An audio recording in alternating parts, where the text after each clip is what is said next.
Hello, chat. It's me pressing up against my own vocal cords to make my voice sound deeper. It's me. Hi, it's me.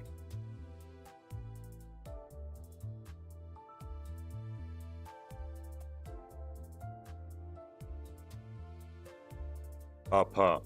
Yeah, no. I need to stop doing that. That makes my throat feel really weird. No meow? True. I don't know what noise bunnies make. Hello, it is me. Ellis, hey, bicycle. Hey, Faye. Oh, really it is. Yeah, today we're doing the intervallo. We got bunny girls. By the way, before last night, I had 150 modules. I've only used half of them. And also, I've realized that I made a mistake. I converted all my enkephalin into modules. Would you let them hop, if you know what I mean? Oh, yeah. Like, y'all don't understand how long it has taken for actual furries to be in the game, and this is probably as close as we're gonna get if we're being realistic, so... I just started the intervallo, but I guess I'll just go through it with you on the first time. That's fair. I'll be reading them out loud, because, as always, the intervallos don't have voice work the first time that we have them. I'm also going to be going through the new IDs first, because I like to do that on stream, even though I'm making the video anyways. By the way, that video, I apologize if it doesn't come out on Saturday morning. It's been rough grinding for it, because I'm not allowed to do the new theme pack, because I don't want to get spoilers on the enemies or anything. So I had to do 7 mirror dungeon runs in order to get the footage I needed for the video, and also to get Outis. So, first things first, polls. I already did them, obviously. This is misleading. I did 121 polls, which sucked. So, I did end up buying the Intervallo Deca Extract ticket pack, because I ran out of polls for her. I got like 4 dupe 3 stars before I got the one I was actually going for, which really sucks. And I also got Ricardo. Now, I wanted to talk about this at some point, and I figure now is probably a good time to talk about it, but with how they're doing the systems and how I have to make the videos, the guides, the week that they come out rather than the week later, so I can't afford to shard them. I have to like pull for them. It's a little bit unsustainable, especially going to be once it starts Season 6, because it seems like there's going to be a seasonal thing every banner from now on, pretty much, and that really sucks. Did you ever get your Ryoshu Uptie 3 video? Yes, I did. Thank you for asking, though. I appreciate that somebody went out of their way to do that. I have to thank Farzan for that, because he not only decided to pull for the unit because I asked, but actually pulled more than he said he would intend to. So, there's that. But back to my point, it's going to be a little unsustainable for me to keep doing the guide videos as is, if I keep pulling for them. And that's mostly because this is my only source of income right now. I'm currently in between jobs. But what I wanted to suggest was, y'all have really shitty hair, right? You wanna enter the lands of the luscious? Well, in order to do that, you have to forfeit a grand total of $75. What I mean by that is, if I get, during the stream, if I get $75 worth of... It's 25 memberships. Do you want to... I'll turn on voice, and we'll listen to Ricardo in the fights. Also, yes, thank you, Farzan, for that. I'll turn on Ricardo. We'll listen to him for the entire intervallo, as well as the voice lines of all the units that I have. And even though I find it annoying, I won't turn it off, because I know a lot of people do like the voice lines for the fights. And I've even had people comment that it's weird that I turn off the voice for the skill animations at the beginning of the videos. But, like, I really don't like asking for money from people, but I do know that I kind of am in need of it if I want to keep making these the way that I do. So, just as a little thing, if I get 25 memberships, I'll put on Ricardo for the rest of the stream. This stream. Farzan is preparing the membership canon? No, Farzan, I don't think... Like, I don't want anybody to feel obliged to donate anything to me, okay? It's just... I have to ask, you know? And I don't want it to become a regular thing either. I'm not gonna, like, continue to ask for any reason at all. But no, I haven't done the story yet.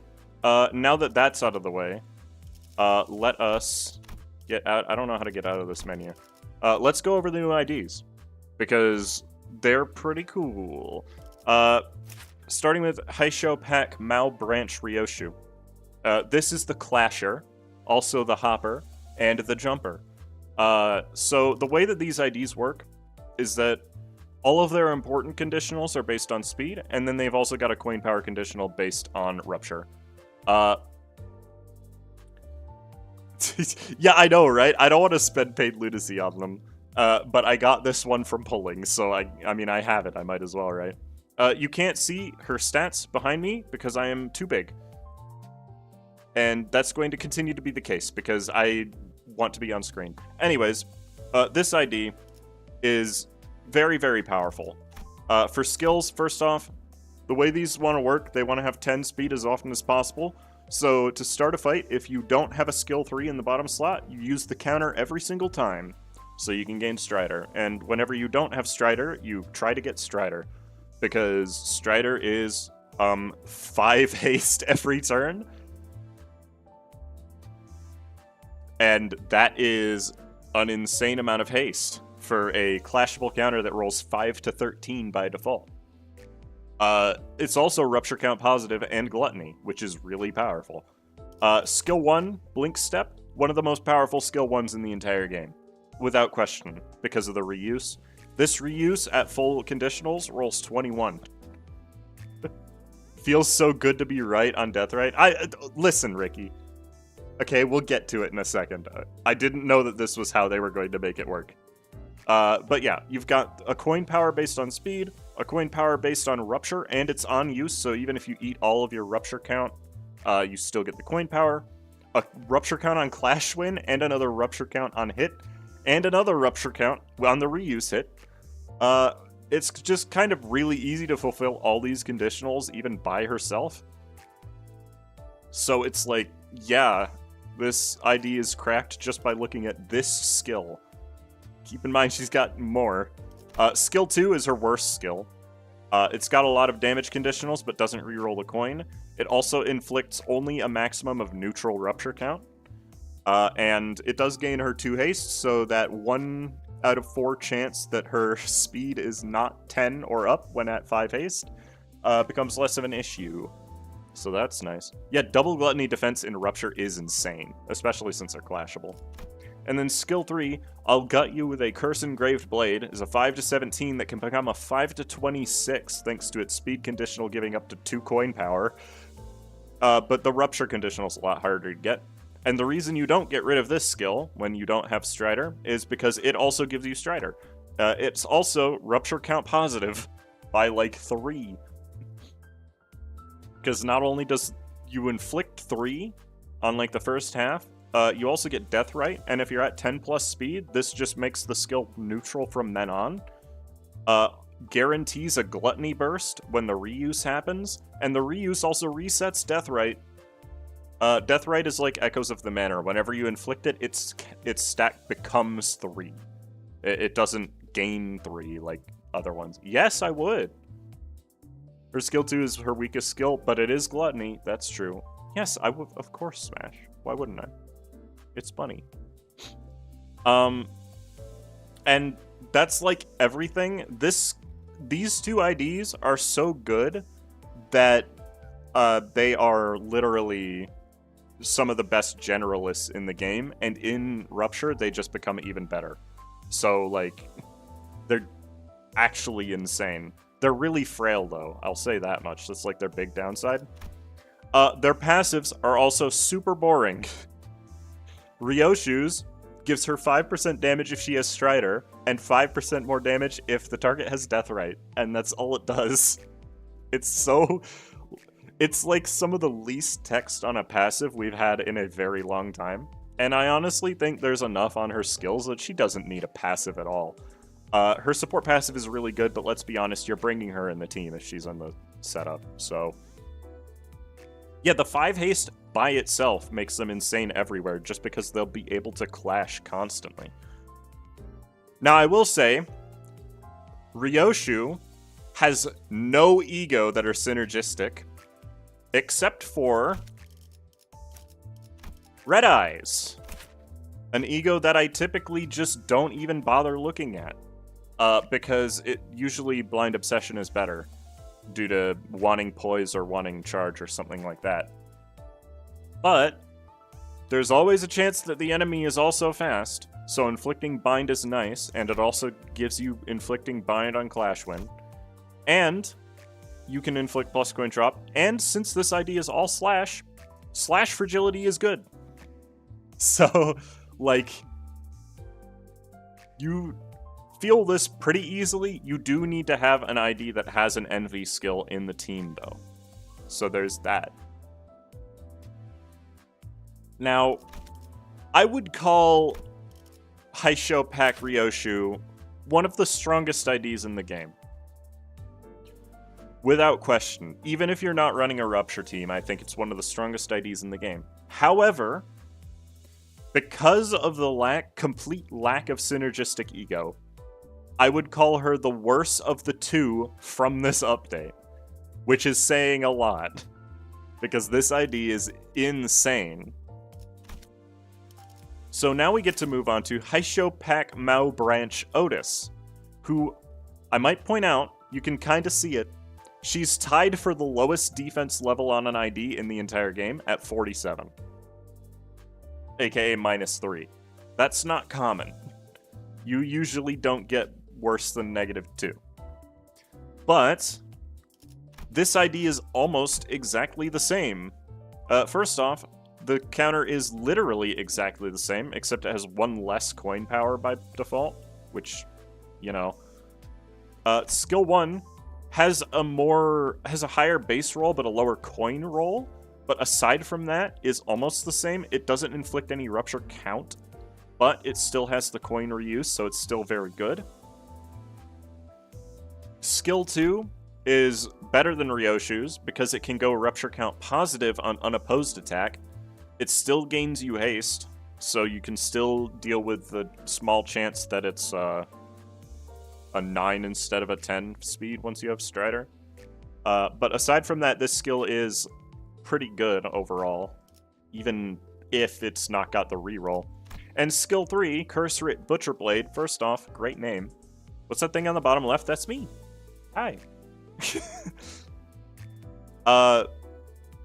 Is almost exactly the same overall, except the 2 Rupture count is on unopposed attack. It's still Rupture count positive.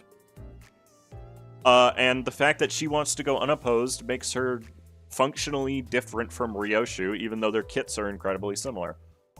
So it's nice that they're at least different enough to make them seem different, at least in an overview sense. Her passive is technically better, but in order to get the maximum damage conditional, you need to have Strider and the target needs to have Deathrite. But you know. Yo, thanks, Alice. And the support passive, I would say, is probably better than Ryoshu's, but it's another case of if you're running her, you're probably using her in the active, not on the bench. But this is a Poise ID. And the reason this is a Poise ID is that it perfectly fuels Sun Shower, which is the Poise ego. Like, this transforms any Outis ID into a Poise ID. She perfectly fuels it. It's really cheap. There's really no reason not to use it, since it's also her best clash as an ego. Inflicts Bind, which I just realized I should include in my script. I haven't finished the script yet. My internet went out last night, so I had to go to bed and then continue when I woke up. So I've only actually had Outis for like an hour. You don't even need to think about feeling sun shower. It just happens. Yeah. It's like Capote in that way.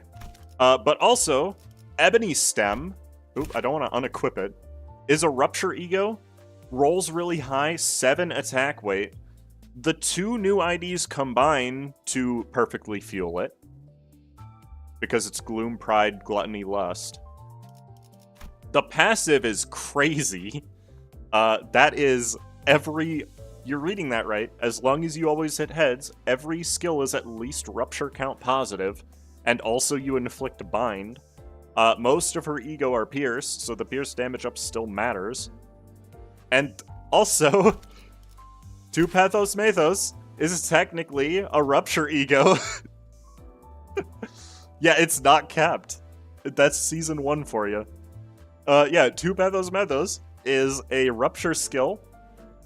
And since you really don't want her to get hit, this can come up and help you deal a lot more damage. Like, this ID synergizes with so much ego that by itself, it is almost certainly better than Ryoshu's. But overall, once Ryoshu gets, like, a good Rupture ego, she'll probably be better.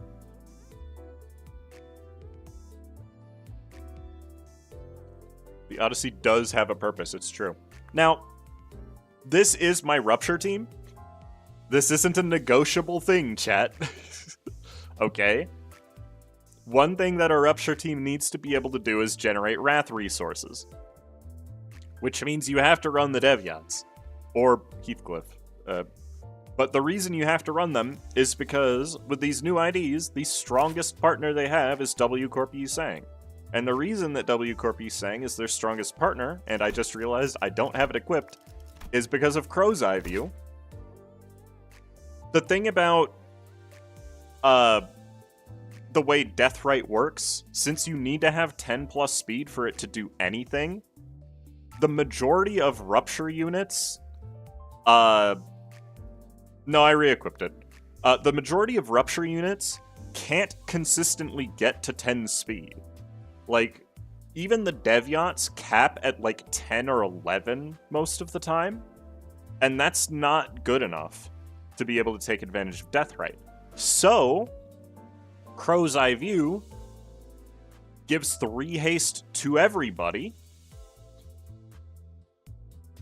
which completely solves that issue. Your entire team will be able to at least sometimes take advantage of Deathrite, and that'll make your Rupture count infliction and Gluttony damage dealing so much better. How much thread do you think it took to uptie 4 every ego? It's like somewhere in the 30,000s, unironically. It's so much. So much synergy, I can't read all that. Yeah, like, I mean, this sucks, obviously, but of course it does. But the ego itself is the single strongest piece of support that these new IDs have. Not to mention that the combination of the 2 IDs and W Yi Sang perfectly fuels everything he has except for the 1 Wrath needed for Crow's Eye. You can also Contempt Awe for the Wrath later on. That's true! You need to be able to generate some Wrath by default, but... Oh, damn. Yeah, no. These new ID, like... We're reaching the point where whenever something gets added, there's a bunch of stuff you can do with it. And, by the way, I'm going to talk about this in my script. I think there's genuine reason to bring the new Outis in a Poise team because of Sunshower. She doesn't have a Pride skill except for her ego. But, yeah, sometimes you might not want 10 plus speed for that sweet, sweet 10% damage on passive. I don't know why you wouldn't want that. But, oh well. Now I gotta read the stories for them, because I haven't done that yet. I just skipped it when I did this stuff last night, so we're gonna go over the story for them, since we're here.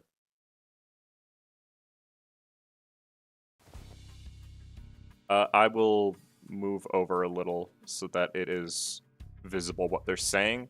Like, whenever the character has a new name, I'll just point it out, because I know I'm in the way. Do you think Lantern Yi Sang is worth using? I think that it's probably a decent choice, yeah, actually. Having envy is important, and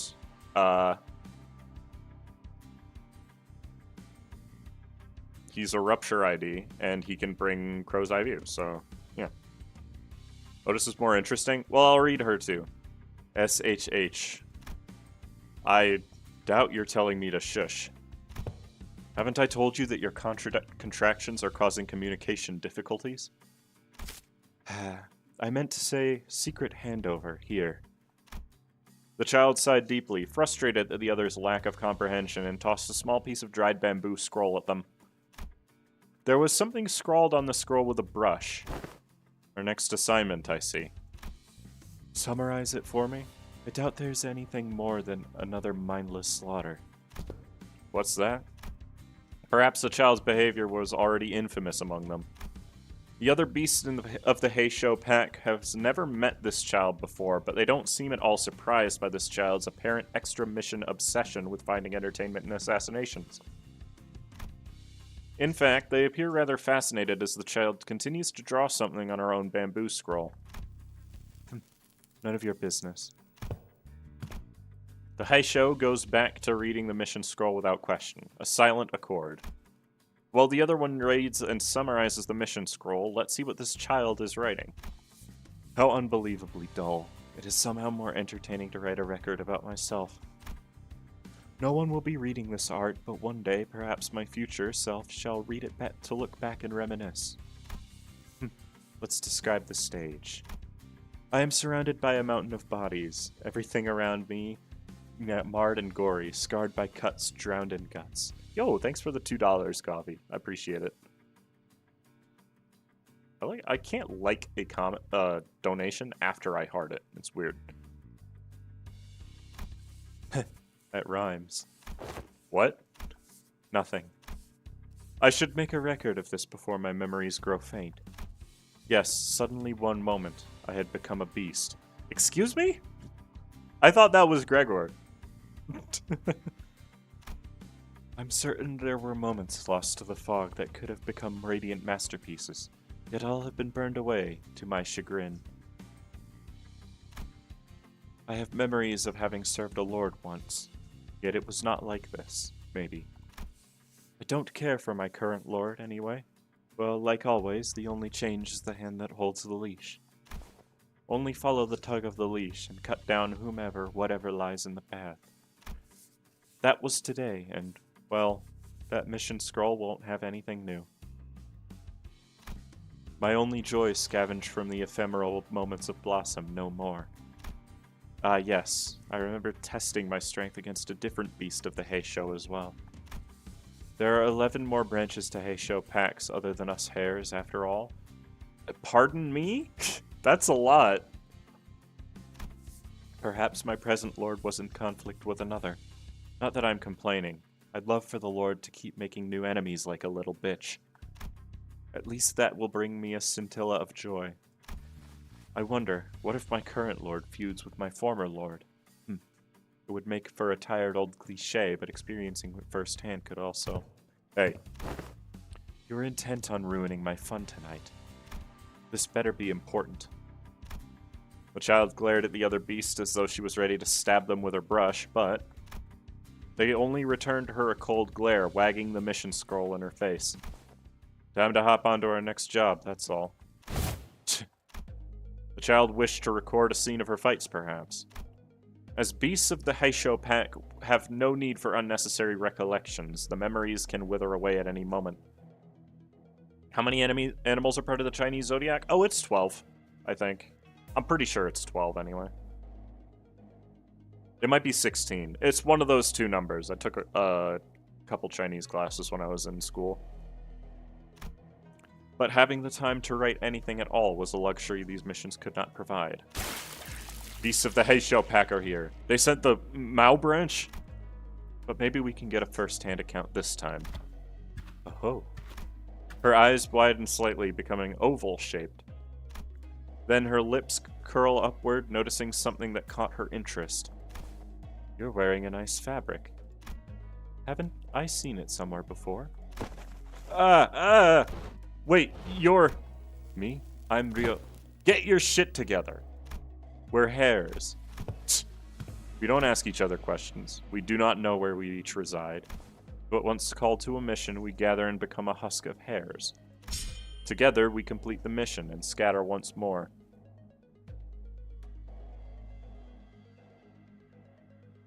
It was 12. Okay.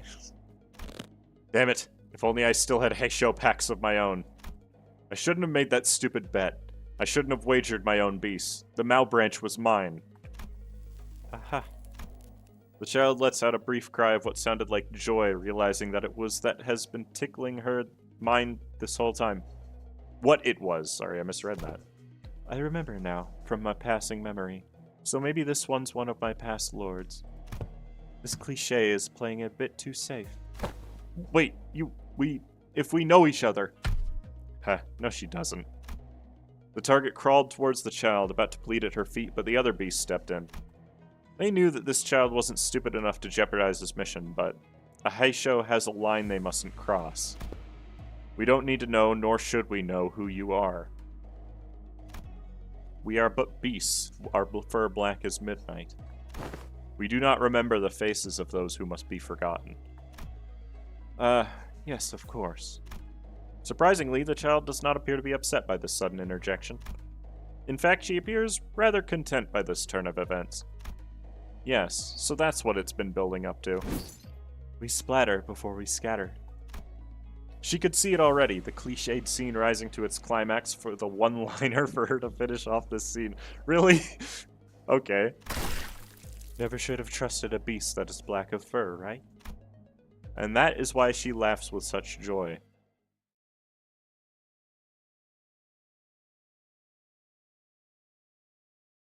Gregor was born on the year of the horse. That's why he has to play the horse in those cutscenes. Alright, and then Outis, who I reckon most people probably haven't seen yet, because you'd have to grind for her. One night in Hongyuan, brightly lit under its artificial light. The child's yellow eyes glimmer menacingly as she stares down at the thief. Gun running? It was embarrassing to watch. I knew that the Mao branch were supposed to be fast, but this is... Did you really think you could outrun a hare? Foolish. The thief had snatched a rather important shipment as it was en route to the child's lord. She received the command to capture the thief a whole 2 hours after he'd already made off with the shipment, but it took her less than 30 minutes to catch up to him. The backstreets of Hongwan teems with a chaotic jumble of buildings, but to a Heisho like herself, who roamed its alleys nightly and fought in every corner of the district, it was easy to anticipate the thief's escape route. I see that the Anamna worm? What the heck is that? Is still intact. There was a long and fat worm-like creature writhing in the thief's palm. It was a truly hideous thing, its surface slick and its body wriggling in an unnatural and unpleasant motion. But that wasn't the worst of it. The worst of it was its face. Its features are arranged like those of a human face, yet its sallow flesh hangs loose, its hollow eyes staring into a distant void, a monstrosity. Yet the thief was holding this hideous thing as if it was the most precious thing in the world. I must cut off your head here and now for stealing the Anamna worm made from a noble one. People from different regions, like the West or the South, might wonder what the purpose of this curious monstrosity might be. But an Anamna worm wasn't like any other grub. Anyone can gain the memories of the person who was used to make the grub by inserting it into their body. What? Why? Why would you ever make this? And even once they have been mutated into this worm-like form, they are counted as people, not tools. This particular Anamna worm, currently held in the thief's palms, was created from someone of high prestige in Hongyuan with deep knowledge of the secrets of the family. Various familial secrets of the Lord were preserved within it in the form of a memory. So letting a hostile candidate from a rival family obtain this Anamna worm would amount to giving them a significant intelligence advantage. Explain what motivated you to steal the worm. Despite the thief's grave chimes, the child decided to ask what drove him to steal the worm. Yes, we... Not out of pity, of course. She was simply carrying out the will of her lord. Perhaps the thief saw the slimmest chance for life through the child's cold, cold words. He dropped to his knees and began to share a tearful tale of his own. I only needed some money, that's all. One of the other families approached me first, offering me enough riches to live the rest of my life without concern as long as I brought this to them. Please, I had no choice but to accept the offer. My mother is very sick, and with her old age... You lie. Do you take me, a beast of a Heisho pack, for a fool? Your sick and old mother died 3 years ago. How do you already know so much about me? Now, the truth. My lord has given you a way out of this hole you've dug yourself into, but know that the path is extremely narrow. Should you lie any further... The thief hesitated for a long time, sensing that he was likely walking on very thin ice. I was tired and scared of waiting for the restructuring days to come, that I might tumble down a hole I could never come back from. The buildings within Hongyan shift after every set interval. The process is called restructuring, a redistribution of living spaces based on each individual's net worth. The poor are fated to live in their ever-shrinking homes, feeling unsafe even where they should feel the safest.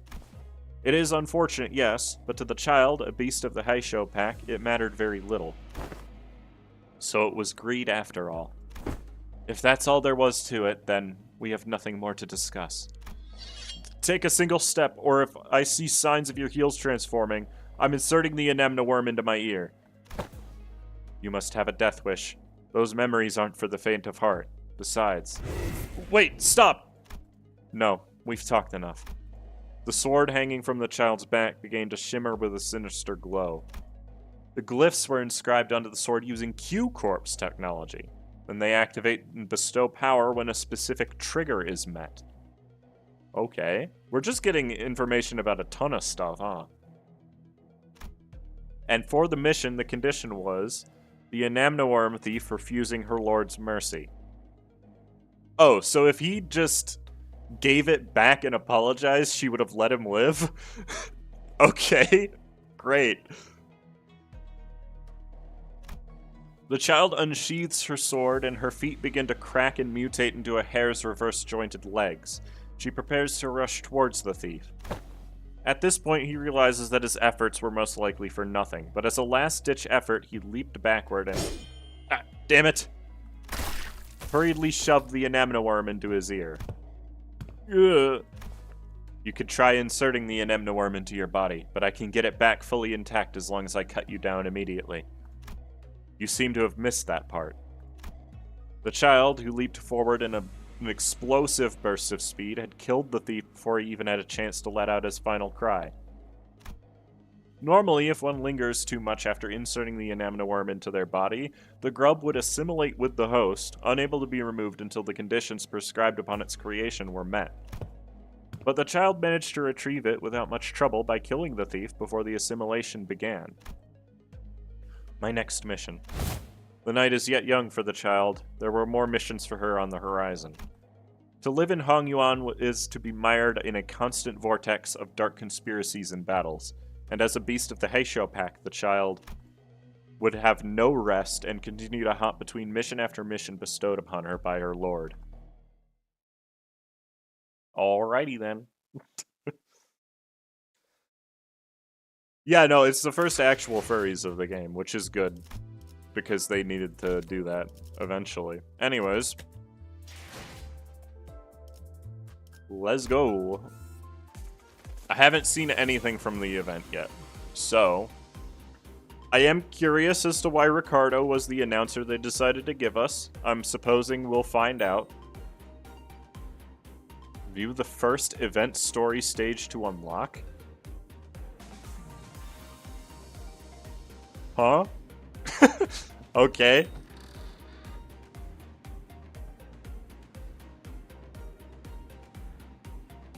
Happy New Year! That's Honglu. Okay. I mean, we knew he's next, so Q-Corp. Yeah, I know, right? Dante, any idea what that leftover cake from yesterday went? No idea. I mean, why would I know? I can't even eat.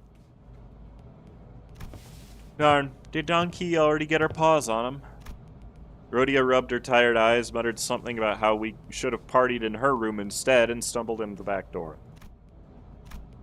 The New Year's came swiftly to the inhabitants of the bus after the various incidents at the LCE. The sinners all came from different backgrounds and parts of the city, but annual celebration for New Year's seemed to be a thread that connected their cultures together. They began floating the idea of a New Year's party and... Excellent! Then permit me the honor of hosting this banquet! With her usual overdramatic boast, coupled with the familiar twinkle in her eyes, Don Quixote declared that there would indeed be a New Year's party, and thus it was decided. Again, after all the hell we went through with the back door and whatnot for the out-of-season Christmas celebration. Ahem. Yet I must insist, for 'twas but an effort to decorate the bus, the intent quite divorced from the act of celebration. Hey, Beam. Don Quixote glanced at Sinclair, sheepishly scratching the back of her head. Huh? Oh, don't worry about me, really. Well, 'tis true that mine actions hath brought thee quite the distress, unintentionally I might add. Thus I ask thee, wouldst thou not agree that a communal event to mark the occasion might freshen both our spirits and bodies? I can't even begin to imagine her amnesiac self even taking a moment to give a damn about how Sinclair might take it, but I guess the memory came tact. You know, it's our first New Year's together. It sure is an occasion for celebration, huh? Gotta hear that bell go ding to really mark the transition of a new year, right? Ah, it seems that we shall be welcoming the first light of the new year in a company with one another. This is indeed a clause for celebration. A bowl of noodles before the last night of the year fades. Classic. Such bubbling enthusiasm from ye warmeth mine own heart. Forsooth, the grandiosity of this banquet shall be one for the books. Fireworks most brilliant, enough delicacies to... Caron, where's our next stop? Methy'll be running non-stop for 3 days at least. Only dum-dums stop on a fast road. So she says. Virgilius muttered with his usual sardonic edge, one fist under his chin. For next year's celebration, the banquet shall be prepared ere the promised hour. Don Quixote's idea of a grand banquet depressingly fizzled into nothingness, but Rhodia brought out the cakes and cookies she'd stashed in her room so we could at least hold a small celebration for the New Year's together. After that, we all stayed up all together, watched the New Year's first sunrise briefly paint the city in gold, then retired to sleep. When everyone woke up, rubbing their eyes tired, the world outside the bus had completely transformed. There was a behemoth of a structure, bizarre in its presence, and its walls seemingly made of gargantuan steel plates. H-Corp? The sinners began to voice their surprise, appropriately so, as what came into view was different from any of the nests we'd passed on by on our journey thus far. Is that massive structure all one building? If that whole thing's a nest, then where's the hell's the backstreets? That's big enough to cover H-Corp's territory and then some. Well, there he goes again, asking dumb questions without ever taking a peep at the guidebook. That's not the nest. That huge box you see over there? That's District 8. We call it Hongyuan, the vast garden here at H-Corp. The nest lies within the center of the structure, and the backstreets without. So they squeeze the entire population of this district in there? Do they just not get a ray of sunlight all year round? Huh. Well, at least I won't have to worry about the rain. Aha! Prithee, avail me a sight as well. As the sinners began to gather one by one at the other side of the bus, stirred awake from their late night's rest, I felt my gaze drawn toward Hong Lu. I looked for signs of concern or distress on his face, worried. It wasn't exactly something unique to Hong Lu, but the stories about his past home life we've heard throughout the year, whenever he felt like sharing them, were all consistently and terribly depressing. It's not such a bad place once you actually try living here for a while. But his lips, ever so slightly curled upward into a kindly and relaxed smile, are making the same expression as ever. An expression that hasn't changed at all since our first meeting. Maybe it's just a cultural difference, kind of like how Honglu can be so nonchalant about things that should give most people pause, but... Actually, no. I'm not helping anyone or anything by entertaining these thoughts. My job at this moment is to keep a close eye on Honglu more so than usual. And if the time comes for me to help him as the manager, I'll give it my all. Besides... Whoa, this thing's even bigger up close. Verily, I carry no recollection of a structure so grand, even in past adventures of mine. If my efforts aren't enough, I know I can trust the sinners to lend me a hand. Hey, let me see too. I collected my thoughts and approached the sinners who were flattened up against the glass window to get a good view. Amazon became a wing of the world. I mean, that wouldn't surprise me. Consider, like, if we were to discuss what companies could become similar to wings, I think Amazon would probably be one of them with how big it is. It's not exactly a pleasant thought to entertain, but... The duel. What do you mean, the duel? Also, there's 12 EX stages. So 12 stages total. Got it. Clear within 10 turns. Yep. Jesus! Thanks again for your Limbus videos. Oh no. Did you just... I gotta pull out the calculator.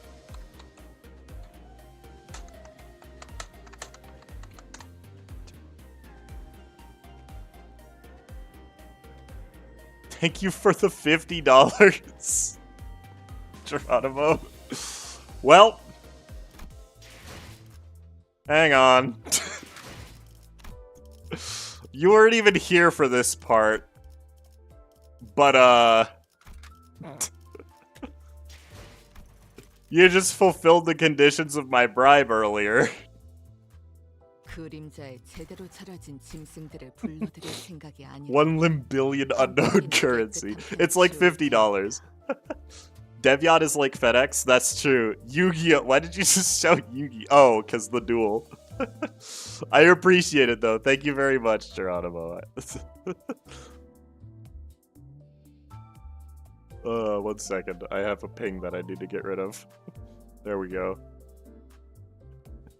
There was a bribe? Yeah, I said when I got either 25 new members or $75 worth of donations for this stream, I would turn on Ricardo. It's not quite as much as I thought as I asked for, but you know what? With a donation that big, I'm willing to just do it. Something money for Ricardo. Yeah, that's basically it. Because I did manage to pull Ricardo, so it would kind of feel like a waste to not use him, right? These factions are so peak. These guys are only level 45. Insufficient in Kathleen. Yep, I'm just gonna use 16. No, maybe not that many. I'm just gonna use 3 to start. Okay, team order. I actually haven't thought about team order. I feel like Outis should be first. Then Ryoshu, Sinclair, Yisang, Faust. I really do want to bring both of these. Devyat Rodian can be in the back, though, for the start. And then... like that. Let me... hold on. Are my ego correct? Okay, you aren't. Merceau doesn't really have any Rupture ego to take advantage of. But I guess Electric Screaming... You know what? I'll actually take Screw Loose for this.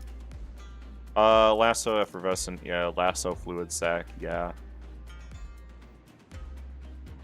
This is correct. Ishmael is hopefully not going to show up. This is correct.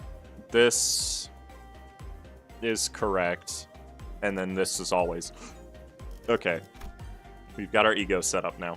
Just donated 1 limbillion in the middle, never forgets. True. Damn, I haven't even done the Ricardo arc. I'm still stuck in the Molar intermission. Oh. Dang. Looking forward to your next video? Thank you. It should be this on Saturday. But I won't guarantee it because I have had to work a lot on it recently. We see the fit Mao pack. Yeah. once we left the bus...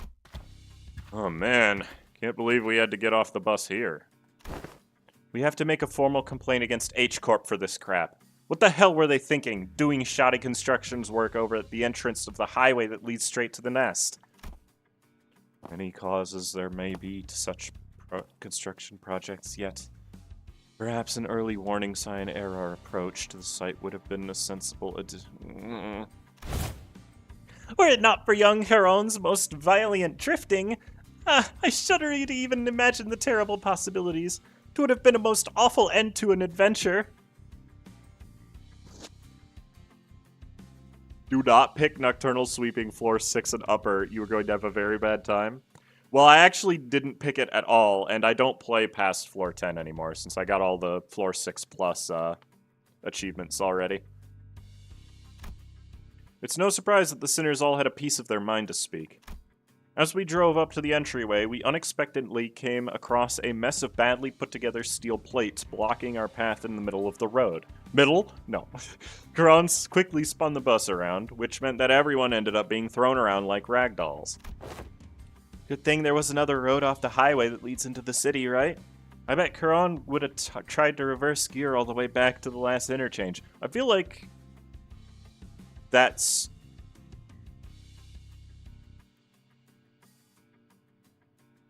a misnomer, right?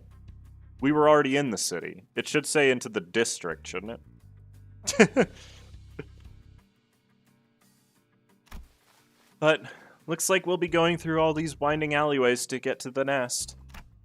It's so dark in here. We were greeted by a dark street upon disembarking from the bus, illuminated only by faint strands of light. It was immediately obvious that we found ourselves in the backstreets of H-Corp. Looked pretty impressive from the outside, but it's no different from the other backstreets inside, eh? Yep, it's a familiar sight.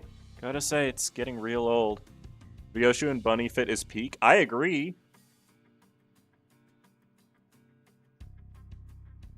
The district is the entire box. Yeah, I know, but like, you wouldn't call it the city because the entire thing is the city. So you would call it the district, right? I ask thee, is the nest of this district shrouded in such darkness as well? No. These particular sites are limited to the backstreets of District 8. The backstreets of this district weren't very different from the other ones we'd visited in the past.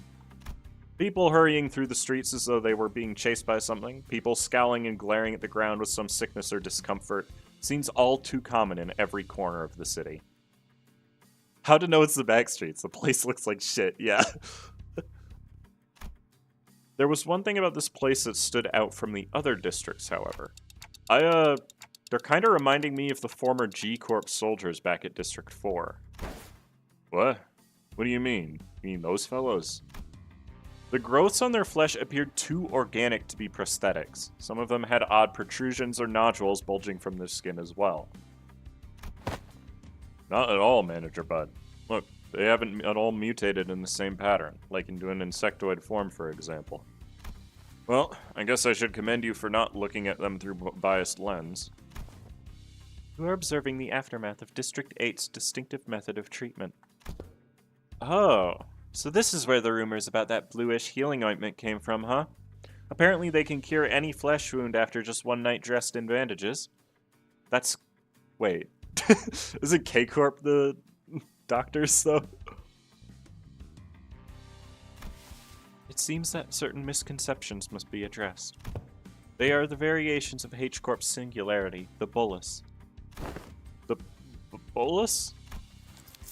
She is likely referring to medicines brewed and kneading into ball-shaped pills. Correct.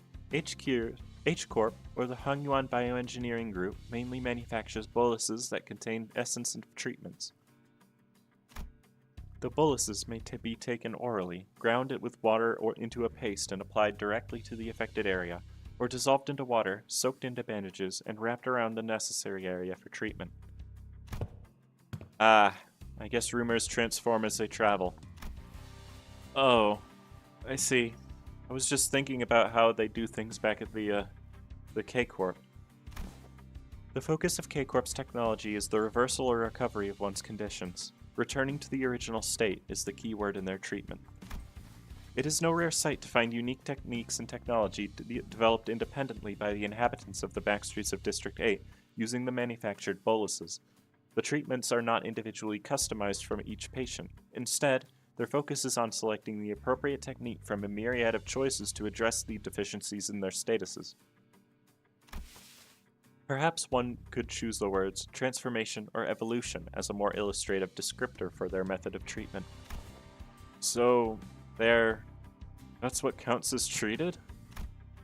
The crowd Sinclair was pointing at certainly appeared unhurt, as none of them were bleeding or walking with a limp, but many of them appeared dazed, staring blankly at nothing, or scratching absent-mindedly at their mutated parts. Ah, they must be the regulars. Unexpectedly, we found our answer not from Faust, not from Merceau, but from Hong Lu. The regulars? Yes, I've heard of them as a child. People who've grown too accustomed to visiting the clinics in search of their mystical treatments. The regulars might appear more intimidating than most people at first glance, but apparently all the side effects they've been stacking changes them in strange ways. It is highly likely that interoperation conflicts or issues will arise when applying highly desperate treatment methods to a single body. At least it's cheaper alternative for people who don't sign up for life insurance. Speak of life insurance? Yes, life insurance. There's a special insurance option to bring the client back to life upon the event of their death. So the irony isn't lost on me, but I thought resurrecting people was one of the head's taboos. The head does not consider the revival of life insurance to be a violation of their non-resurrection taboo. It is likely that, on a technical level, this revival is actually categorized as brain resuscitation as opposed to full resurrection. Degradation of its functions considered, of course. Another fatal downside to this technology is that, unlike the manager's clock winding, the subject cannot be brought back if their brain is destroyed. Also, there is a risk of significant losses in the process of information transference. Losses, huh? So maybe some of their mutations could be more than just the side effects of those treatments. Maybe, but I heard it takes more than 1 or 2 revivals to change that much. And since apparently people in the backstreets could never even dream of paying consistent insurance renewal rates, so... After all, who would sign up for insurance if using its services could reduce them to such pitiful states? Yeah, they appear pathetic and pitiful to you rich bastards, don't they? You'll soon be in the same boat as them, so save some pity for yourself. Identify yourself. The stranger's voice cut through our discussion like a foreign instrument. We turned around to find a large group of people who were clearly up to no good. You must be the young master of that high and mighty Jia family, eh? I can tell just by looking at your pretty face. You friends, Hong Lu? No. I haven't had much chance to get acquainted from people with the backstreets, so... Nope, I've never met them before. Of course you haven't. Too busy living large, playing gods in a whole different world from us plebs, huh? Not that it matters. We're just here to take the thing you brought here for submission to the family hierarch evaluation. The what evaluation? Okay, there's clearly been a misunderstanding. There's quite a lot of them. We're not off to a great start here, huh? Man. Actually, no. It'd be a violation of our office's core values to jump them like we're some common thugs. I, Shan San, third son of the Triax office, challenge Jia Baoyu of the Jia family to a duel. Our wager will be that the winner can take anything they want from the loser. Wait, what do you mean a duel? Duel? I have heard tales that duels of the honorable fixers of the Psych Association Eastern Branch announce their intent to duel by stating their affiliation and name instead of casting their gauntlets. And the pamphlet that young Lady Ishmael had presented before me earlier presented the truth that the Triax office is indeed an office of the East. Though they are indeed of a lesser quality, 'tis a true, genuine, accurate declaration of a duel that we behold. So, it's just a fancy way of saying 1v1 me, let's go, innit? I mean, this guy doesn't look too tough. What do you think, Faust? Agreed. This individual does not seem to possess any particularly exceptional skill that may pose difficulties for Hong Lu. I think it's going to be okay. I'll be back in a minute, Dante. You sure this is okay? I don't think you're going to lose against him, but, you know, just in case. No worries. I have some childhood experience with duels myself. I've done about 10 of them, I think. Ha! So the rich boy's dabbled in some duels, has he? I think you misunderstand. I meant to say that I've done about 10 of them a day. Oh, but grandmother sometimes let me skip them, so it might have been of slightly fewer than that on some days. What? I, Honglu of Limbus Company. No. I, Bao Yu of the Jia family, accept this duel. Honglu stepped forward confidently as the opponent was processing what he just heard. You need Celtic Guardian turn 1. Why are we... Okay.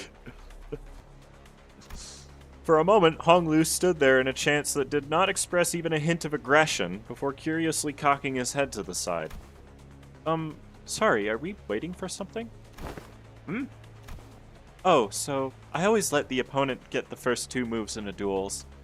Please, don't hesitate. Let me? You little... Your cocky pride shall be your downfall. The man who introduced himself as Shan-san leaped toward Honglu, then, after about a minute... How is this happening? Unlike Shan-san, who was throwing punches and swings with boiling hot passion, Honglu was effortlessly gliding between his opponent's strikes as like he was out on a picnic. As though this was but a leisurely stroll through a garden. Whenever Shan-san threw a powerful punch, Honglu redirected it to the side with ease, the fist only grazing his clothes. That's literally... literally...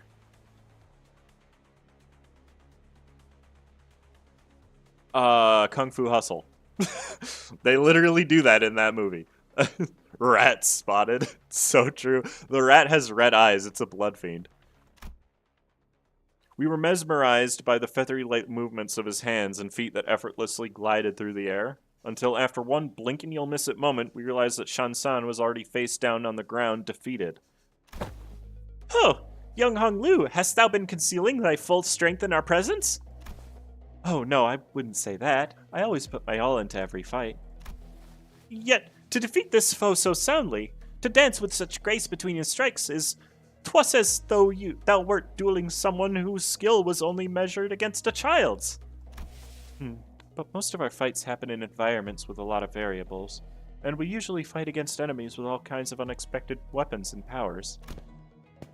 You read him. Already familiar with that fool's moves. Oh, yes. One of my Biwu instructors used similar techniques as this gentleman here. The rat gaze. Okay. Practice makes perfect, and perfection makes an expert, right? Right, but I'm not sure if that's entirely relevant here. Well, anyways, looks to me like he soundly kicked your behind in this duel. Let us through, why don't you? And preferably not do the thing I think you're about to do. This duel wasn't overseen by a notary office anyway, and our employer's not gonna let this failure slide if we just leave. Heh, don't just sit there. Move your asses and jump them. Pathetic. I can kind of see how we're becoming experts at getting jumped. With the bitter cry of the defeated, his gang rushed toward us. Great. Rat. Oh no.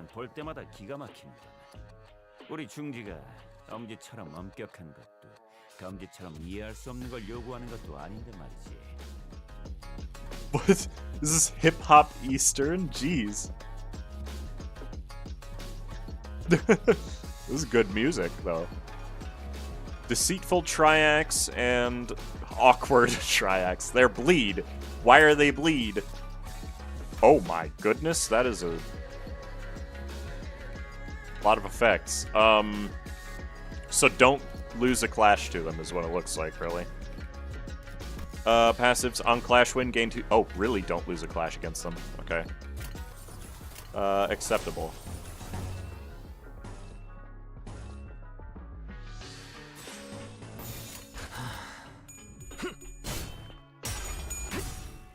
We are constantly getting jumped by people who are weaker than us or stronger and surviving because Axe, duh. Axes can inflict Rupture, just talk to W Corp Merceau.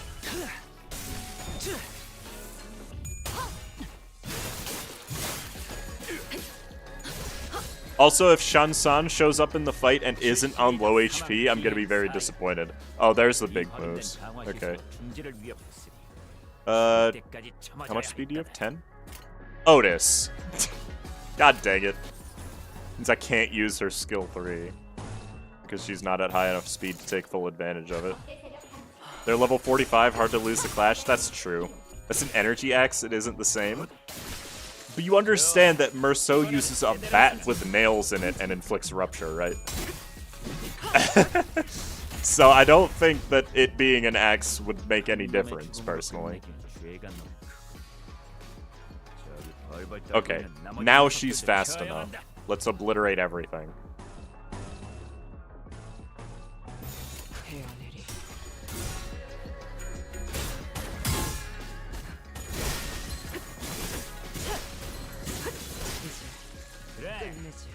Then perish. Oh, god dang it. Of course. Die. Yeah, these IDs are crazy. The Rupture is caused by the rust on the nails. Okay. Rupture has the weirdest rule set as to what weapons apply them. It's supposed to be like weapons that are... Also, that was a one-wave fight. Awesome. It's like weapons that are more agility than brute force. What even is Rupture in PM canon? I have no idea. All the dead rabbits are Rupture bleed despite using nail bats. What status a weapon can inflict doesn't matter. Exactly. Rupture is a mentality. If that sinner really wants to do Rupture, they have no rule against just doing Rupture by looking at the enemy, I guess. Outis literally inflicts Rupture by looking at the enemy with her unopposed attack skills. This really isn't a great start, fellas. It's never easy, is it? Hey, at least we got a nice warm-up. It wasn't all bad. I don't know. This seems more serious than our usual street brawls. Ishmael's right. There weren't your everyday thugs who pick fights with random people for no good reason. They were contracted by someone to specifically target and eliminate Hong Lu. And given how open they were about their intent, calling it a contract, it doesn't seem like whoever gave the contract was exactly going for subtlety. Then, maybe this is what Jia Shishun was talking about way back when she's mentioned surviving as heirs. Whoever's behind this must have a bone to pick with Hong Lu. Indeed, it seems that we must expect more skirmishes like this going forward. Alas, was this trial not readily overcome? Not the point. Think on it a little more. Seems like they're assuming that Hong Lu's brought something here in order to participate in that family hierarchy evaluation. Then there's no reason to assume that we've seen the last of them. They're going to try again to take out the competition. A highly accurate assessment of the situation by the executive manager. I expected no less from someone of your genius. Going for the classics of brown-nosing today, Outis. I'm so glad at least somebody eventually called her out on it. Jesus Christ. Yeah, the Rupture is there, but the raw power is just insane. Exactly. You don't even need the Rupture for them to be good. Since when was it brown-nosing to compliment a job well done? Do you not expect... This inane conversation is most riveting, but I would prefer some silence while we wait. It seems that the company foresaw such difficulties. They've sent you a support team to help handle this issue. We heard voices coming from behind us from where Virgilius pointed. My, you guys still haven't learned how to stick to the plan, have you? It really threw me off when I was told to meet you in some backstreets location away from the agreed rendezvous point. The what? Pardon me?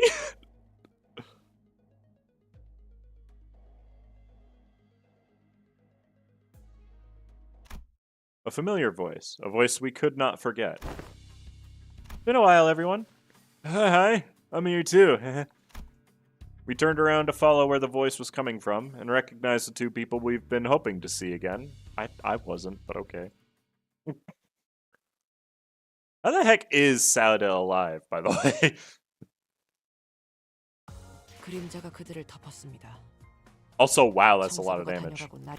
Yeah, do you understand now? Also, the fact that Devyat Sinclair was third here should give you some information. But don't worry about it.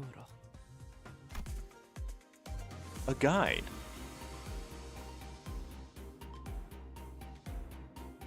Hooray. Yeah. Sauda won the gulag. Oh, god dang it. Pilot was never in any real danger. Sauda? And hey, Pilot, right? You're... What's wrong? It's like you're all looking at a ghost. Pilot, didn't you tell me that you shared my news with them last time? I did. I sure did, ma'am. Oh, yeah, he did. The sinners each recovered from their initial shock of seeing them again. And soon their faces began to bloom with relieved smiles. Well, good to see that things haven't changed much around here. Saud, we're so glad to see you're okay. Tick-tock to you too. Good to see your gears are tuning just fine. Saud smiled with a familiar grin. She did not seem to have changed much since the last time we met, save for a few minor differences. Her outfit and badge, for example. Last I recall, you were promoted, yes? Allow me to congratulate you. Yeah. Took more general wounds and a bad wound more around the gut. Effie did get impaled. That's fair. Or the hints of melancholy hanging from her smile and flickering in her eyes. Hey. I am merely congratulating her on her promotion and offering a recognition of her excellent accomplishments. I don't see what your problem is here. But we all know the meaning that promotion carries. Indeed, and it is very profound. After all, what meaning is there to a promotion attained without spilling some blood? Outis, you're an ass. You're a real piece of work. Let me ask you something then. If everyone behaves like you do around her, tiptoeing around the facts, keeping it hush-hush about what happened, where's she going to get the bare minimum of the recognition and consolation she deserves? Hush-hush would have been nice. I've even overheard some of them that whisper that I let my partner die just so I can snag a promotion. So in that regard, I appreciate that, Outis. If we're being technical, I did die, except my brain was intact. Not even K-Corp's regenerative ampules could have revived me if it wasn't. Then did Effie also... Apparently they went right for Effie's head when they stabbed him with a prosthetic. According to the coroner's autopsy, K-Corp ampules, life insurance. Neither of them can revive someone with a damaged brain. It is what it is. Anyways, let's not dwell on the depressing stuff. So, I would like to remind everyone that the reason Effie is dead, then, is because Outis killed him. He would have been fine, because his brain wasn't actually damaged. When we see him in that cutscene.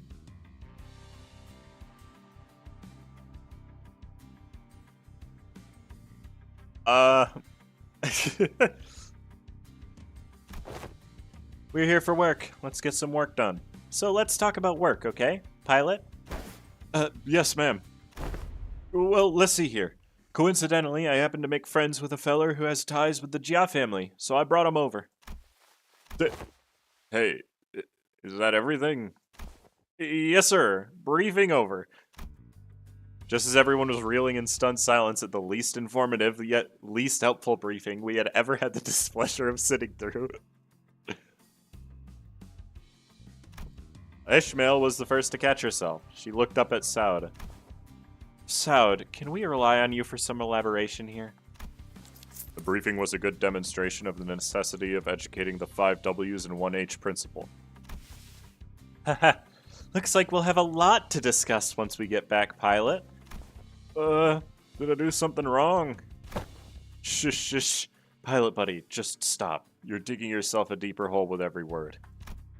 Gregor quickly leaned in to warn Pilot, but it was likely too late. A nigh unnoticeable crease had already formed between Saud's brows. Prior to commencing this high-priority operation, it was necessary for us to find individuals with connections to H-Corp. So we as the preliminary observation unit were put to the task, and we managed to establish a connection with an individual. Ooh, someone from my family? No, we tried, but your family proved to be a rather difficult nut to crack. However, as we were wasting our precious time with all of our leads, Pilot pursued an unconventional method to establish this connection. I really didn't hold back on compliments then, and this is how you... Our collaborator is a former employee of the Jia family. After leaving the family, he now runs a lodging business. Then it is likely that he is far removed from the family politics. Less motivation for him to attack us due to conflicting interests. Yes, and according to Pilot's report, he still regards the Jia family positively. How can I not, considering the blessings they have given me? An unfamiliar voice butted into the conversation as though to continue Saud's explanations. I humbly present myself before the following fellowship of young Master Bao Yu. Please call me Qing Tao. He greeted us in a most polite fashion before bringing his hands together in an odd motion. Oh, is this how people greet each other here? Yep, it's called the Bao Qian gesture, bringing fist and palm together to express respect and peace toward the receiver. Aha! Knights greet each other by shaking their hands for the selfsame purpose. Forsooth, thou art indeed one possessed of a chivalrous spirit. Ah, indeed. Much did I worry about the qualities of people young master has surrounded himself with, but I see that he is in company of those wise in the ways of the West. I prostrate myself before the vast breadth of your knowledge. What grand generosity it is to open ajar the waterways of wisdom to quench my barren lands. Something feels familiar about this. Nah, she's been getting less and less verbose with bootlicking these days. Not like this guy, for sure. That's true. He's kind of like, how should I put this, a bit much? What are you guys talking about? Communicating only by the sound of a ticking clock. This is something I had already known ahead of time, yet. What a most curious exchange to behold in person. Brief this journey may be, yet I shall find myself thoroughly entertained by its entirety. Haha! Maybe it's the subtle sprinkle of disrespect that reminds you of the usual flavor. Wait, is this about me? You dare! Ahem. Was all that bootlicking she did supposed to be a source of pride for her or something? It's literally just Outis. She didn't realize it till the end of it. Outis shook her head with clear distaste and strode toward me. We are nothing alike, Executive Manager. Never have I once said such empty flattery in your presence, filled with nothing but hot air and superlatives. I'll leave the guidance of these backstreets to him. Well, looks like this is where... Saud fell silent, her eyes lingering on Virgilius, who stood somewhat apart from the rest of us. So I finally get to meet the Red Gaze in the flesh. I've been looking forward to this day for a long time. Effie would have loved to be here. Manager. Virgilius seemed to sense her lingering gaze and walked toward us after nodding slightly in her direction. Manager Saud, let's not make this any longer than it has to be. I'm not happy to be helping you with your businesses. I'd much rather put this behind me as soon as possible. Oh, please. It's our historic first collaborative operation, isn't it? Can't you spare a little more time with us? The guide bud's actually doing something? That guy? Yes. Unfortunately, LCC has her own business to take care of today, so I won't be accompanying the LCB this time, and the Red Gaze will be helping us out to get it done. Taking Mephi there. Vroom vroom. Maybe it's not that unfortunate now that I think about it. I feel like every mission with the LCB has always been an uphill battle to get anything done. Well, you see, back then we were... I'm just messing with you. I'm sure we'll have another chance to work together again. Boss, we don't got much time. Wait, before you go, I think you owe us some explanation, Virgilius. I will leave the details to Miss Faust. I am quite busy. Very well. Virgilius turned around and left toward Mephistopheles with an oddly disgruntled expression. It's the punishment for him helping us in Canto 6, I'm sure. Well then, see you around. Next time, I'll show y'all. I'll show you that I can carry my own weight. You know, oh boy, the last time we met I was so darn pathetic. Pilot, competence is shown through action, not words. Soud and Pilot gave us a light nod before following Virgilius. Some sinners opened their mouths to speak, hesitated, then closed them again. We let them go without a word. Perhaps we didn't know what we could say to make this not an awkward farewell. Very well, please, this way. Or maybe we were simply mindful of this guy who was responsible for our quality of stay. He is really tall, yeah. Virgilius actually doing something is weird, yeah. Ambush! Oh good. This is just gonna be happening the entire canto, huh? Great.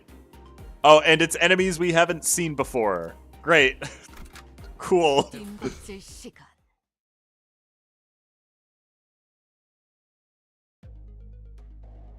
Deep resentment ought to be washed away, for when the far one comes betwixt the burnt doors shall a star fall astray. Are you sure we're going the right way? I don't like the sound of these weird songs. The main streets are most likely teeming with those seeking to bring harm to the young master. We must venture an alternative path.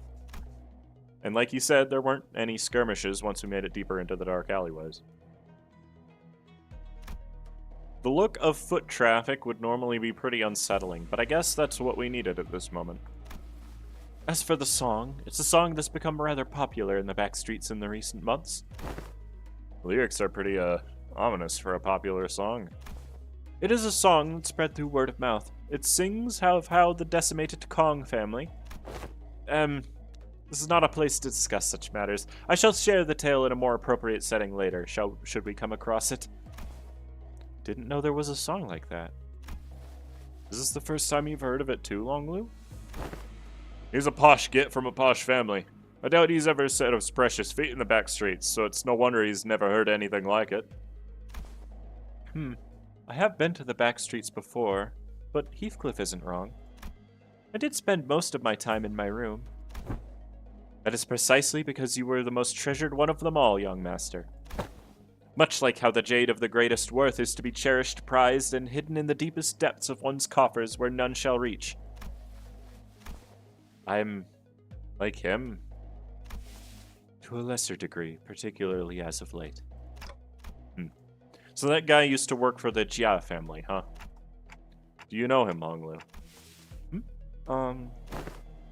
Young master, is there something on my face? Ah.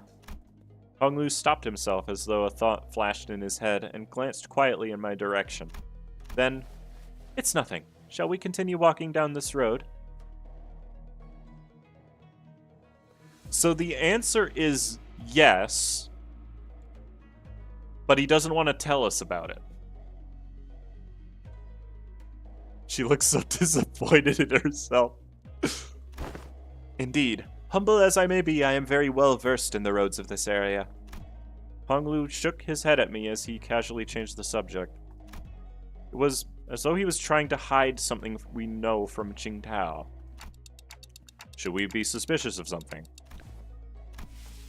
He is a collaborator, but a temporary one. A degree of caution would be advisable. Given Pilot's inexperience and naivete, we would do well to remain suspicious of this character. Faust and Outis approached me as Honglu was nodding along and chatting amicably with our guide. Well, looking back at our journey so far, so that he doesn't know him. My bad. I think we learned our lesson about blindly trusting every collaborator we came across. With this growing distrust in mind, I slowly made my distance from the guy before asking Faust the burning question. So what was that about back there with Virgilius? Something about him going off to help them out? The consequences of his actions at Wuthering Heights. Oh. His actions were a violation of one of the more important items in his contract with the company. He is simply taking responsibility for the breach of contract. I think back to the incident at the manor. It feels like such a long time ago now. Well, that's kind of a bummer. He really helped us out of a pickle. What? That's what they're dragging him away for? Is there a problem, honored guests? It's nothing at all. No problemo, right, Ryoshu? Good. It's you, idiot. Merceau, can you carry Heath for a little bit? He's dead tired. It will be done. Heathcliff, punched in the gut by the hilt of Ryoshu's sword, fell forward right onto Merceau's welcome shoulder. Rogia? You know the kind of person I hate the most? The kind of dull people who can't read the room. Don't you feel the same way, Dante? Yep. I nodded enthusiastically as something seemed to imply that she wasn't really asking me a question. I don't think she was about to punch my lights out, but... Rodian and Ryoshu judged correctly this time. Classified company information must not be discussed in the presence of an outsider. Reminds me of the time we got kicked out cold for a while because he kept asking questions without raising his hands. This guy just doesn't learn, huh? You successfully preserved the secrecy of classified information without spilling blood. I applaud this policy. Heh, I did good, didn't I? I'm just not a fan of how they're treating Heathcliff like dirt now. I am. This has been common. Like, they've literally always done this. If it is no problemo, as you say, then that is well indeed. Yet I worry that it appears that the problem has found us anyway. I stopped and looked around, realizing that we were surrounded by a group of people wielding various weapons in their hands. What, happened to finding a safer path? It is likely that my guidance has indeed given us a much safer path from the more obvious skirmishes. However, to my great regret, it appears that the more observant of our enemies have tracked us here. Damn it! Then what are you even here for? Isn't your job to prevent this exact scenario? Let's leave the finger pointing for later. We're gonna have to take them all down. They must not be allowed to disseminate our current location. Exactly. Where are you slinking off to, Mr. Qingtao? I must regrettably and humbly say that my talents in war are terribly lacking, so I intend to become scarce for a moment. Yet I have the utmost faith in the strengths of our young master and the honored guests in overcoming this adversity, so... Qingtao is already standing so far away from the front lines that he was practically hiding behind me. Faust, anything you can tell us about these enemies? No, but a consultation with the Gesellschaft seems unnecessary if we are to determine whether negotiating with them is an option. They're coming. Interesting. Merceau, wake Heathcliff up and set him down. It will be done. Usually, a sinner has to get the short end of the stick, and it's usually Greg. Yeah, that's true. Hello there. You're different. Sharp-looking stranger. Buff-looking stranger. They're just strangers. The bleed units, again. These are like almost the same skills the last guy had. Gain 2 shield for every type of negative effect on self. Interesting. No passives whatsoever. These are just backstreets mooks. Okay. Oh, that sucks. I can't use that, so I'm just going to use skill 3 instead. Because an offset counter does not actually trigger the one-sided attack, so it's not worth it. That bonk sound, yeah. They should bully Sinclair more instead. I agree. I hate to be that guy, but I don't really like Sinclair. So, like... Oh, Outis lost her clash. That's fine, honestly. We were just doing it to get the haste anyway.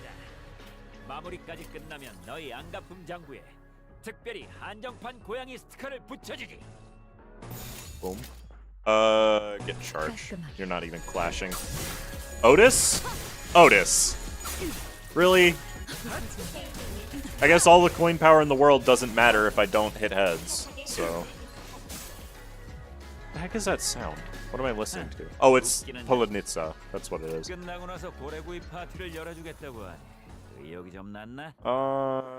gonna run out this turn, but you can't clash with the thing, so don't bother.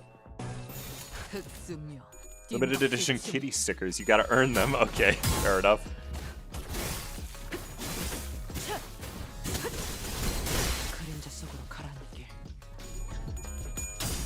I like Sinclair, but I do want to see him bullied more, too.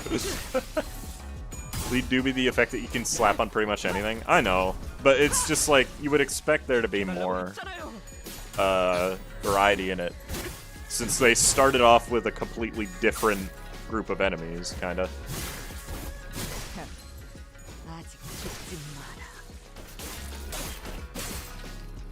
Urso, you're not really doing much, I'm gonna be honest. How many enemies are there?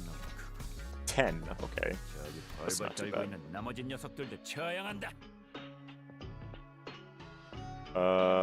Clash there.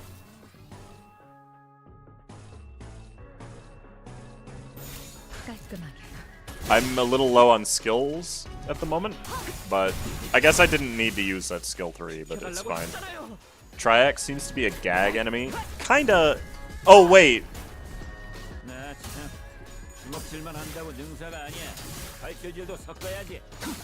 Hang on. It's literally Kung Fu Hustle.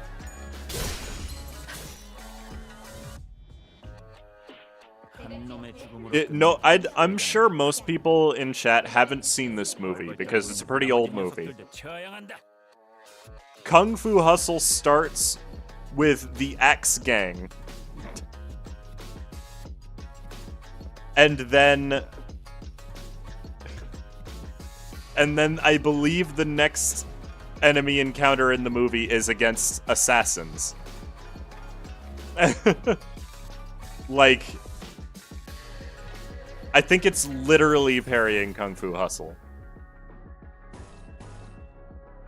It's not even, like, subtle about it. It's a really good movie, and you should watch it if you haven't seen it.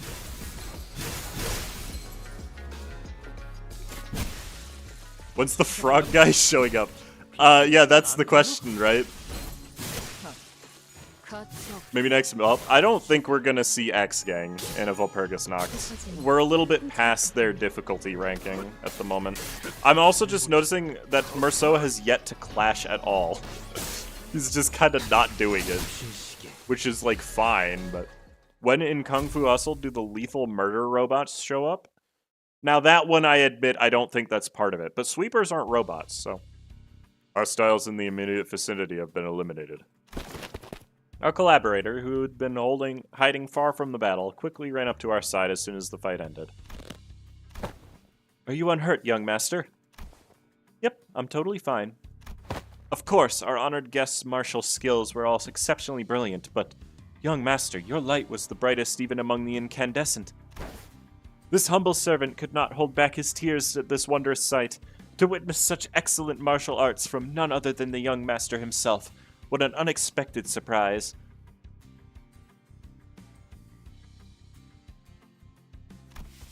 But don't the children of the Jia family undergo all kinds of strict training regimens from childhood? It was simply my assumption that the young master had ceased his trainings once he departed the family. Anyways, how do you think they tracked us down, anyway? About that. It appears that we weren't exactly tracked down. Perhaps it might be the ilk who lurk in these parts of the backstreets recognize the young master's venerable countenance. I don't think my face is that well known. The family hierarch evaluations are nigh. Every soul living in Hongwan must know the face of the young master, who is loved by every elder of the family. Outis, well, yeah, you don't really get a chance to do unopposed in human fights. That's not the point. Did you even field Honglu? No, I didn't. It must be that they are under the assumption that you are carrying something of great value. Family hierarch, huh? Didn't Jia Shishun say something about her heirs back then? They all assumed wrong then. I didn't bring anything precious that the elders might be looking for. Young master, even now? I just couldn't care less about it, that's all. Besides, many of my siblings are much better fit to be the family hierarch than I am. That's... Ahem. Well, that is indeed a relief. A relief, is it? Ah, well, but of course, it is a highly dangerous endeavor to partake in the hierarch evaluations, so it is of great relief to know that young master is not putting himself in unnecessary danger. I guess that could be a relief, sort of. Now that we took them all down, there shouldn't be any more on the way, right? Greg, can we not jinx ourselves for 1 second? Why are you laughing, Ryoshu? Now I'm worried. Please, do not concern yourselves any further. We will take a more clandestine path. I guarantee a safe and easy passage to our destination. I still have a hard time buying that. The lay of this place would constitute a perfect place to set up an ambush in most places. Yet you claim this to be the safer path. Yet I must ask you to place your faith in this humble servant, for Hangyan is not like most places. Fine, for now. Outis shut her eyes for a moment out of retorts, then turned to look at Ishmael. Hey, Ishmael, you must have a pamphlet of this place handy, don't you? No way. You're actually going to read it? Why else would I ask? No, I mean, how could I not be caught off guard after almost a whole year of getting brushed off by everyone every time I plead for them to read the damn pamphlets? Like, hell, did no one think to... I will find my own intel if you're just going to ramble on and on about your grievances. Okay, fine. Here it is. Outis opened the pamphlet and began intently glaring at its texts, as though she didn't want to even miss the smallest detail of information in there. Suspicion clear on her knitted brows. Of course, Outis knows to recognize somebody who's brown-nosing to get something out of someone, because she is like that. She's literally doing that herself. I think the top 3 damage dealers are going to be pretty consistent for this entire interval, if I'm being honest. Kazan. World of Warcraft? Excuse me? Are all of these going to be unique enemies? Also, is everything going to be level 45? In which case, this is going to be pretty easy. I don't know why him being an Outis makes me feel like he's going to betray us. I don't think why people still think Outis is going to betray us. We were on a desperate run. All the while fighting off hordes upon hordes of enemies. Oi, what happened to safe and easy passage? Explain this shite. It appears that the young master's radiant countenance was made known. I thought we were finding a more clandestine passage. How come we're getting jumped by even more enemies? As I have said, the young master's radiant... At least try to give a little variation to your excuses. I cannot so easily say that he is being untruthful, given the disjointed allegiance of the enemies attacking us. Outis played with the pamphlet in her hand, clearly frustrated, but unable to establish anything concrete. For people without a clear allegiance to attack a member of the Jia family... Looks like everyone in the backstreets has been getting pretty plucky while I was away. Back then, I couldn't even catch a glimpse of their faces. They'd all be on their hands and knees whenever we walked past. Oh, what a wonderful change. Oh, shove that wonderful change up your arse, you bloody loon. How much longer till we got there? My Kazan is near. Calm your worries. Our guide seems oddly calmer now than he did at the beginning of this journey. Did he really get numb to all the violence that fast, or... Speaking of which, what's a Kazan? It is a term commonly used to refer to taverns, inns, or equivalent places of lodging in this region. Lodging, huh? Like a hotel? It's gotta be pretty fancy then, huh? Do they serve like complimentary snacks and drinks like the warp train? Not sure about that, but it seems like Kazans also serve alcohol and food alongside their lodging services. Maybe we can get a meal in there. And, hopefully we won't be attacked there like this. Residential non-aggression taboo. Any mutual acts of violence inside a residential building is, within this particular area and floor of Hongyan, a taboo. A taboo. We may rest easy within, then.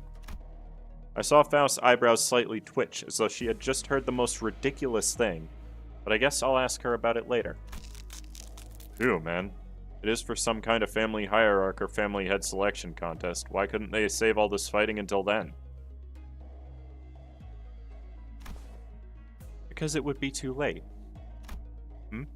Late how? Every hierarch candidate must have brought incredibly precious treasures with them. It would be nice if they believed that their own treasure is the most precious of them all, but everyone's going to try to take each other's just to be sure. I see. Just in case someone else brought something that even better than their own.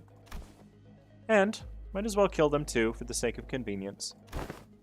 Is that how the folks in your family think? What kind of line of thinking is that? But other families didn't seem too different from mine.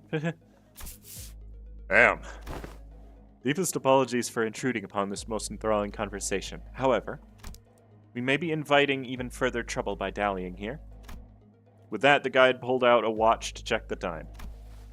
It will be Nighttime soon.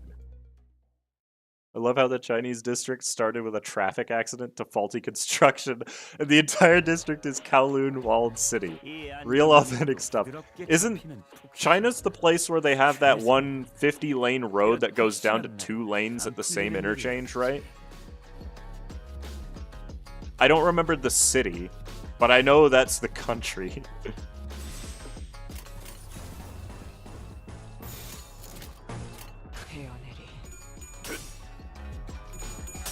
Their Kowloon Walled City is a real usable unit in a gacha game. I would assume so.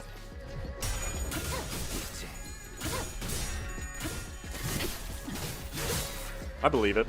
Can you believe that I'm not even really looking at the screen while I'm talking to you guys? During these fights, it's not necessary at all. In fact. Speed is 10. And a ton of their bridges are made of like 50% sawdust. Jeez. Shade thrown at the Earnshaws? Not really. They were rich too, remember?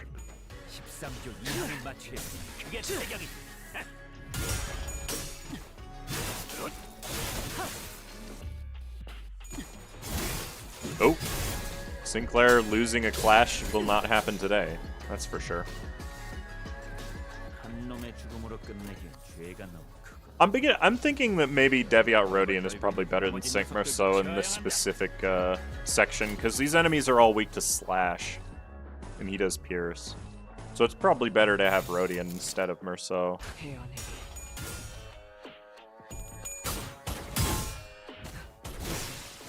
Oh. I keep using skill 3 when the enemy it's targeting has like 3 health left. I wasn't calling them poor? That's fair. To be fair, I think it's implied that Honglu is part of, like, one of the richest families in this entire city, so...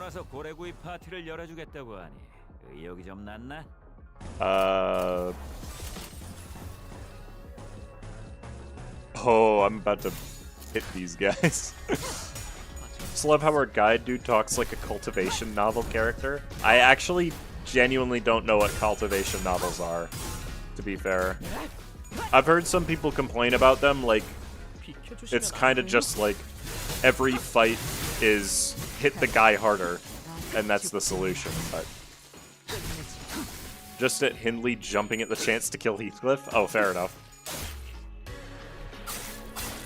Ah, what? Oh, I didn't have enough skills to clash with the last guy, that's right.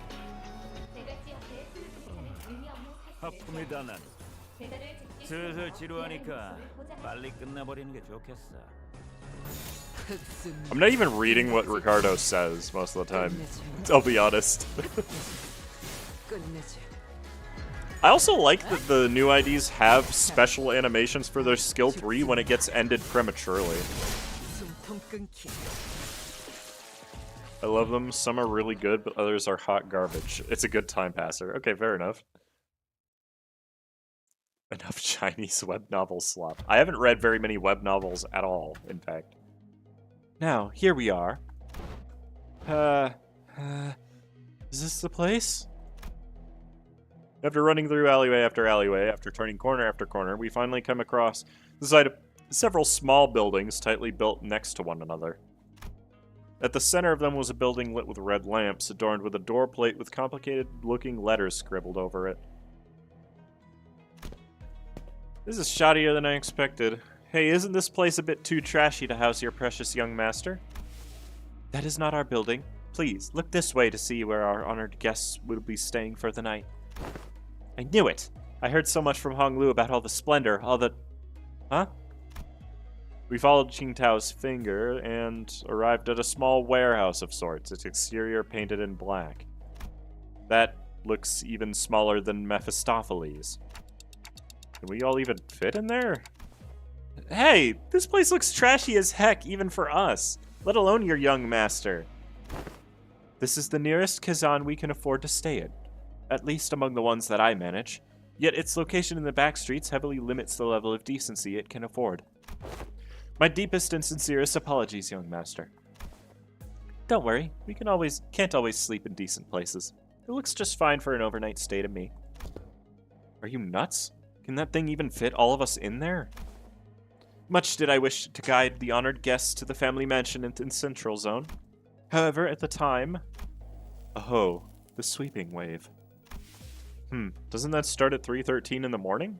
I feel like we've got plenty of time to get there. Exactly. Don't we have more than enough time to get to the family mansion? According to H-Corp Travel Guide, the central area is only like an hour away from here. Has the honored guest traveled to District 8 before?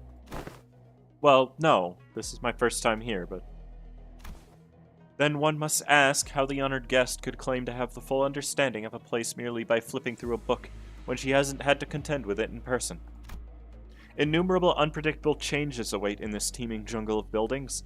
The ever-shifting structures, the constantly changing paths, ambushes from foolish yet vicious syndicates, or even offices of the backstreets. Oh, we are beset by danger from all sides. Such bold, flippant approach to predicting the phenomena of this place is to court death. Even a toddler must know that. One fails to disguise his utter sorrow at the inadequacy of her wisdom. Is it just me, or are we all thinking back to Ishmael back at the Great Lake? Zip it, Dante. But if the guidebook lists a path, does it not imply that it is technically possible to reach there in time? He said it. He said the thing. God dang it. I knew somebody would point it out. If Outis being a kiss-ass is her personal form of atonement for what she did in the past, willfully forcing herself down to the lowest of lows in some apologetic act, thinking it's the way to. I mean, Odysseus in the book is a pretty regretful character by the end of the journey, so I wouldn't put it past that to be the line of thinking. By the way, I don't know what the reference is. I know it's a reference, but I don't know what it's referencing.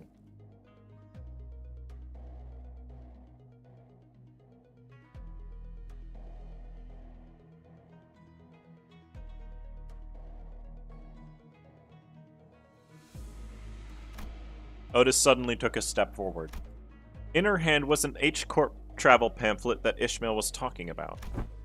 I have faith that if our executive manager would lead us in your directionally challenged stead, they would be able to lead us to our destination before night falls. Me? This does not appear to have been discussed aforehand. Very well, allow me to speak freely without frills. My responsibility is to bring the honored guests to the central zone and ensure the young master's safety. You recording death is just a really common turn of phrase in those kinds of Chinese novels. Oh, okay. It is indeed technically possible to reach the family mansion before the night in the backstreets commences. Technically. Yet, not even one iota of danger to the young master shall be permitted. The mission that has been so graciously bestowed upon this humble servant is not to guide the young master with haste, but to guide him with utmost safety. Oh-ho! It is said that those engaging in strategies and plans must remain wary of losing sight in their purpose.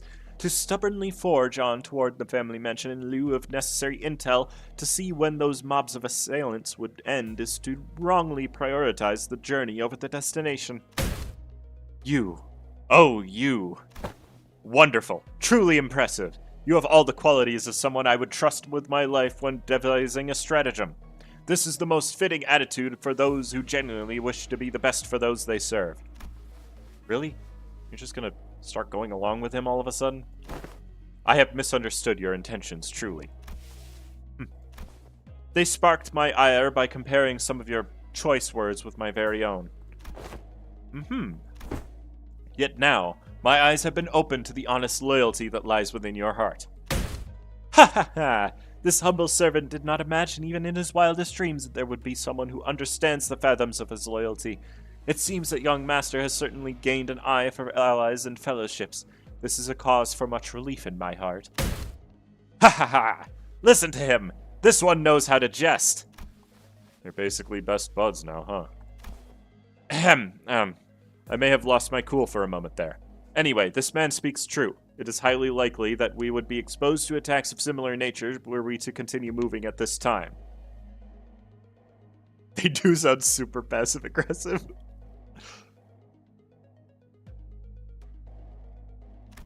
She's just fully on his side now, isn't she? That's when I realized that she was looking in my direction. The exaggerated smile had all but completely faded from her face, replaced with an odd but dead serious expression. When our gazes locked, she nodded. She must be completely turned around about that guy. Is this her way of saying, so long, I'm gonna quit and go work with this guy now, thanks for everything? And as for this hotel, it is still much better than sleeping in outdoor tent barracks. We should be able to relieve ourselves of some fatigue before moving out. Did you not earlier insist on continuing our search for a better accommodation with the greatest vehemence, Miss Outis? Yeah, whatever. We get your point. Let's go inside. Phew. My humblest self can only behold your generous acceptance of this insufficient lodging with the deepest gratitude. Dante doing that Disco Elysium check fail. Yeah. Exactly. After all that serious talk, the man seemed oddly relieved to hear our decision as he brought his fist and palm together. Architecture of today mustn't be judged with such haste merely by an observation of their exterior. The interior may hold aught to be surprised of. Worry not. With Rodian surrendered, wouldn't that be nice? We made our way into the building. Oh, this actually ain't so bad. It's clean in here. Where's the fight? This was a fight stage. Have we already done it? I can't remember. This place presents a rather classical aesthetic. The landscape paintings lining the walls give off a rather sophisticated mood. It's much more spacious inside than it looks from the outside. Did they use some kind of space expansion technology in here too? No, it seems that the building only appeared small due to the density of structures in proximity. Well, the door is now open. Should my presence be required, I shall be in the small shed next to this building. Please, do converse freely. Don't converse freely. The man smiled awkwardly and quietly excused himself as the excitement among the sinners began to grow. Meanwhile, Hong Lu stood a fair distance from the guide, quietly watching his face as he left. His expression was enigmatic, as if he were gazing upon the clouds, the flowers, or even the wind. Yet there was no light in those eyes. It was as if they beheld a storm cloud, a desolate field of wilted flowers, and a howling destructive gale. Do you suspect something, Hong Lu? So I decided to ask. Not yet, I don't think. Huh? Not yet? So, big brother, something felt off to you too, huh? That's when we caught a familiar voice. Oh, Shichun, it's you, and so soon, too. Yeah, I told you I had a feeling we'd be seeing each other again very soon. Have you been well, young master? I'm so glad to see that you're doing well, Mr. Vai. Oh, wait, don't tell me you're staying here too, Shichun. We normally wouldn't ever set foot in a place like this, but I ran into some kind of large-scale construction on my way back to the family mansion. Had to come in through the backstreets. So we weren't the only ones troubled by that random construction site. Oh! Hail to thee! Yeah. The confident look on Shichun's face was immediately replaced by that of alarm. Did she lose her memories again? Is she with you? No. Don Quixote is the same as always. Ahem, ahem. But she looks like such an airhead. Young Shichun! Young Shichun! Well, wouldst thou accompany me to the lounge but a moment, so that we may share a moment of catching up? Oh, yeah, actually, let's do that. Hold on. Jia Shichun seemed to hesitate for a moment, staring at Don Quixote after hearing that her memories were intact, before walking right up to her. I like that idea. Shall we? Why don't you go ahead and find a room for me to stay in while I talk some things out with her? What? You wanted to do some catching up, right? Tissa! Manager Esquire! Loss of critical personnel may be a cause for disciplinary action, Dante. I don't think there's anything wrong with making friends, though. Looks like Shichun really likes Don Quixote if she's comfortable enough to tease her like that. It's not Don Quixote she likes. She obviously just wants Don Quixote's power she saw back then. My lady, this is hardly the appropriate place for... Fine, I'll try again later. Go get some sleep. I'm heading in too. Chi-Chun sighed with a bit of disappointment before heading into the lobby. Well, let's all head inside now. So I and the rest of the sinners followed her into the lodging. Glory to Urieville. God dang it.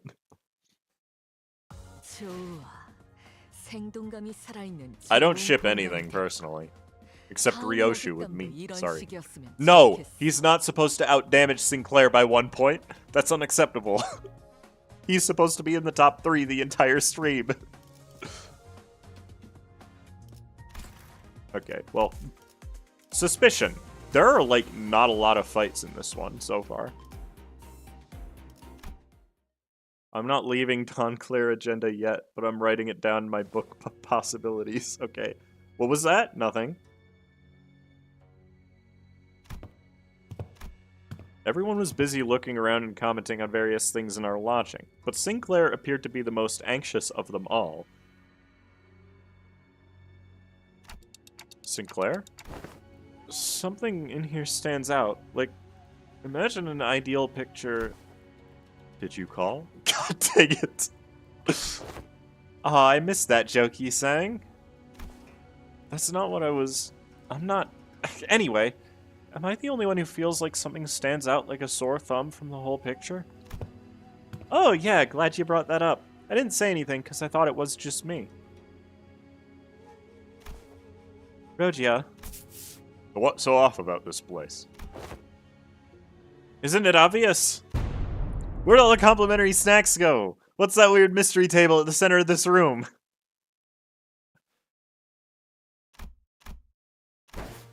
Huh? That is kind of weird, though. What's that table doing here? Saturated colors are quite the pleasant sight to behold. So, is it any better inside? What the hell is that hideous table? The kerfuffle sparked by the particularly unsightly piece of indoor furniture calmed somewhat once everyone made it inside the building. Of course, no one was able to discern the real purpose of the table yet. Every step on the floor leaves black residue on the shoes. Not only the floor. Touching the walls leaves an unidentifiable black substance on one's fingers. Not to mention how the walls ripple in an odd fashion. What could possibly be the construction of this structure? Well, my guess is that the maintenance staff's been slacking. Maybe, but why is everything so neatly organized if that's the case? I've been to enough seedy establishments to tell when a place has gone a while without a tidy-up. Ahem. At least it appears that each room is furnished with a bed. While this is far from optimal, Executive Manager, we may be able to rest here. Huh. I guess they really didn't have the time to clean up. Jia Shichun, the last person to walk in after having taken her time to examine the area outside the lobby, stared blankly around the room with an aghast expression. I'm not even sure what to say about this ridiculous negligence. Then found her room after leaving a scathing remark. I think that she is well aware of the fact that we are definitely walking into an ambush. It ain't the first time we've sauntered into some shady business, innit? Let's just cross that bridge when we come to it, yeah? I guess. Anyone could tell that there was something definitely wrong about that guy. Some sinners, including Heathcliff, had already slumped to the floor, vociferously expressing their desire to rest with a collective sigh of exhaustion. Well, it is pretty weird, but at least we have a roof over our heads. In that case, Dante, perhaps this may be a good time to announce today's close of business. Huh. I've never made this announcement outside the bus before. Oh, right. I hereby confirm today's close of business for the sinners. Understood. Thank you kindly. Starting now, you will all be given a maximum of 12 hours to partake in sleep and rest. The duration is subject to change. Have a good night. As soon as she finished, the sinners each began to relax in their own ways, some stumbling into their rooms while others lingered to speculate over the bizarre table at the center of their room. Save for Outis, that is. Go say something. Got something to say, Outis. Joe, thanks for the 5 coffee. This reminds me of how the New Blood director made a big deal about how ugly one of the stools was in one of the games. Can't remember the name. Okay. Well, I know New Blood. When the Rupture is rupturing, hey, Noober. Hong Lu gives me the vibe that he knows the entire thing is sus, but he's just like, well, it is what it is. That's so true. Yes, executive manager. It's about our guide, Jing Tao. Oh, your new best friend from earlier. Seems like you guys were getting along pretty well. What? That is simply untrue. Did you not see the signal I gave you earlier? What signal? Oh, you mean when you nodded slightly in my direction? Indeed. That individual has an informational advantage over us when it comes to this locale. Regardless of how sound the accusations we come up with here were, he would have been able to explain them away using his familiarity with the region. Ultra Kill mention. No, Ultra Kill is New Blood, yeah. But they have made games other than Ultra Kill, for the record. I thought, as the party with an informational disadvantage, it would be wise to phase camaraderie and friendship with that individual and go along with their plans while trying to dig out as much intel as possible. I seriously thought that suspicious guy totally won you over. Executive manager, I've been in this business for many years. How could you even imagine that I would be fooled by an amateur spy who's so overtly It's nothing. Otis's disappointment was palpable, but she stopped herself as though she remembered that there were more important matters at hand. Ahem. While it is uncertain as to how long that individual will be accompanying us, it would be reasonable to speculate that he approached the LCCB with the explicit purpose of eliminating Hong Lu. Jia Bao Yu. I present the fact that it was Pilot, that inexperienced greenhorn, who somehow conveniently came across this connection, as another evidence supporting this suspicion. That's also true. Faust also has information to share. Faust joined the conversation after listening to us discuss for some time. A review of every known taboo has failed to identify one he called residential non-aggression taboo that universally prohibits acts of violence within residential areas. Then that also has to be... It is too early to come to conclusions regarding that matter. It appears that this area, Hongyuan, has taboos that change depending on your location within its territory. However, considering every other circumstantial evidence, we can come to the conclusion that he was most likely lying to us. Your assessment cannot be denied. In that case, we must already be deep within the enemy's machinations. The constant stream of random assailants we faced earlier was also most likely also a part of their plan. Was also most likely also, okay. It may very well be that this building itself is also a trap, yet we lack the intelligence about this particular backstreets to be certain. However, we do have one minor advantage. It seems that they have severely underestimated our capabilities given the low caliber of the assailants they decided to send after us. One thing we can capitalize on is the mutual lack of intel. Keep our guard up, remain alert, and we should be able to navigate our way out of this trap, Executive Manager. Okay, I get it now. I mean, Outis was gonna be important. She gets the shop ID. Like... She's so peem. Okay.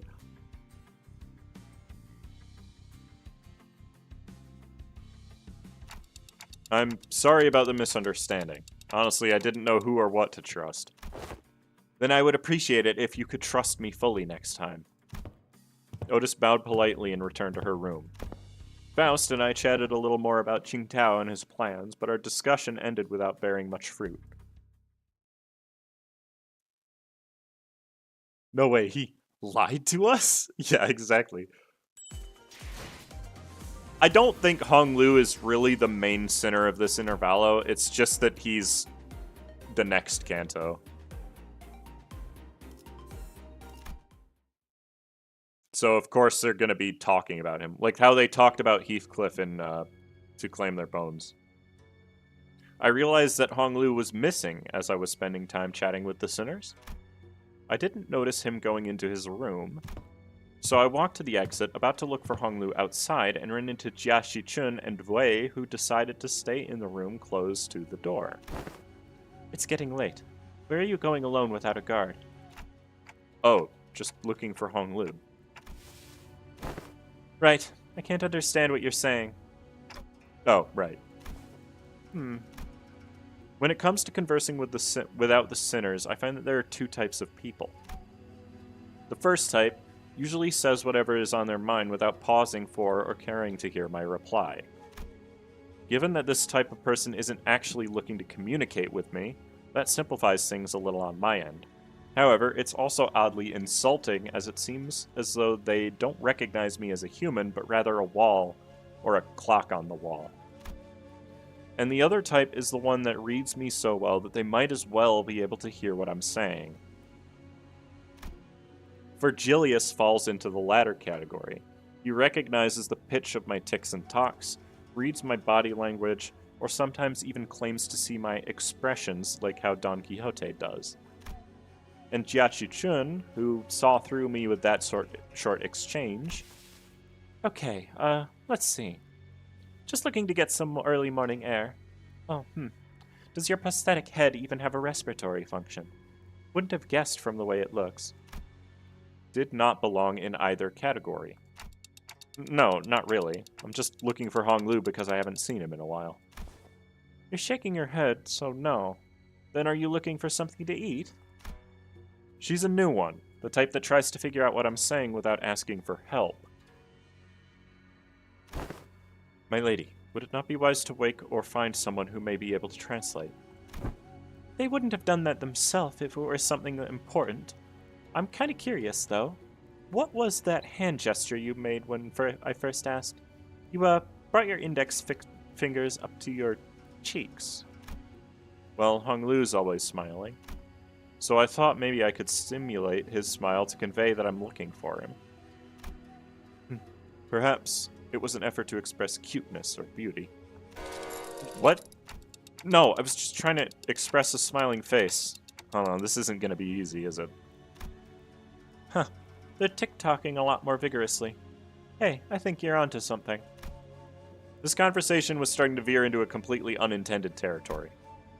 For a bit of trial and error. I see. You're looking for my big brother, huh? We took some very roundabout ways, but I was eventually able to get her to understand what I was trying to say. Well, if he's who you're looking for, that's easy. You should be able to find him by the lounge back there. I doubt he got very far from there, if he even left. So that's what you were trying to so hard to communicate? Yashi-chun was, strangely enough, disappointed and dispirited by my reply. I did have something to tell you too, but never mind. I feel like the mood's been ruined. Let's talk about this another time. I was curious, but it would also take ages for me to ask how she's feeling, so I nodded to express my gratitude before heading back to the entrance. And found Honglu gazing at the hazy scene out the opaque window. He should just get a text-to-speech thing, yeah. What are you doing here? People watching. There were some people stumbling through the streets outside. As I stared outside the window at the scene, Honglu seemed to sense what I was thinking and began. Are you worried for me, Dante? Well, yeah, it's your turn, Honglu. It really is. I'm back at H Corp and everyone's talking about the family hierarchy selection. But you don't have to worry about me at all. Because I did not wish for anything from Limbus Company. Really? I'm not like Yi-sang. I'm not hiding my true feelings. No one gave me a wonderful promise like they would help me recover my torn and broken wings. I joined only to have some new experience, that's all. But we do know that something's definitely going to happen, whatever it might be. Something that will shake you to your very core. Even if you don't wish for anything, going through something like that could...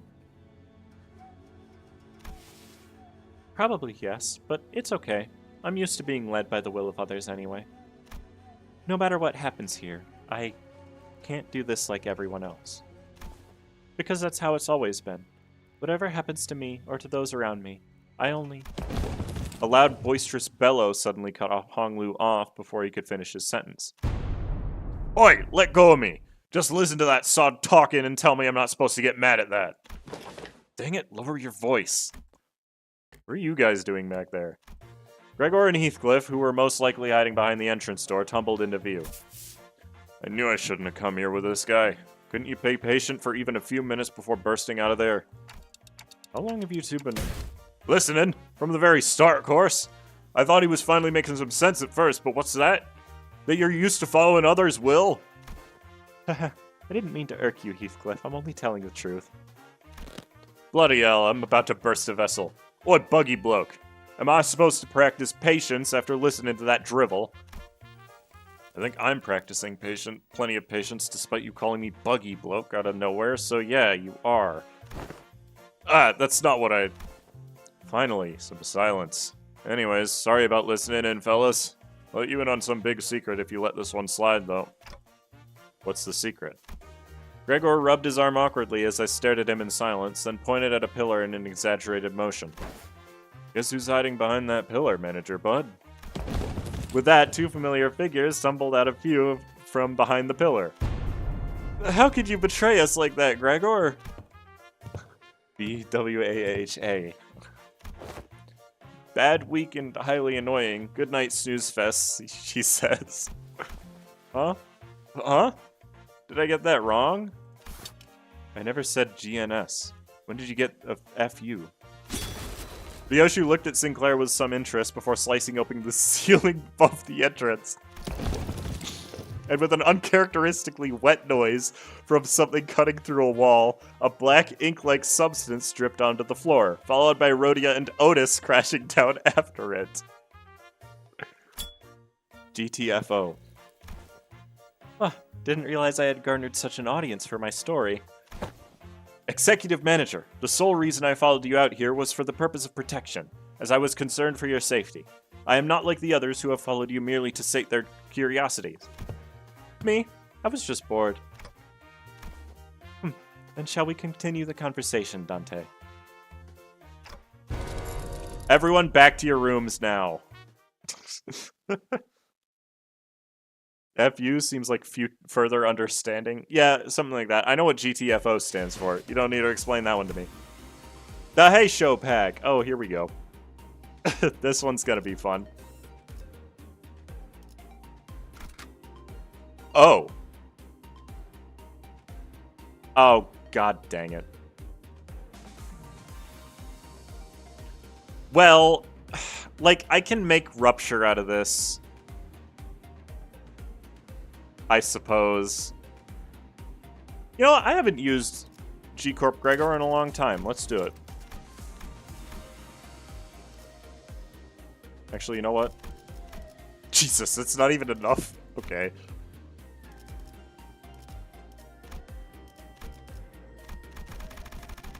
You might be cooked now, to be honest.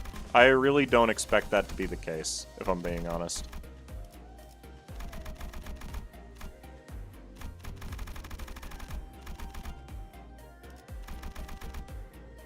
I want to use all these. Nope. I don't think I'm going to be able to use all of them. Oh well. But yeah, I haven't used this guy in a really long time. Let's do it. You're cooked with G, Greg?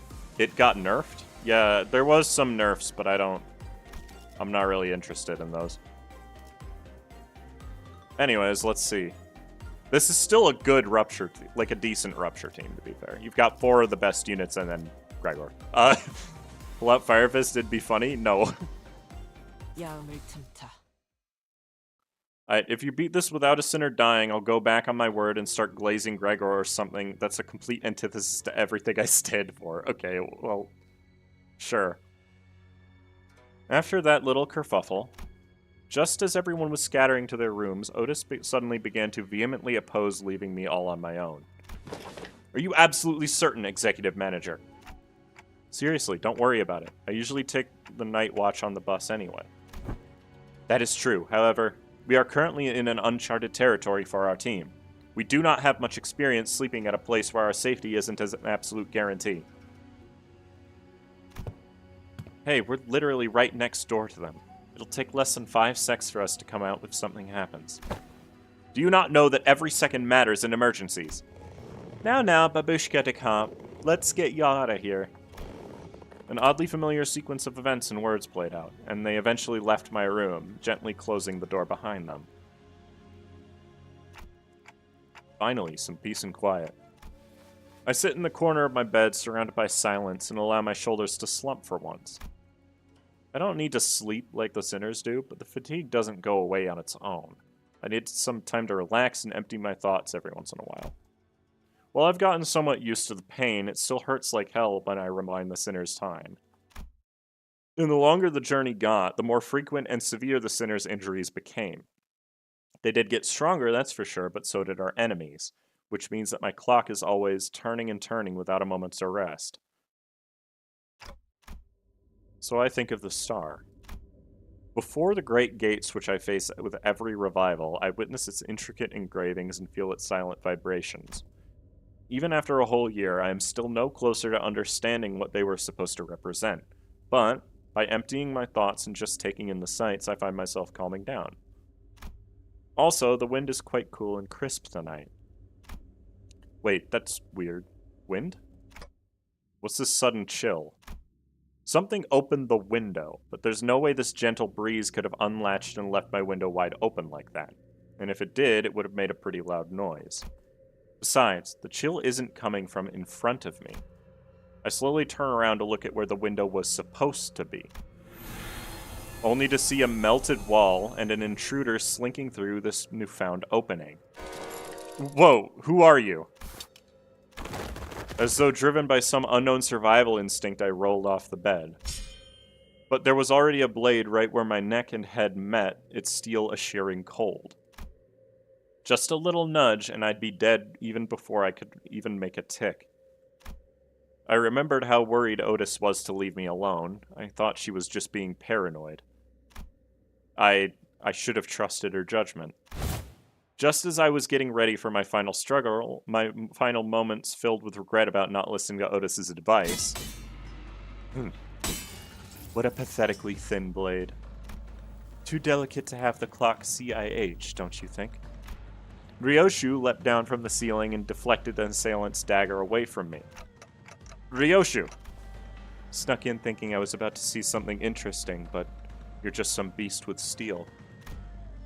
I looked up to see the ceiling torn open, dripping with viscous paint-like fluid, just as I saw earlier during my conversation with Hong Lu. Executive Manager, are you unharmed? And Outis peeking out from the gap. I, Outis, was the one who instructed Ryoshu that the ceiling had a room to hide to him. Remember that. Shut up and help me. Oh, I thought this one was just some beast with steel. I could have cut this beast in half, sword and all, had I not been on the bus. All of your abilities were diminished the moment you were hired by this company. Equally defanged and depowered, if you will. I suddenly recalled Hohenheim's commentary back at the LCE. I had a vague notion of what he meant, but now I was really feeling it. NFW, what is happening? Just as Ryoshu was struggling to stop that one blade, the intruder pulled out another dagger with their other arm and slashed at Ryoshu's neck. A beast of a Heisho pack. The intruder would have cut her throat had Wei not burst through my door. Who wields you now? I don't suppose dialogue is an option. Light enters not the vast garden, yet falls a star into its fathoms still. Ah, no. The intruder reached into his clothes, muttering an odd invocation. Little shit. A talisman. Wait, get it together. My lady. Just as the intruder's muttering began to grow intense, Jia Shichun leaped into my room and struck with the stranger with her fan. Were you going to let that bastard finish that stupid spell? They almost activated the Q-Corp talisman.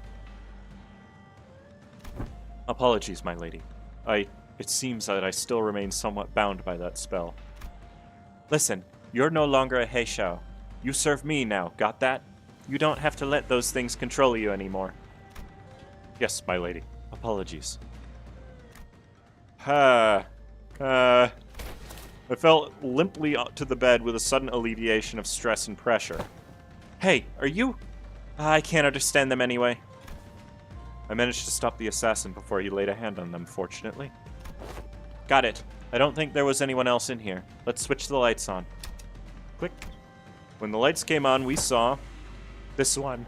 This one's from a Mao branch, isn't it? There was a black bamboo hat wearing assassin on the ground. The walls that appeared solid before we all went to sleep were now melting away as if there were a viscous fluid. There is something wrong with this building.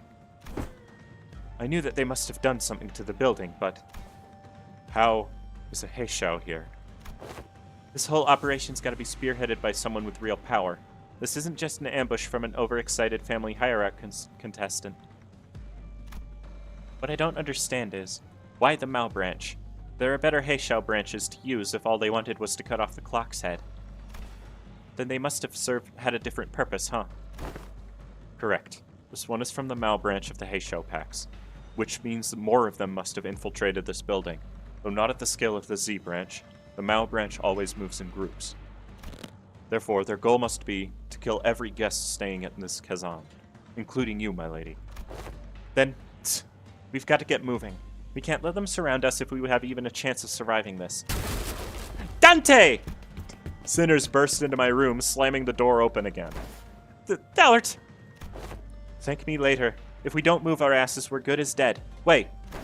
Yes. We don't have the time to contact the main forces of our faction at the family mansion. You know what to do when we're at a numerical disadvantage, right? It will be done, my lady. Jiashi-chun and Wei immediately stormed out of the room as soon as they saw the sinners enter, as though they'd been waiting in here for my protection. Don Quixote and Gregor stood red-faced and on edge, Merceau was covered in battle wounds, and Outis wore an inscrutable expression. I stand before you in shame, to have to borrow the hands of another to protect the executive manager. No, I should have listened to what you said. Extrapolating the pattern from the pattern by which the walls have disintegrated, it is likely that they utilize the identical means of infiltration for each sinner. Oh, right. Were you attacked by bamboo-headed assailants, too? Their ranks numbered many, Manager Esquire. Yet, for how many of them there were, they were unsettlingly silent. Verily, we were almost... not almost. I saw on the way here that some of us did get killed, impaled straight through the guts. So what he said about how fighting indoors was a taboo. Yes, a lie. How utterly cowardly and unjust of these vile cur to strike from the shadows. Alas, now is not the moment to ruminate upon their villainy. Correct. Besides, there's more of them waiting to sink their blades into us. It's the city, he can get a new tongue. That's true. Hello. Heishou pack. Offense level -10, defense level -10. Did you think it was just a threat? Oh, they have unbreakable coins. Okay. Heishou pack Mao Feather Striker. So everything is like lessened to my level. I'm assuming there's something that's making them weak then. They do inflict Death Strike. I imagine we're gonna get more Heishou enemies than in Honglu's Kanto. Yep. Bestowed mission. Oh. They're doing it for somebody they don't like. I see. Against an enemy with death rate, inflict rupture count. When attacking enemies with source speed, inflict more rupture. Got it. Oh, they've got their own panic effects. What the heck? They just deal more damage and take less damage when faster at low SP. That's insane. That's not even a... There's no upside to making them low sanity then. Because they just gain bonuses from it. Okay, this sucks, but oh well. Oh, look at that, that's favored. Nice.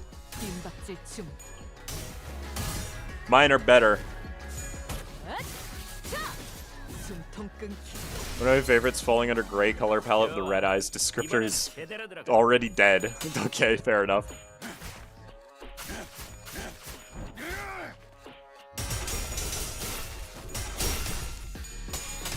And Merceau did sadly lose his, and so did Don. Okay, whatever.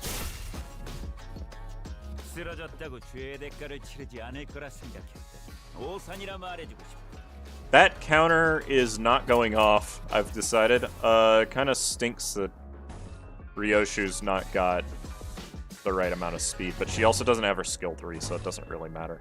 Struggling, huh? Which one are you even clashing with? The back one? He'll be fine. You've got enough gluttony resonance. Oh, that was a clashable counter. Whoops. Didn't realize. Oh, please hit heads at all. Or don't. Fine. Ow! Jesus. Okay, maybe he will not be okay.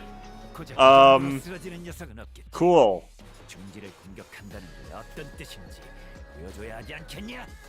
I don't think I'll have a chance to redirect that either. That sucks.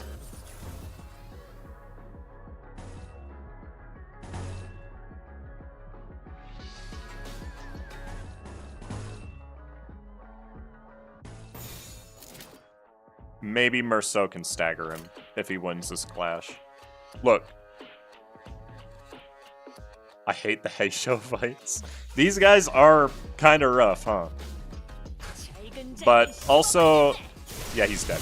I'm not really worried, to be honest, because, I mean, it's still not a focused encounter. If this was a focused encounter, I would genuinely be worried about that. Okay, I saw that 3. I really hope that was theirs and not mine. Okay, good.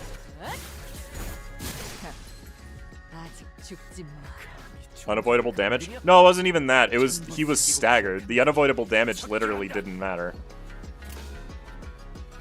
You need to counter once. You need to counter once because I don't think that skill is winning that clash. It's good that the enemies are threatening. The unbreakable coins I don't really care about. I played on release, Feather Strike rolled a 19? Jeez. Ugrad got to deal 35 damage with his skill 3 before he got atomized by actually good Ruptures units. I mean, that makes sense, doesn't it? Right? Neutral? I guess it's a counter, right?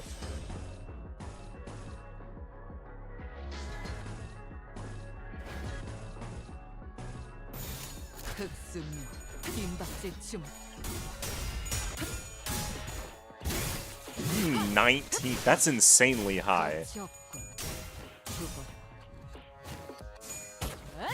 This guy's just going to perish, I believe.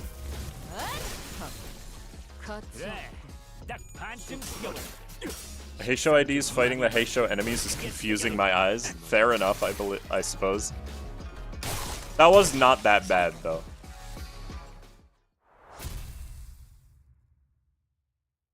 It was brutal. I mean, I did hear that a lot of people were struggling, but I also don't feel like it was necessarily as bad as people suggest. That's unfortunate, but also I don't really care. We won with the EX conditional. That's all that matters. Shihihua? Shihihua. Shihihua. This is an awkward name to read. They're still dead. Okay, you know what? I'm sorry, G-Corp Gregor, but you ain't got no hands. So we'll use Svi instead because Svi at least synergizes with his ego. And his slash, that's another important thing. I love that the Heisho IDs actually wear their hats. That's true, yeah. These wabbits really snowball hard. Yeah. That's fine, though. Yeah,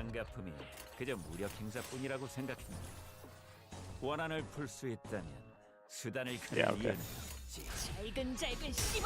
And I'm gonna lose all my clashes now. That's awkward. Ow! Jesus! Alright, well at least I have speed now. So hopefully that'll help.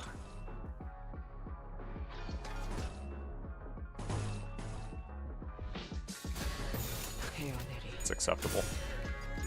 I just wish aggro did anything in non-focus fights, but unfortunately it doesn't. Overwhelm? Yeah, nice try. 이번에는 제대로 들어갔다.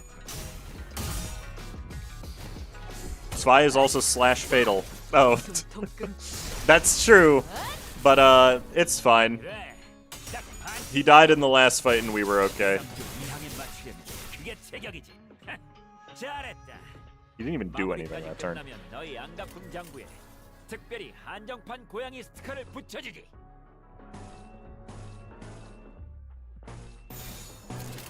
해야 Yeah, they roll pretty high, though. These are not weak enemies. I'll be completely honest. That's not good. Oh, no, he didn't get staggered. Sweet. Bruh? Oh, that's me. Thank God. I was like, how did he roll an 18? No, that's, I actually don't know which ID that was. I think it was Ryoshu. It's hard to tell them apart mid-combo. Kitty sticker? What? 슬슬 지루하니까. I see you have unbreakable coins. Unfortunately, cursorate butcher blade. Yeah, exactly.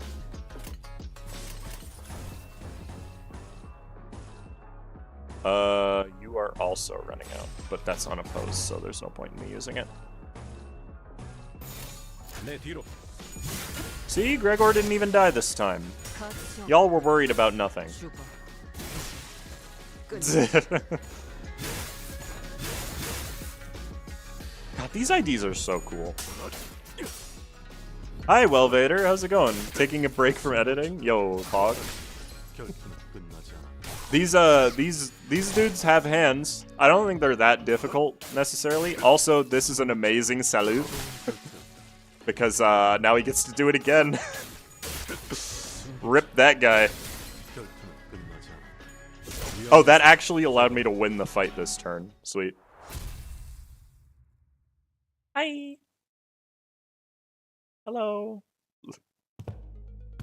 I think we're safe for now. Something tells me that they're not fighting us at full force. At least we routed them, so hopefully that means something. Ah, where'd Don Quixote go? Hark! For I am there. What? Don Quixote rushed into my room from the hallway outside. I had gone to espy if the other sinners had suffered as we have. Verily, they were indeed targeted as well. Most defended themselves well against the curs, and shall be here post-haste, yet... Not everyone survived, huh? Young Sinclair and Yisang, while it appeareth that they had risen and battled, they were caught unawares by our foes. 'Tis likely that their demise came soon after tripping over each other's foot. How embarrassing.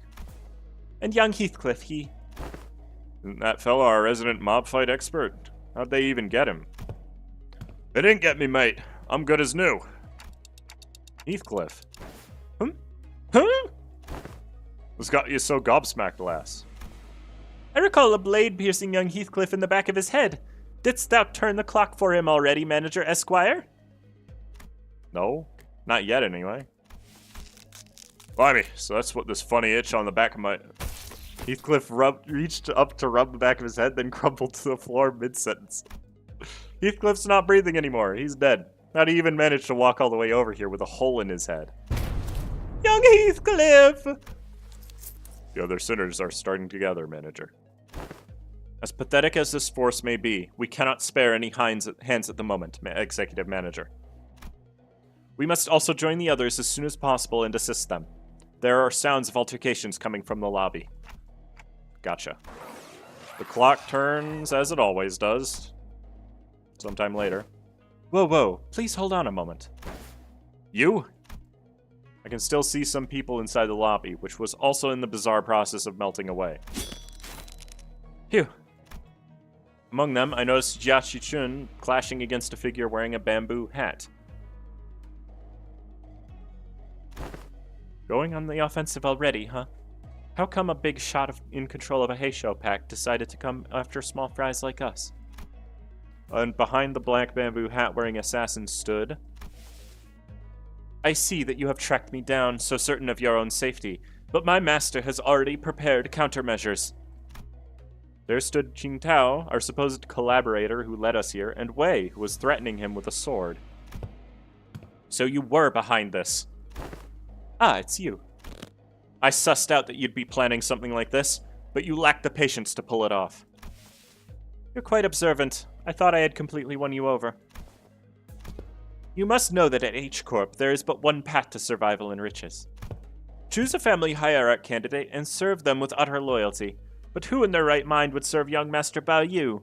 He who has grown up with no hardship, he who doesn't possess even a single speck of ambition. You shut your bloody mouth, yeah? And you rich boy. Oi, you're just gonna sit there and let that bloke talk shite to your face? But he's right that I don't have any ambitions. Have you got no self-respect? What do you have, anyway? Okay, everyone shut up for a second. He's obviously taunting you. Stop indulging him. Wei, speak. I know that you have no means to wield a Heisho pack. So speak. Which master did you choose to serve? Who controls them? Ah, so they are curious. Stay your sword, Zilu. Another unfamiliar voice from the shadows. Young master, are you certain this is wise? Worry not, they're destined to be swept away by the morning dew anyway. The trajectory of their fate shall not alter course, were they to witness me. Red name typically means N-Corp affiliation. Granted, I think it's not necessarily right now, but the voice soon reveals himself from the shadows, walking into the light with a casual, assured gait. Huh? Seriously? You? I see. You're... Allow me to grace your ignoramuses with my exalted name. I am Yihua of the Shi family. You may know me as a very prominent candidate to the throne of the family hierarch. Okay. To be honest, as a certified citizen of Yuriville, I in fact cannot blame you. What? Are you wait. I mean, yes. I understand pretty women. There's one right there. God damn. Oh, wait. Sinclair wasn't in this fight. Right. I forgot. Unexpected foe. Oh, I don't like that silhouette. You know what? I'm gonna take a quick bathroom break. I'll be back in a minute.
I'm back.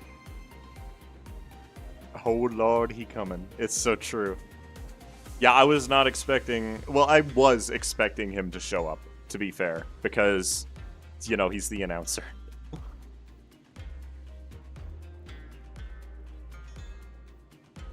It being so obvious is funny because playing this at midnight on my phone, I just did not see it at all. Okay, fair enough.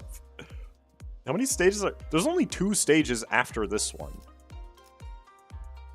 There's been a pretty good variety of enemies so far, to be honest. 명을 이제야 부르나. 새로운 배달 의뢰인가요? 4, 5. 주문이군요. Who was 6?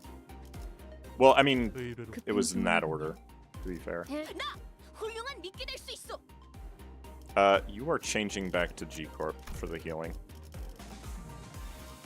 사우주. 제 차례. 영광입니다. Actually, you go 11th. 사우주. I 영광입니다.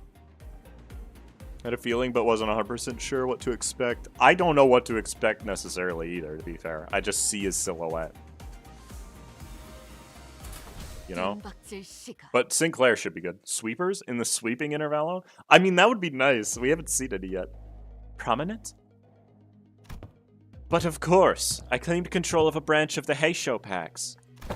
Well, you were wasting your time out there searching for the River of Immortality or whatever. I don't even know where I'd start to refute your brain-dead accusation. This is way beneath me. I don't even want to address you as my senior either. So who is it, Big Brother Juan? Nah, I can't imagine he'd ever be interested in someone like you. What are you talking about? I'm asking whose teat you've been suckling on to gain control of the Mao branch. Because we both know for sure that there's no way in hell you would have the means to control them, right? You little twerp. Are you sure you want to insult my height from where you're standing? Master Yihua? It doesn't seem like the mastermind of this operation was actually anyone important. Agreed. I can tell by just the look of that traitor with the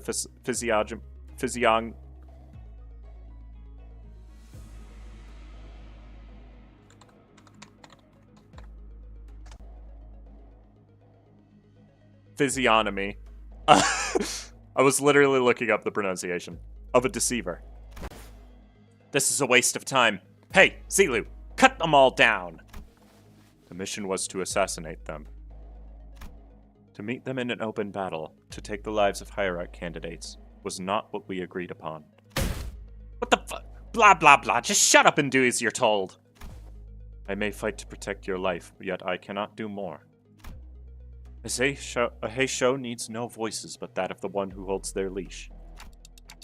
Looks like that Shi Yihua doesn't even control these guys.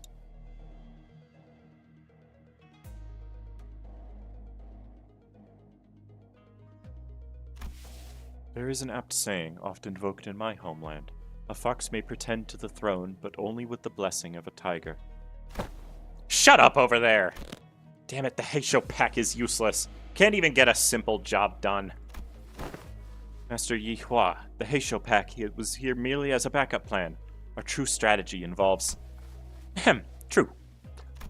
This is fine. I have other plans to sweep you all away. This is the second time this individual has made an odd emphasis on a variation of the word sweep. What are you saying, that you bribed the sweepers or something? While their reactions may appear suspicious, that suggestion is almost an absolute impossibility. The head is at the top of the sweeper's chain of command. In other words, only the head possesses the authority to command them. Right. Yeah, of course. Moreover, they are prohibited from touching, let alone entering, any designated residential areas during the night in the backstreets. This is a permanent, immutable taboo of the head, one of the very first to be introduced. The effort of going through a myriad of paperwork to ensure that Mephistopheles is recognized as a residential vehicle was ultimately to capitalize on this taboo. Yes, it is exactly as you say. What a stupid question to ask, making me anxious out of nowhere. That soured the mood. Come, let us leave. I have only intended to have them see my face after all. Too bad I won't even remember them in a few days once they all get swept away. Master Yihua, we best leave before any more unnecessary words are shed. Faust is right. These guys are acting way too suspicious to not have some scheme brewing back there. So overtly suspicious that I'm starting to wonder if they're trying to use reverse psychology on us into walking right into their trap. Well, when surrounded by nothing but uncertainties, there's a solution that usually works. Faust. Faust had intended to make this suggestion first, but it appears that you share the idea. Yep. So Outis. Yes, Executive Manager. We have 12 sinners, Josh, Shichun, and Wei on our side. And I don't think this so-called Mao branch are willing to fight, which means that we only have 3 enemies. Shi Hua, our guide, and Silu, the assassin. We have the numerical advantage, don't we? You always make the most accurate read of the battlefield. What's going on over there? What's that tick-tocking noise? Our former guide seems to have figured out what our conversation was about because he took a few slow, careful steps away from Shi Hua before bolting off into the distance. I've been thinking this all day, but he sure is a fast runner. Oh. What? What is it, Honglu? Did you remember something? I did. I had a hard time recalling this because he isn't from my family. But I remember now. Your big brother Yihua of the Shi family, right? He announced his name! Didn't that guy just announce that himself earlier?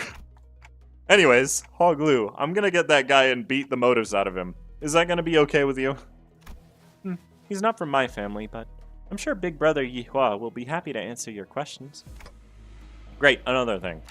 As your commander, I should probably say something cool to start off the battle, right?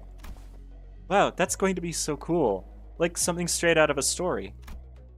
Outis said something like this once. That even if one side has the absolute advantage in battle, the commander's words may be the deciding factor in who wins and loses. Oh no. So I decided to borrow a few words from a book Honglu once lent me. It was a general who said it, I believe. Destroy them all. That's... okay. Hello, Zilu. What do you mean 3 waves? That doesn't make sense. Why are you putting the boss on the first wave? Also, he's level 75. But his stats are equivalent to level 50. This skill looks spooky. Oh, this skill is very spooky. Okay, don't let that hit you and kill you, at least. Oh, even if you do clash against this, it's gonna hurt. With all the Rupture it inflicts. Jeez. Target has 5+ Rupture. Okay, this is just normal. This is also kind of weak, and then this is going to be kind of weak. Yeah. Alrighty. If I'm ever going to have to restart a stage, it's probably going to be this one, yeah? Actually, who's that hitting by default? Outis. Outis is... That's not Outis. Outis full resists that attack. I think I'm just going to let it hit me. Because I don't trust myself to clash against it right now.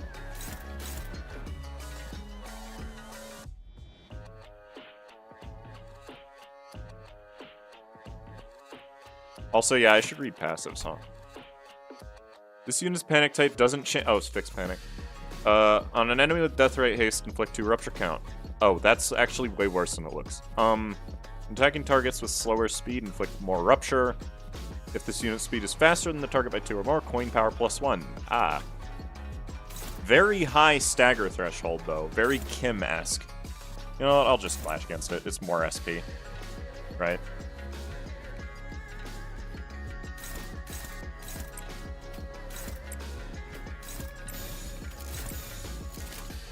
This wouldn't be a bad place to fluid sack, but I don't want to waste that right now. Only get 1 of those per day. Why did the camera do that? Why is it doing that? That's so awkward. That's really annoying.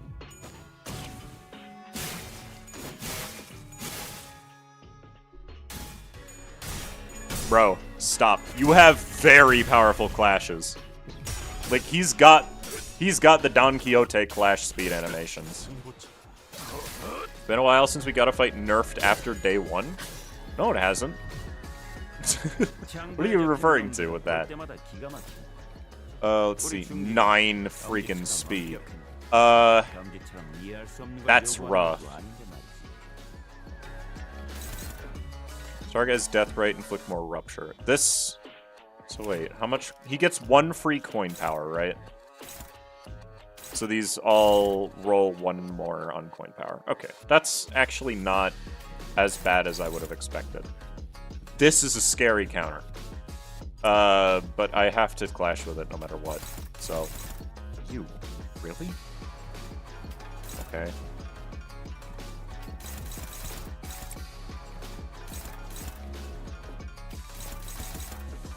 Neutral kind of stinks, but I think. What are you weak to? 부르셨어요? 혹시 제작지를 통해 주문한 물품이라도 That's favored at least. So is that. You are going to redirect the one that's targeting Sinclair, I think. That was the wrong one. Deviat Sinclair is better than Talisman? Okay, we're not going to start this argument. Who asked? Is missing out on losing Talisman for an exchange for a thing that's... Yeah. Perhaps you've missed the fact that Deviat Rodian is in the team. Also, if you keep arguing with people like that, I'm going to mute you. So, keep that in mind. Let people use what they like. Don't try to force people to play the meta, in air quotes, because there really isn't one.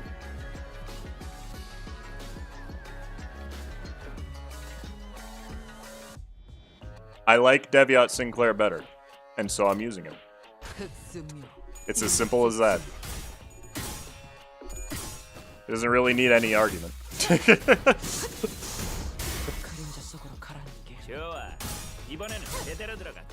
This is the type of backseating people hate, by the way, Rasmus. Keep that in mind. It's where the Limbus company community gets its bad reputation from.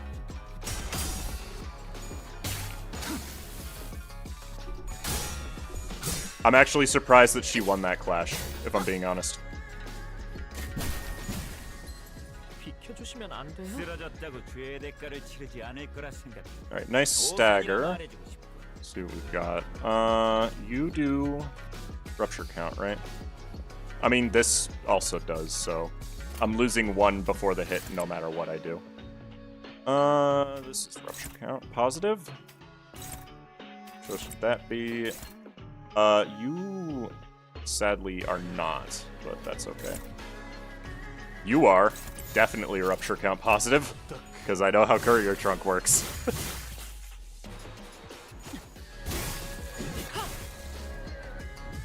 I mean, to be fair, you're lucky that I got to the point where his silhouette was visible, otherwise I would have just banned you. That's a difference. That's spoilers, which is worse.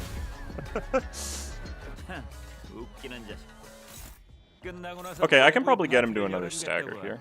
We're both at max speed, but Strider's gonna wear off on you. Honestly, that's probably fine for right now. I can Strider next time. Oh. Hold on, you just wait. I keep forgetting that I can't really redirect at all. So I gotta go with Sinclair. I kind of do want Sinclair to clash is the problem. You know what? Just in case this fight goes on a little longer than I want it to.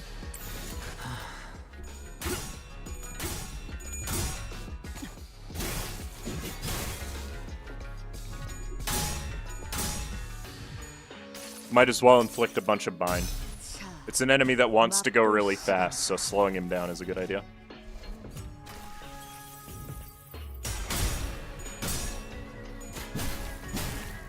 Also, I'll have that for the rest of the waves, whatever they are.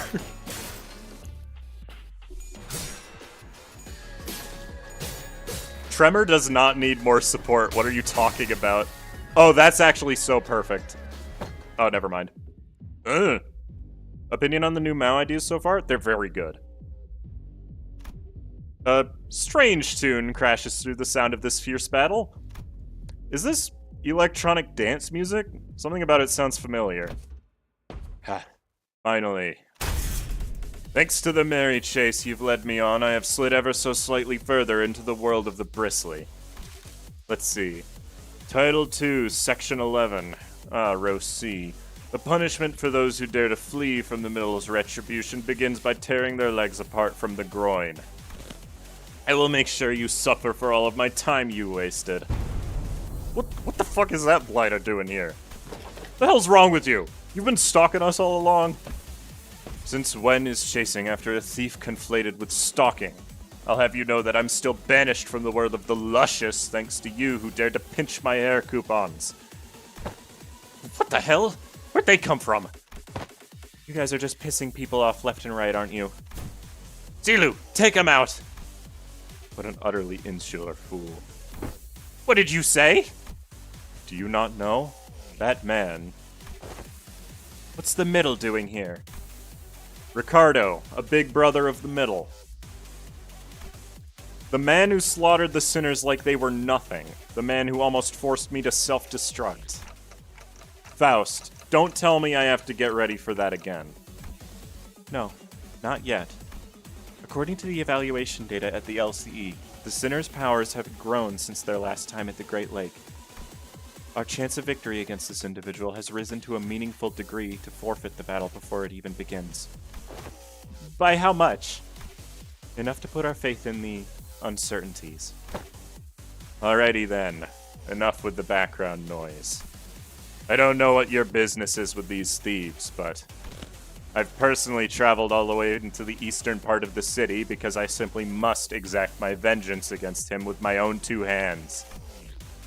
I could have simply informed my brothers in the east and let them handle this, but that just wouldn't do. I was determined to see this through to the end myself, even if it meant asking a great brother of the east for a favor. So you there, Half-Pint and his cute mini entourage, get the hell out of my sight. The Middle's Book of Vengeance comes first. Half-Pint? Ha! Keep babbling that fat lip of yours, minion of the fingers. You don't scare me at all with your cheap hairdo and that garish as hell botched dye job. You're in the H-Corp turf now. I am... Wow. Just wow. Bloody hell, mate. That's messed up. He's far too absorbed in his own foolishness to see he's walking into his own demise. Unexpectedly, Ricardo's face wasn't contorted with wrath even after enduring that barrage of insults. Instead, he looked surprised. A moment of silence followed, during which he seemed to be absorbed in thought. Ooh, impressive. You just set a new record. You are the current record holder for how fast can I get written up in Ricardo's Book of Vengeance challenge, boy. You did it in 15 seconds. Then, with trembling hands, he reached down to grab his Book of Vengeance, opened it, and began to write something down on the paper, slowly and deliberately, as though to make each stroke of pen count. Unfortunately, your audacity is terminal. I will rip your jaws apart myself as punishment. Boys, make sure that this little band of thieves won't get away while I deal with this pipsqueak. What the hell is this asshole talking about? Hey, Zilu! Actually, I don't care. Stop me if you can. Effective immediately, the punishment for all involved parties and bystanders at the site of your crimes shall be complete and total extermination. I think we can slip away unnoticed in this mess? I don't think we've got much of a chance there. Ricardo practically rocketed towards Zilu and Yihua, who were standing in a burst of speed. But his henchmen had already begun to slowly surround us as he ordered. Ready your weapons, everyone. Payback time for what happened at the Great Lake. Let's do this. Besides, I've got a score to settle with that son of a bitch. Oh, there's the middle music. Bro! You can't just start complimenting the things I'm fighting. Alright. We need to get our leaps back. But now that we have the advantage in terms of sanity, this shouldn't be that bad. Realistically, I actually want you to hit that guy. And also, Sinclair is really good against these guys. They're weak to blunt. So, they're getting fricked up. Case in point. 일삼조 이항에 맞추려. 그게 체격이지. We easy diff these guys now, yeah? I mean, Ricardo still is level 60. So, probably not easy, but it'll be easier. We definitely could have beaten him the first time if they didn't, you know, stop us. I don't really like the odds of those. So these two just will not clash. Also, they're super slow, so there's that too. Oop, nope.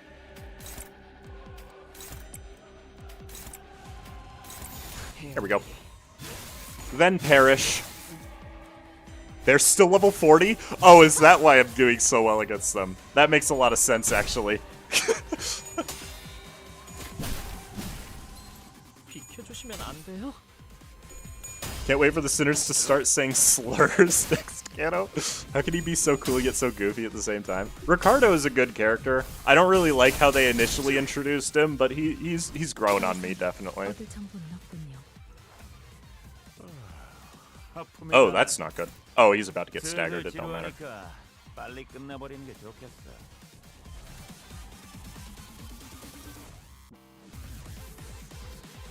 I want Ryoshu to have her thing. The other one, unfortunately, I just can't do anything about. But Sinclair, you're at 18 courier trunk. That's still okay. No. Don't use your good attacks.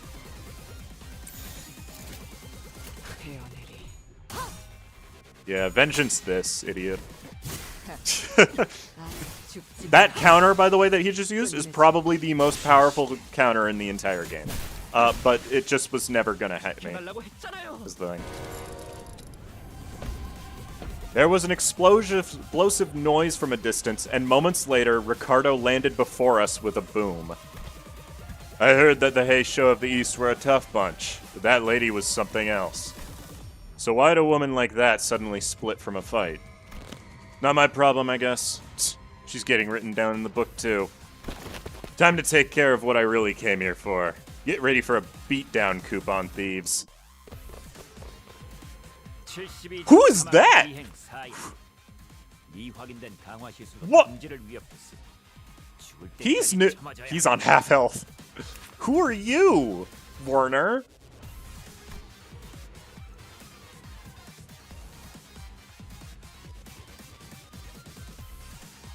Aim for the solar plexus. Oh, we're doing that. Oh, they have sanity. That's not good. Vendetta mark. He's so cool. Who the F is Werner? Yeah. Exactly. When attacked by the middle, take 3% more damage per stack. Okay, that's not that dangerous. I just don't get hit by it. It's okay. Now, you're still level 60, which is terrifying. And also, yeah, he's the only one here that looks dangerous. You're still level 40, right? Yeah, so he's just gonna die, like, instantly. Werner from Monster Hunter. Werner is Werner. Why is he here? Like, genuinely, it's so strange. Also, I love how Outis has 10 speed and didn't even have leap right now. Okay, well, I really wish I had 10 speed on this. Oh my god. I forgot how high he rolls. What's his speed? 2? Okay, I don't need to worry about speed. Let me screw loose that. God dang. I don't know what to do about Werner, honestly. I kind of want to just kill him, to be real with you. But, like, that counter's not going to win. That one might. And then we've just got this, right? That'll work there. That's only favored. Yisang, you're kind of a scrub, you know that?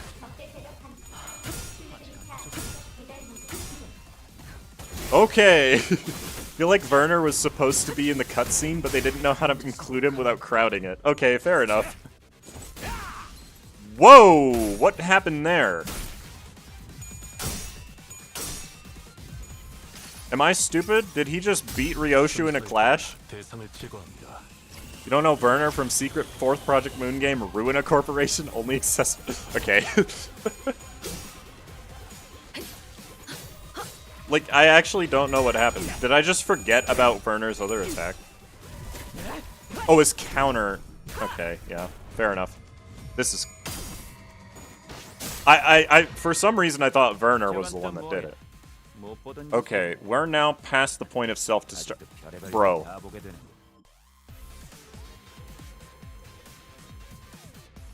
Okay, I get it. If I have Vendetta Mark, do not clash with this. Got it.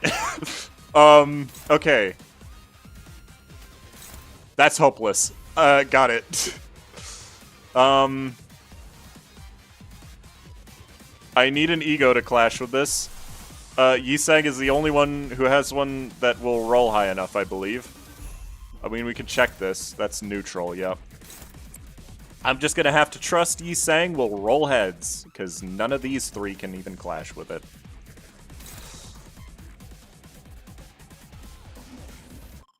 Ew. That's disgusting. Okay. He's not playing this time, yeah. If this hits me, we do just lose, I think, to be fair. I'm not gonna Lantern, I don't think. I mean, it wouldn't be a bad idea to just retreat now, right? You know?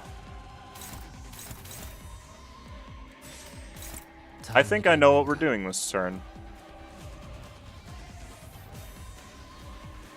One paralyzed kind of sucks. Hopeless, that's just not true, but sure. Favored, and then... Actually, you can clash with it, now that I think about it. And then you hit him. There we go. It's not that bad to get hit by. The next turn attack, okay, well... we'll see.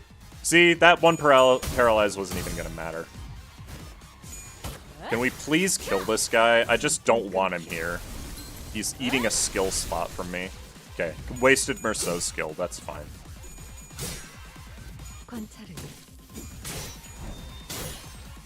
Didn't stagger, but that's okay. Yeah, it would have been really awkward if I hit Tails there. There's a detail that he doesn't get Test of the Big Brother for this fight, unlike last time to show he ain't playing. Yeah, I suppose that's true. He's gonna have 5 Rupture count next turn, by the way. It's okay, skincare will be fine. Goodbye. Whee! Hey, Rodeo. Complete and total extermination. If the main target has the mark, final power +5. That is an 8 to 24 skill. And everybody on my team except Yisang has Vendetta Mark.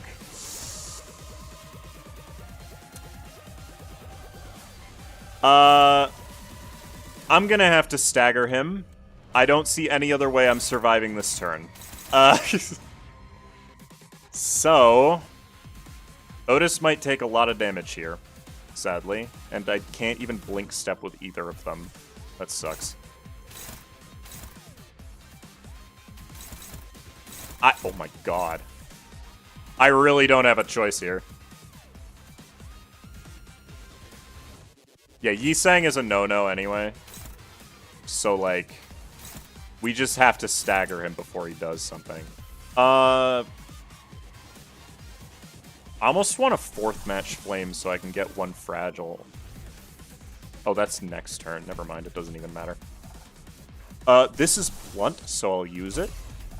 Also, it'll hit Werner, which is nice. Yisang, you're not going to be able to contribute anyways. Just hit Werner, if I'm being honest with you. Who's got the best clash against this? Faust, oddly enough. Okay. You can check if you can stagger. No, I know how it works. His stagger threshold is at 1881. I need to do like 120 damage total. And I will easily... No, that's the wrong guy. I am pretty sure I'll do enough damage. Oh, yeah, that's a 55. Wait, what? I'm pretty sure I'll do enough. You're a ninja guy, Gaiden. Yeah, no, I'm the bunny. Of course. Alright, let's just hope. Everybody else is faster than him, so... Good start. Couldn't do anything about that. Both of these counters really suck, but it's too bad.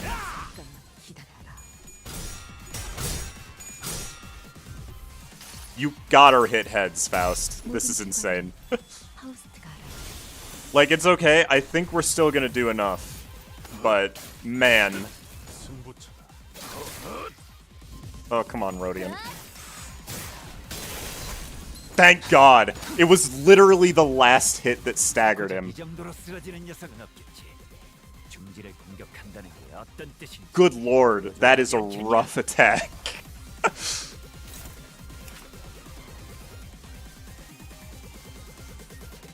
And the worst thing is, I kind of have to attack Werner here, because if I don't, he's gonna live. Also, that counter is scary. On the dot. Did I do exactly enough damage? That's amazing. If only she could have hit heads.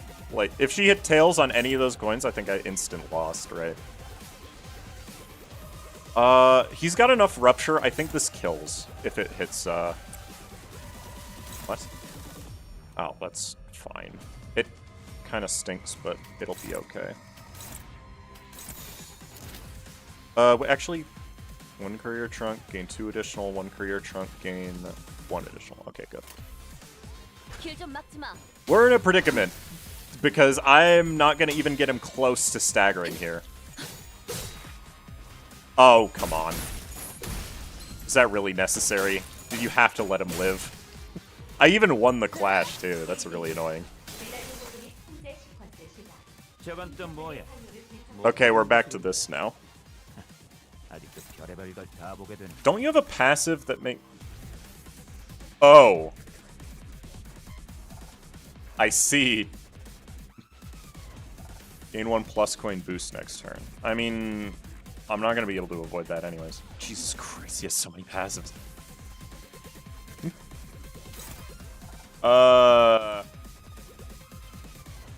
The stupid thing is if I let Ryoshu get hit with this counter, she does just die. So, like,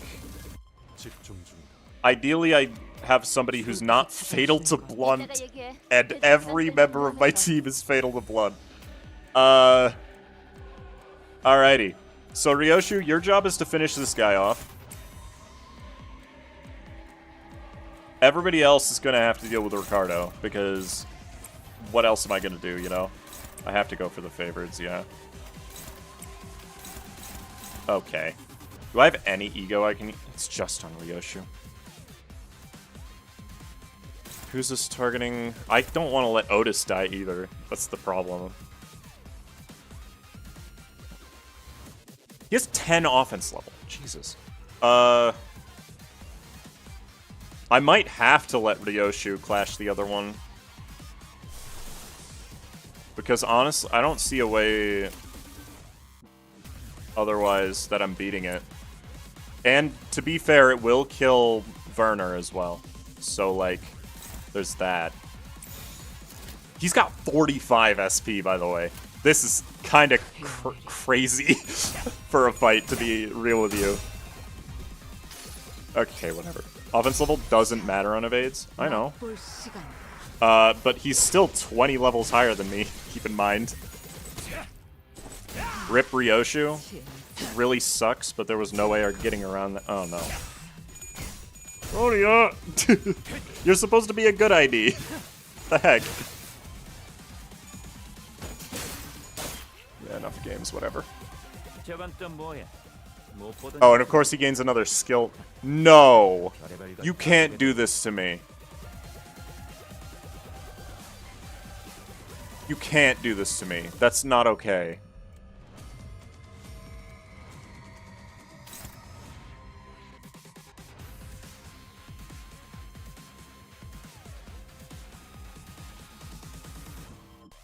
You're gonna make me deal with more minions? Alright. I don't even know how to get SP from this point, if I'm being honest. Merceau is going to get hit by the counter, no matter what I do. Ew. I can't clash with any of this. Alright. I have an idea. It's not a good one, but it is an idea. How do I want to handle this? Fluid Sac, or do I want to go for damage instead? I think Fluid Sac is probably a good play here. Because I can clash with this, and that's decent. Outis, you're gonna Sun Shower this one, because I don't think anything else I have can even beat it. Good luck beating this guy. Yeah, I'm Fluid Sacking, don't worry. This attack, at least it's targeting Dawn, but she's also fatal to Blunt, so, like, I can kind of ignore it. This one, I'm just gonna have to evade it with somebody. There's no other way I'm beating it. The guard itself, I don't really care about because he's already at max SP. The one blunt power-up I can't stop anyhow.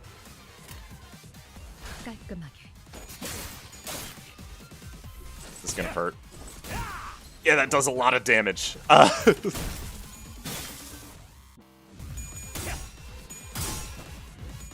Ooh, okay. What was his EX condition? I didn't even read it, if I'm being honest with you. This could heal Merceau out of his stagger, theoretically. I don't think it will, but it could. Also, really good headset there. Why are they unbreakable? It doesn't matter, he avoided it. That wasn't too bad, actually. You can't do this. It's not okay. I have to Fluid Sac this, right? The other Fluid, like the good Fluid Sac, the one that I like. This one. It's only favored, and it's unbreakable, right? I can't avoid this damage, no matter what I do, so I might as well try to win the clash. What about the small ones? Targeting Outis, targeting... Oh, you suck. Means I need to use 2 evades. I'm okay with Dawn getting hit. I'm less okay with Faust getting hit. These guys aren't too dangerous, though.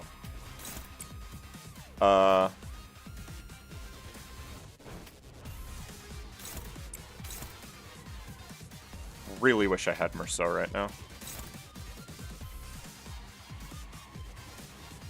What did they even nerf? That's such a good question, actually. I can't do anything about either of these attacks. They are hitting me no matter what I do. But I need to win against the AoE or it'll just kill me.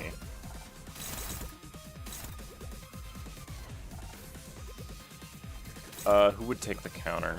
It would be Rhodia. I don't really want to let Rhodia get hit by that. I think Merceau dies this turn no matter what I do. Can I use Fluid Sac? No, I have to use this one. There's a good chance I have to restart this fight, it looks like. I think the safe play is probably just to let him hit with these. So I can't stop them anyways. Like, a counter clashing, that's not gonna work.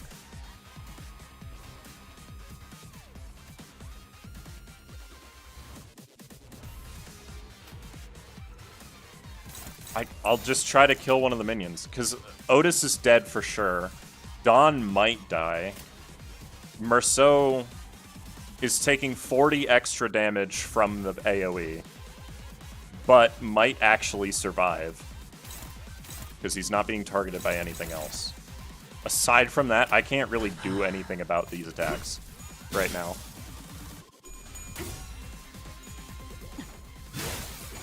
Don't care. No, it didn't matter.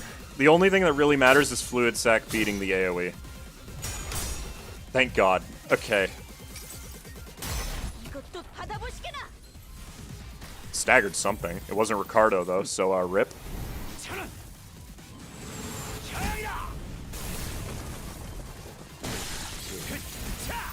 그 자식이 또 I love that Don didn't even get staggered by that. 남부의 The only person who... Oh my God. 나간 적이 있었지. 동서남북의 중진 그 일을 잊지 않고 I'm not really sure how Rhodia actually even managed to survive that. If I'm being real with you, that hurts. 전투 중이니까. You're blunt ineffective. I'm going to be relying on Ishmael redirecting Ricardo pretty much from this point, I think.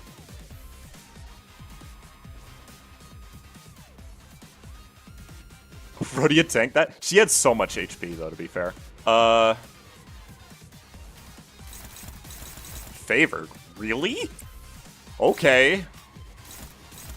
These are struggling because she has no SP. And I can't really give her any SP either. So, like... Do we just block one of them? That target loses 20 SP is actually devastating. I'll power guard it. Please kill that guy. I guess. I need to try to get his sanity up, so... I don't know what to do about this. I'm letting Yi Sang die, that's for sure. Actually? Do I have to? Yeah, because if I try to evade this, but I target this guy, then it doesn't evade it.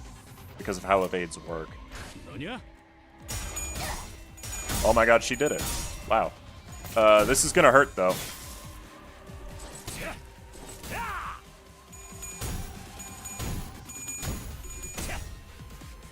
I'm actually surprised she almost won that. Oh! Okay. Well, 저건 또 뭐야? we might need to just completely change what team we're using for this. 별의별 걸 다 보게 되는 Because I don't know what to do from this position. Struggling.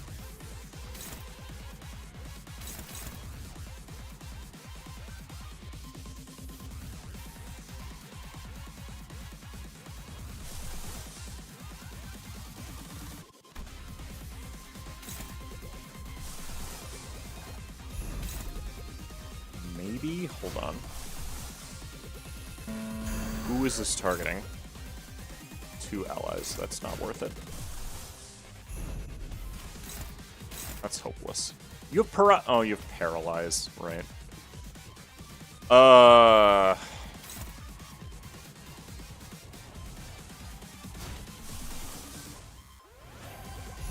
Which means this also doesn't win. So it has to be somebody else. Why is Gregor here?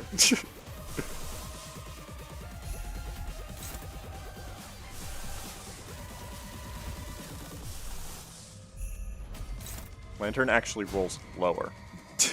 So, I do not know what to do about this. If I'm being completely truthful.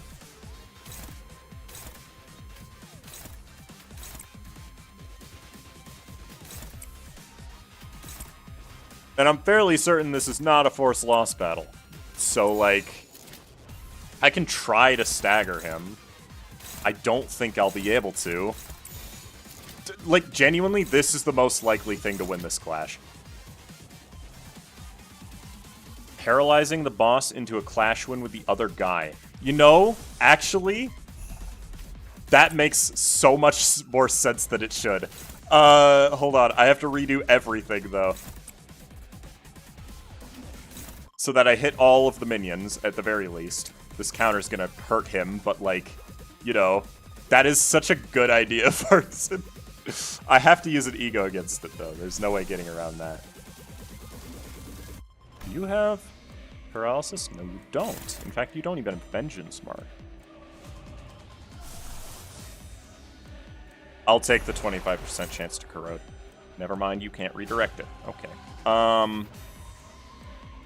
How much paralyze is it? Isn't it just like 1? Oh, it's 4. So this is gonna roll what? A 5 plus like 8 from the clash power. It has to be Ishmael's ego then. That's the only thing that could even potentially win against it. As for the other guys, I'm just gonna attack the boss. I don't even care. I'm at 30 Courier Trunk as well.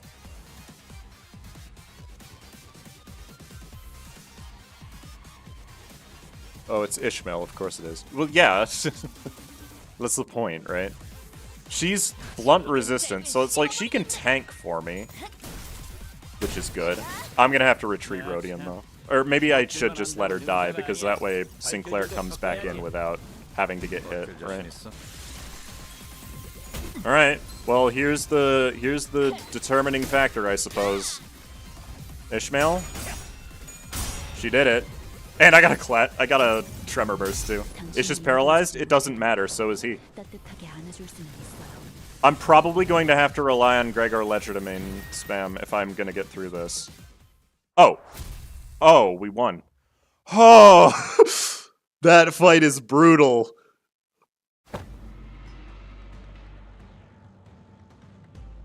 Wait!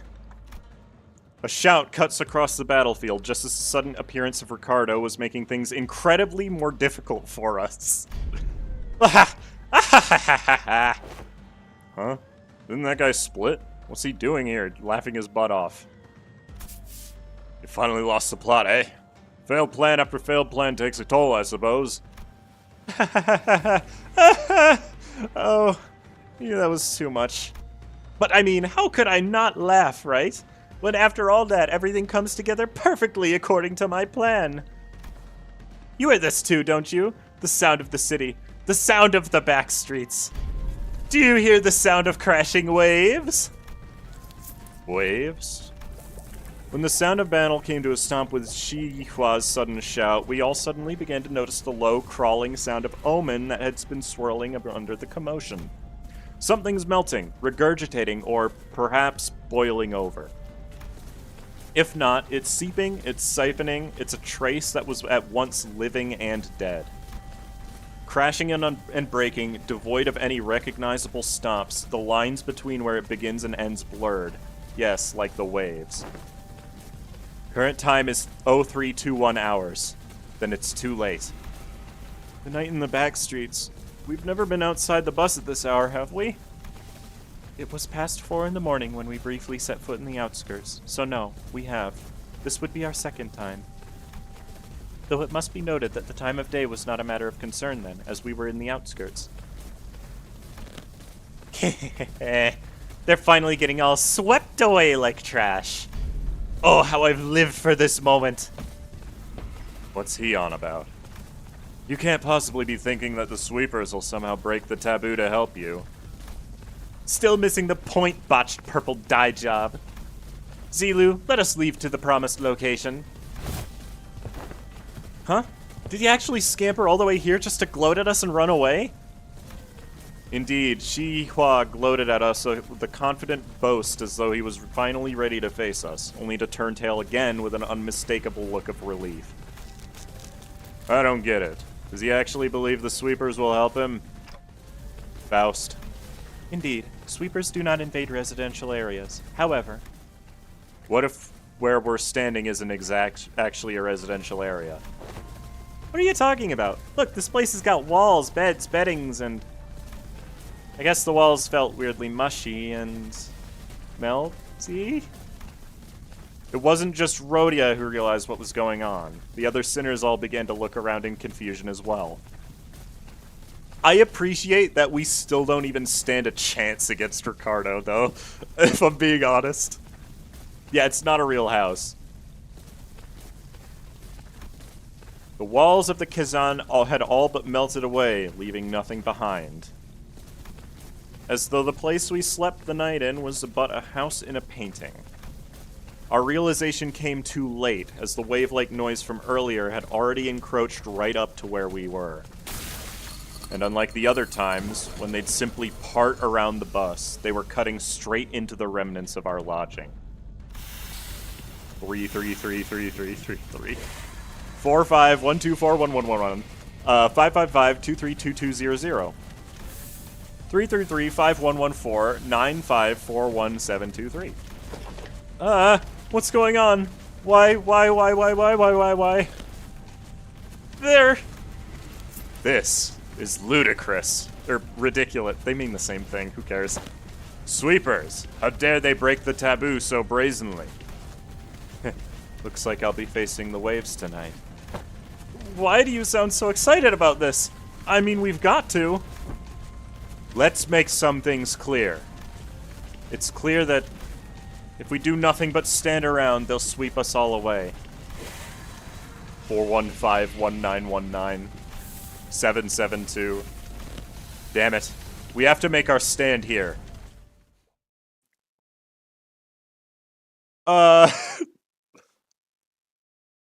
Wait, does this mean Ricardo's gonna help us? Also, how? How are you top damage for this fight? Of all the units I brought. I guess he did stick around the longest, so it kind of makes sense. By the way, Sinclair, still 4th. Like, he was the only blunt unit in my team, I guess, so it kind of makes sense. I think Honglu didn't even deal damage. Epic. Ricardo joining us? He kind of doesn't have a choice, right? Objective updated, survive. Yeah. I did not clear the EX, huh? I was 1 turn off. That's insane. I'll have to go back and do that later. Night in the backstreets. Clear the stage! Epic. Okay. I'll probably go back in with, like, full burn. Because that's the team I usually use. Please N-corp them for me. No. Hey, he's with us anyways. Imagine bringing a bunch of blunt weak units with no blunt skills. To be fair, it did start with a fight against Zilu, and that would have been fine. I was doing perfectly alright against her.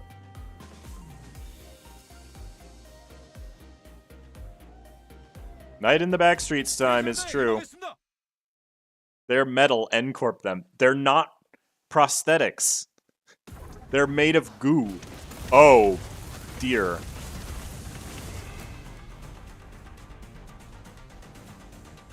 Hi there, folks. It's not a focus encounter, okay. The City Sweeper C. B, D, A. D, A, okay.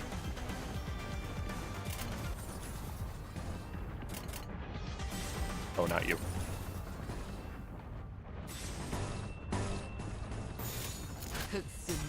They're all unbreakable, too. I mean, that kind of makes sense, right? Oh, why is Chiachi-chun here? I guess she was there, right? Yo, thanks for the 5 coffee. Oh, it's spawning one every wave. Sinclair is just staggered already. That's not a good sign.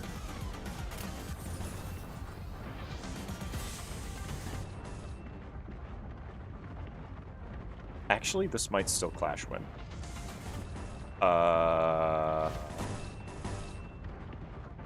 It's only 3 waves. Okay. That does not necessarily mean there's only 3 waves of enemies, but... Bro, you can't be hitting all tails with that skill. Come on. And okay. He keeps whining about blunt weakness? No, I'm not whining about anything. All of N-corp is weak to blunt, though. So, like... I didn't even know she was there until the game gave me a close-up of her. Yeah, I didn't even realize. I guess she's our ally. Ow! That was a lot of coins. Heads hit, reuse this coin. I see.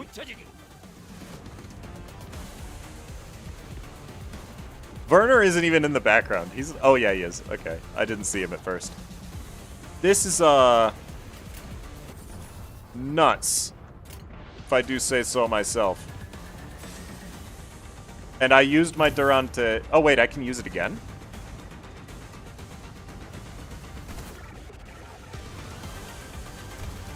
Alright. We're gonna need some help for this one. It sucks that I can't go first with it, but oh well. I like the music here a lot, by the way.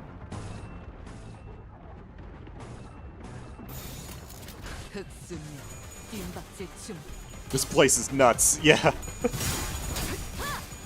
Oh wait, I just realized, that's an unbreakable coin, isn't it? So no matter what I do, it's hitting me. Somebody on my team just got staggered. I'm not into... I think it was Ryoshu. Which makes sense. She was the one that was struggling right now. I think it's because you played the last fight before reset. Reset happened 30 minutes ago. Oh, you know what? That makes sense. That's really convenient timing. 끝나고 나서 고래구이 파티를 열어주겠다고 하니 의욕이 좀 났나? Okay, now that we have SP... I mean, okay, Yisang is still useless, but don't worry about him. This fight's gonna be really long. If there's 14 enemies in wave 1 and there's 3 waves, that's insane. Friend told me literally, this goddamn stage forced me to use all 12 sinners. I love it, but I never want to deal with it again. That's a solid boss fight, though, to be fair. What the heck is that effect?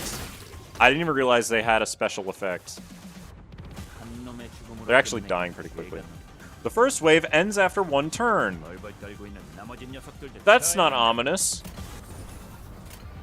At all.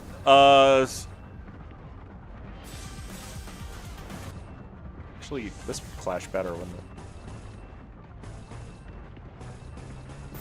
Okay.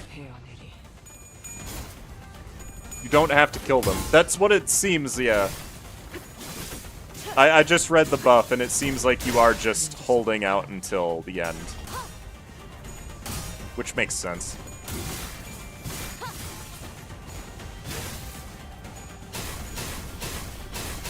Stop. That attack does hurt, to be fair.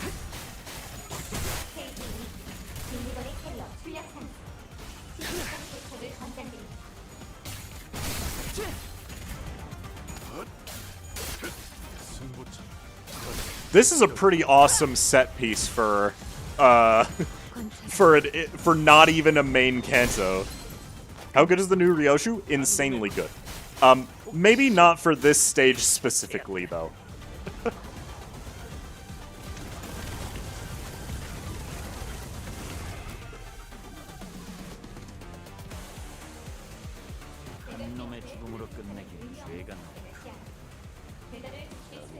Okay, so we've got to survive for 5 more turns on this one. Got it. Oh, boy.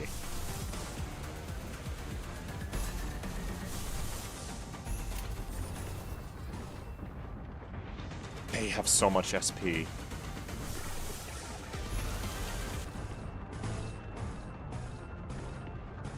And I made the bold decision of bringing a team that doesn't feel fluid sack. Don't worry about that. I love how the sweepers, when you can't communicate with them, are so scary. In Ruina they were weird, but here I'm scared. I don't know, the sweepers in Lobotomy weren't really that interesting, to be honest with you. But, like, these guys are strong. You either kill every sweeper in the wave or survive for 5 turns. I feel like past wave 1, killing them all might be more likely. With how many different armors the sweepers have? Yeah, they're really cool, actually.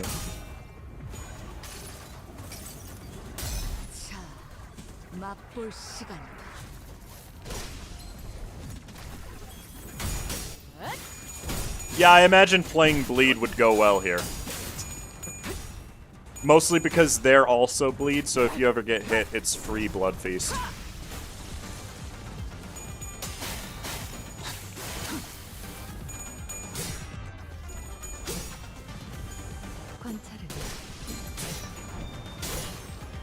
And they even do still have persistence, too.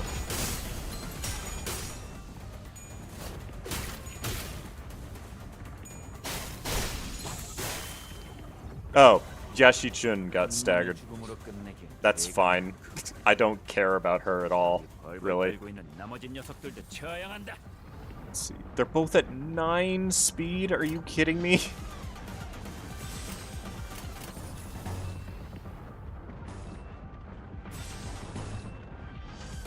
I guess there's no point in you doing that since you're not clashing.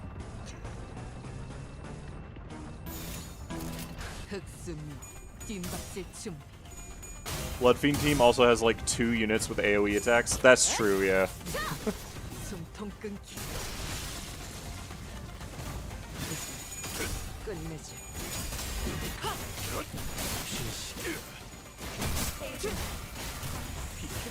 Merceau? Hello?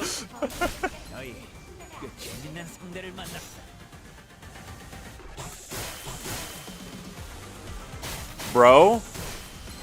How were there so many attacks that I wasn't clashing with?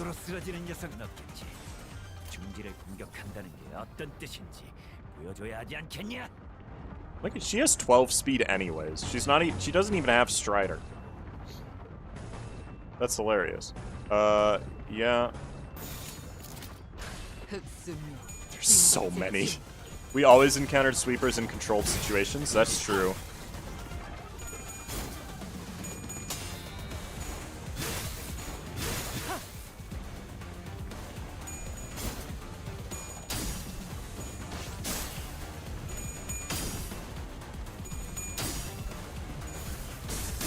I was not expecting them to be this powerful, though, in terms of what their skills did.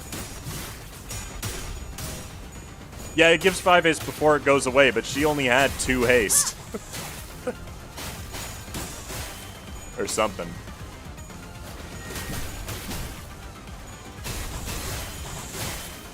I don't think Jiashi-chun is helping that much. Like, she's about to die. I have a feeling she retreats if she dies, because it would be really weird if she actually died in this fight. But, alright,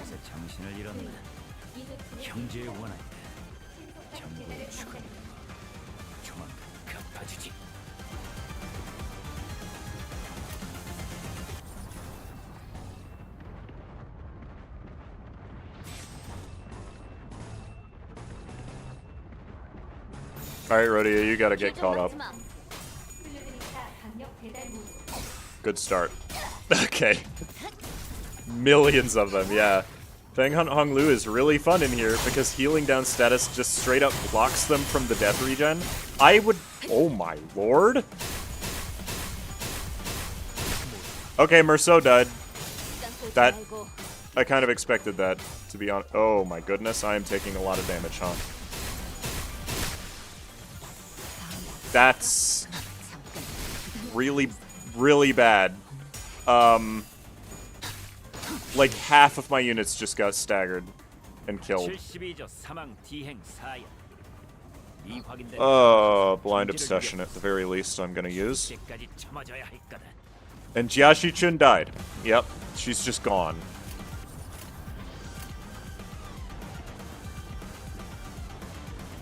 These are dominating somehow. Okay.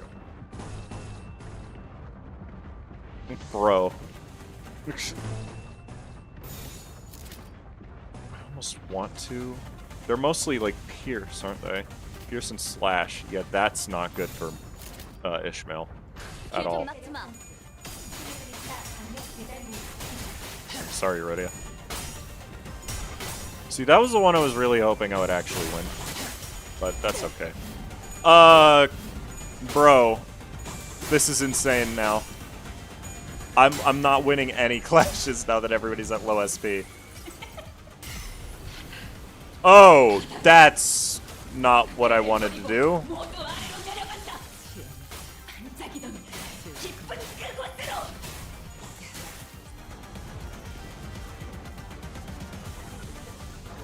Wave 2 complete. Wave 3 incoming. Faust, you're dead.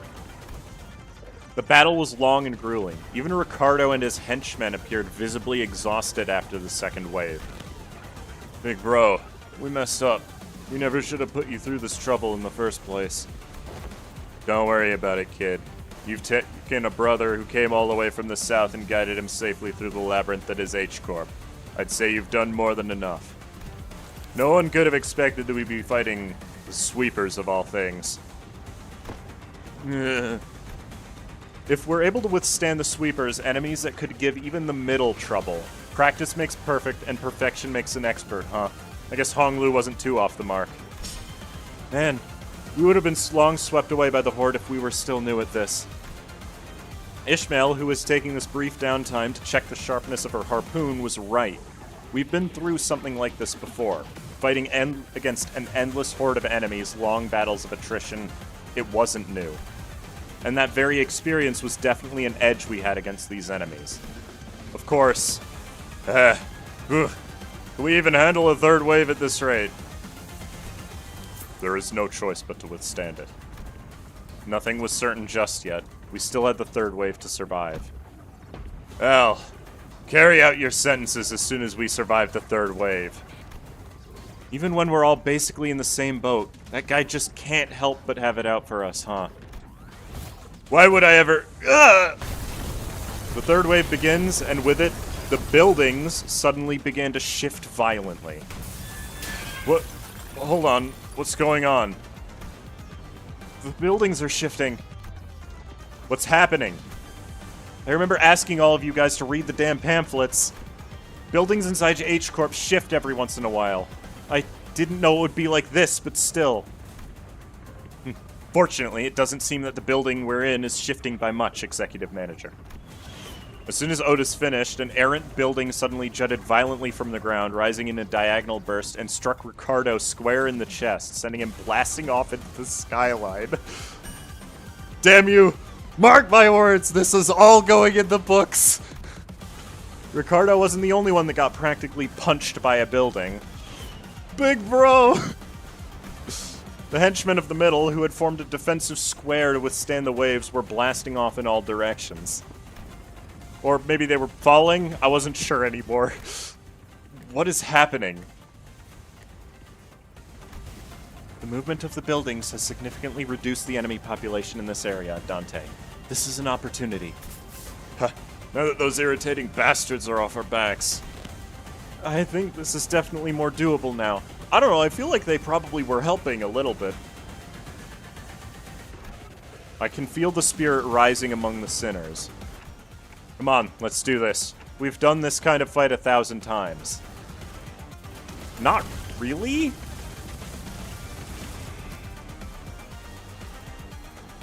I'm... Okay, thank God. Wait.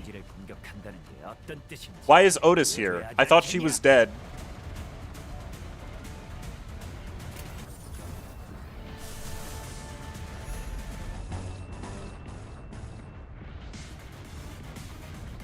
God, the music, dude.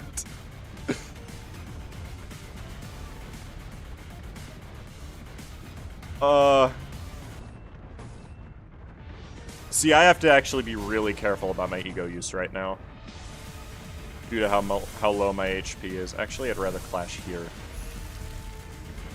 And then defend. Ishmael, you are not looking good.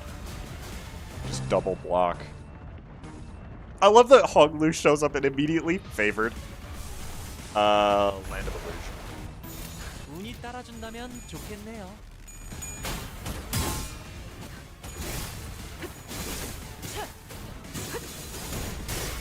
Outis is just the unit for the... Oh. I forgot about Unbreakables and she almost got staggered and killed. That's fine. Outis understands that dying is cringe. So true. Just being in a house and looking out the window as this wave passes by. I mean, if you're in a house, you're fine. Though, that's the thing, right? Oh, this is gonna hurt. I needed to do this to get some SP, but this is gonna hurt. The thing that could have potentially made this fight better is seeing shifting buildings in the background of Wave 3.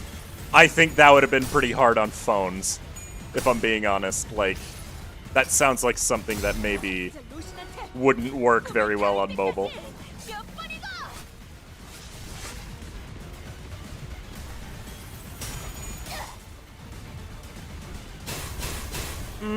Oh, thank God he hit Tails. That would have been a lot of damage if he didn't hit tails there. Nice stagger. Oh, we actually killed one of them. That's not a good thing, though. Also, Ishmael won one of her clashes? Like, I didn't get to see it because there was so much going on, but she's just straight up won a clash during that. This sucks. This Dawn is a terrible choice for this event, viewers, in case any of you ever plan on doing this. I mean, most of you probably have already. We have at least 5 layers of sweepers running around and generating clouds of particles. Yeah, that's the thing. You don't want that in a fight like this. It'll lag like crazy. This is like one of the coolest fights in the game so far, though. Thank you for the stagger, because that was Unbreakables.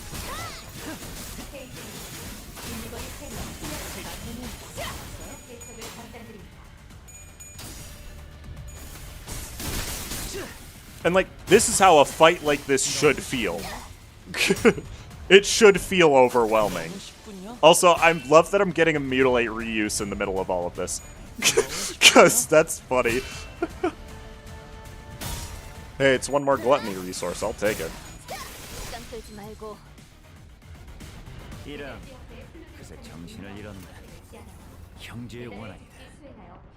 Polidnitsa is almost at her limit right now as well. Who got staggered? Wait. Outis? Alright, well I can't do anything about that, so she's probably dead. Oh well.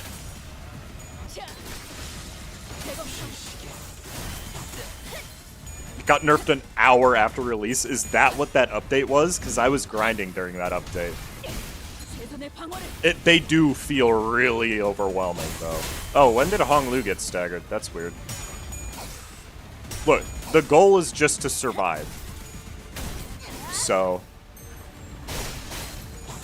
sorry, Honglu, but you're just not good at doing what I just said the goal was. Oh, I forgot Heathcliff was in my team. Whoops. I should have Yes and Yada equipped on him, not asymmetrical. Oh well.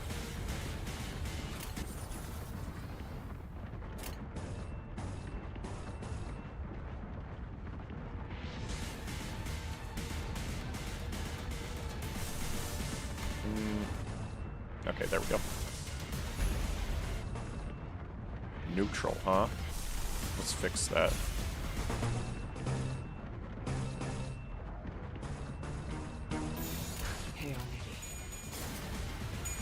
This fight was untouched by the only Ricardo and the 2 rabbit ambush fights. Oh, this fight wasn't even nerfed? It was just the Ricardo one? Okay. I mean, that fight, I can believe that was nerfed. It was brutal, and I believe it was nerfed. Also, Heathcliff might actually just die, because I'm realizing he's at negative sanity now. I just really didn't want him to get hit, was all. Oh, never mind, he staggered the guy, he's fine.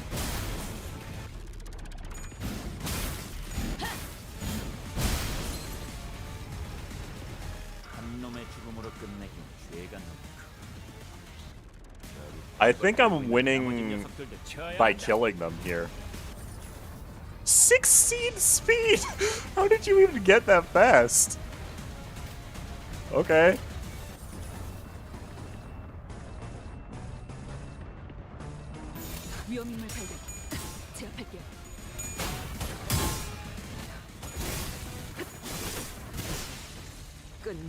Yeah, I'm winning by killing them.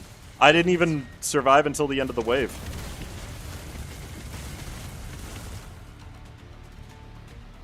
Jesus. Survived? Good lord. Was that the last of them? Current time is 0424 hours. About 10 minutes until the night in the backstreets ends. But we can relax now, given that we survived the 3rd wave. The buildings are also no longer shifting. Stability has been restored. We did it, Executive Manager.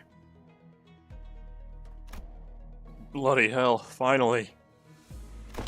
The sinners all collapsed to the ground from exhaustion. There was a Kazan here, but it's gone now. Despite the fact that we haven't moved at all from our initial positions, there wasn't even a trace of it being here.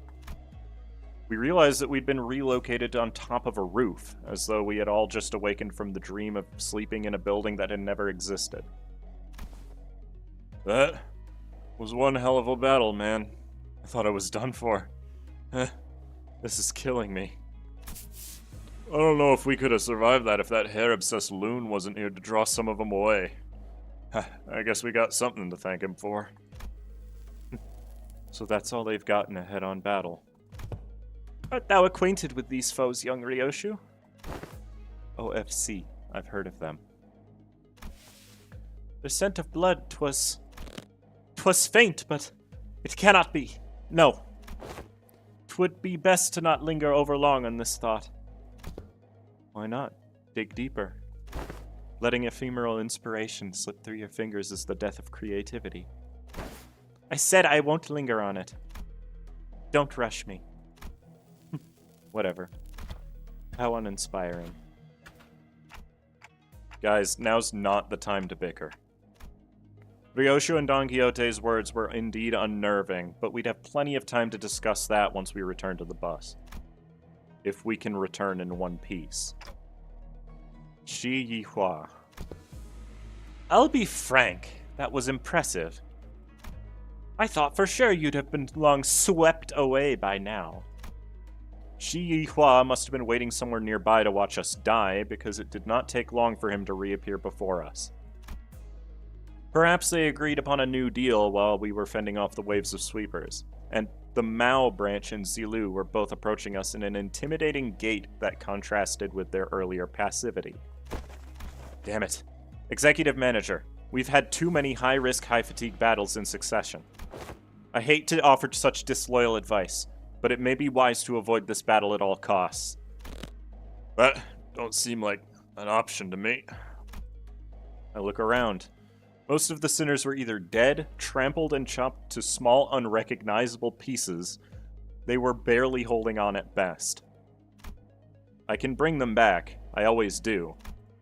But when they've completely surrounded us, I don't know if I can bring them back in time to protect me. They might just cut the sinners down as soon as they get back up. Well, this was well within my predictions. I can simply finish off anyone who hasn't been swept away. Now, a stage is set for my ascension. For the next 10 minutes, no sweepers, let alone anyone, is coming here. You know why? Because who in their right mind would leave their homes when the night in the backstreets is still ongoing? And looks like even that annoying idiot from the middle's been taken care of too. Somehow. You, how much of this was your plan? How much, you ask? The whole thing, of course. All the way back to that construction site that blocked your path. The one who deceived that unscrupulous fool of your company? It was me. The one who put the pitiful King Chiao, who doesn't even have a family name, with you? It was me. The one who contracted the Triax office to challenge you for a duel? It was me. And guess who it was that relayed your real-time location to all kinds of forces in the district? Yes, it was me. And this trashy lodging without a residential permit? Ha ha ha ha! All devised by none other than yours truly using Q-Corp's technology. I see. Ah ha ha! Oh, it's so good. It was so good, wasn't it? What a perfect strategy. What did you think? Aren't I great? Aren't I so utterly clever? This is exactly why I deserve to be the next family hire. A folly to speak those words. An unfamiliar voice echoed from the dark. There was neither animosity nor hospitality, only utter serenity and nothing else. The speaker approached us, walking under the narrow ray of moonlight that shone between the shifted buildings. In his hand was a decapitated head illuminated by the pale light. Blood dribbles from the severed neck, and the wide-open eyes remain frozen in its final moments, filled with utter terror. He walks toward us, in step with the drip of the blood. It can't be. Hugh? Aye, I knew Yihua was working for someone. It was him.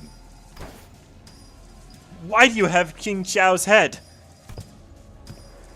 I have brought back the wayward pet to his master, that it may once again be leashed. There is a serpent, my lord. Leave it. We needn't shoo it away. What? You were loaned the Heisho pack so that you may simply get in their way no more. I see. Was there a sudden change of heart once you held their leash in your hands? That to return to the Shi family's side would be to your benefit? No. You knew everything all along? What, I must ask, is everything to you? Your vision is too limited for my lord's wisdom to comprehend. The wise fails to peer through the narrow-sighted eyes of the fool. But if by everything you refer to how you feigned abandonment from the Shia family to secure my lord's trust, indeed it could be said that we do know everything. Don't kill me! Please, please don't kill me! I will share with you my most guarded secrets at the Shi family in a...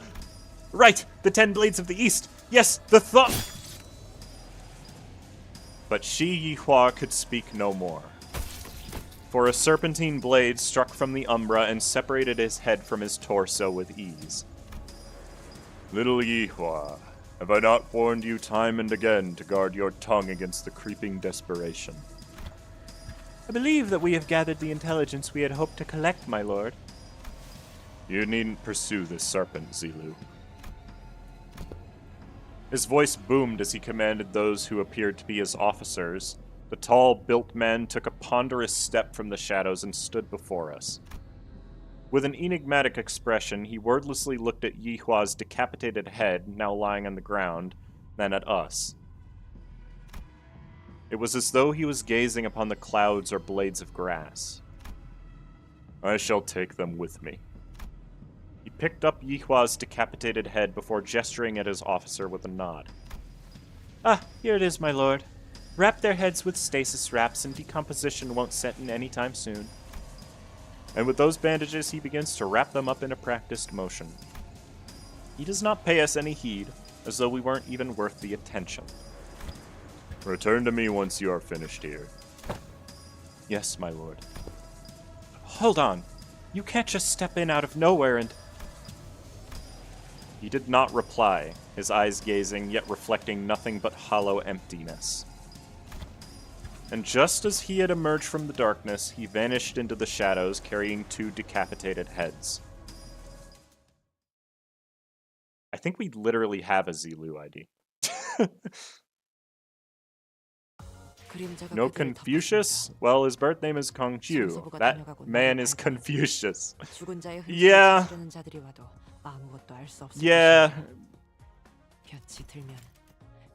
That's a lot of damage. Rip to this guy who did almost nothing. Wow, that is a struggle.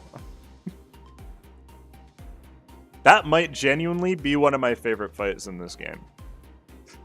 Just because of how cool it is to actually have to withstand that. Now, he did say the thumb, didn't he? So, I mean, we were going to encounter them eventually regardless. We already knew that. Alliance. Neither of the Heisho pack dudes have Zilu's backpack. Okay, fair enough. Things weren't looking any better. I could instinctively tell that they were different from anyone or anything we'd faced in Hongyuan so far.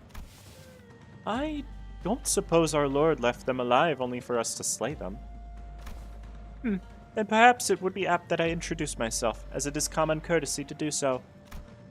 Call me Zigong. I am but a humble servant of my lord, Master Chu's teachings. My lord, Master Chu. Somehow, I was reminded of the discussion Qingtao refused to finish.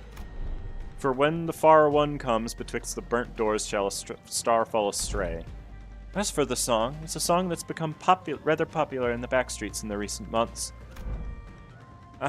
This is not the place to discuss such matters. I will share the tale in a more appropriate setting later, should we come across it. Name is Dante. I'm their manager. I decided to speak up, struggling through the pressure. I instinctively knew that we had to find out as much as I could about that man from earlier. He introduced himself as Manager Dante. I see. Your candidness is appreciated. Zilu, withdraw the Mao. It seems that we need not contend with them for the moment. Very well. It seemed that they had the very same thought about us. Now, is that sufficient proof of our intent to engage in a brief discourse? To discuss some matters with you to mark a courtly ending to this encounter should be of benefit to us for the prospects of our future. So, ask away, as they say. So, that's when Jia Shichun stepped forward, after having retreated from the domineering presence. So that's what those suspicious songs I heard in the backstreets were about. It's about you guys, wasn't it? So are those lyrics true? Ah, so that is what you wish to know.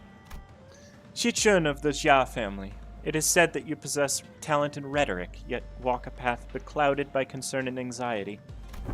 Truly, your insignificance precludes your part in greatness. Wei, don't speak for me. I would have been the first to say anything if I thought she was wrong. Yes, my lady. Shi Yihua, you're the one that sent him after us, right? Close, yet not exact. He was an agent of the Shi family, sent to spy on my lord's doings. We had bestowed him control of a Heisho pack, for we had found his conduct shallow and saw a means of learning more of the Shi family's machinations. Yet it seems that, once granted power, the boy mistook himself for a man with the wherewithal to represent the Shi family. So you used him. Just as he sought to use us. Though he was quite shallow in his strategy compared to our own. So, what now? I don't think you're looking to kill us, right? Now nothing. Do whatever it is that you sought to accomplish here. You're letting two of your master's rivals go just like that?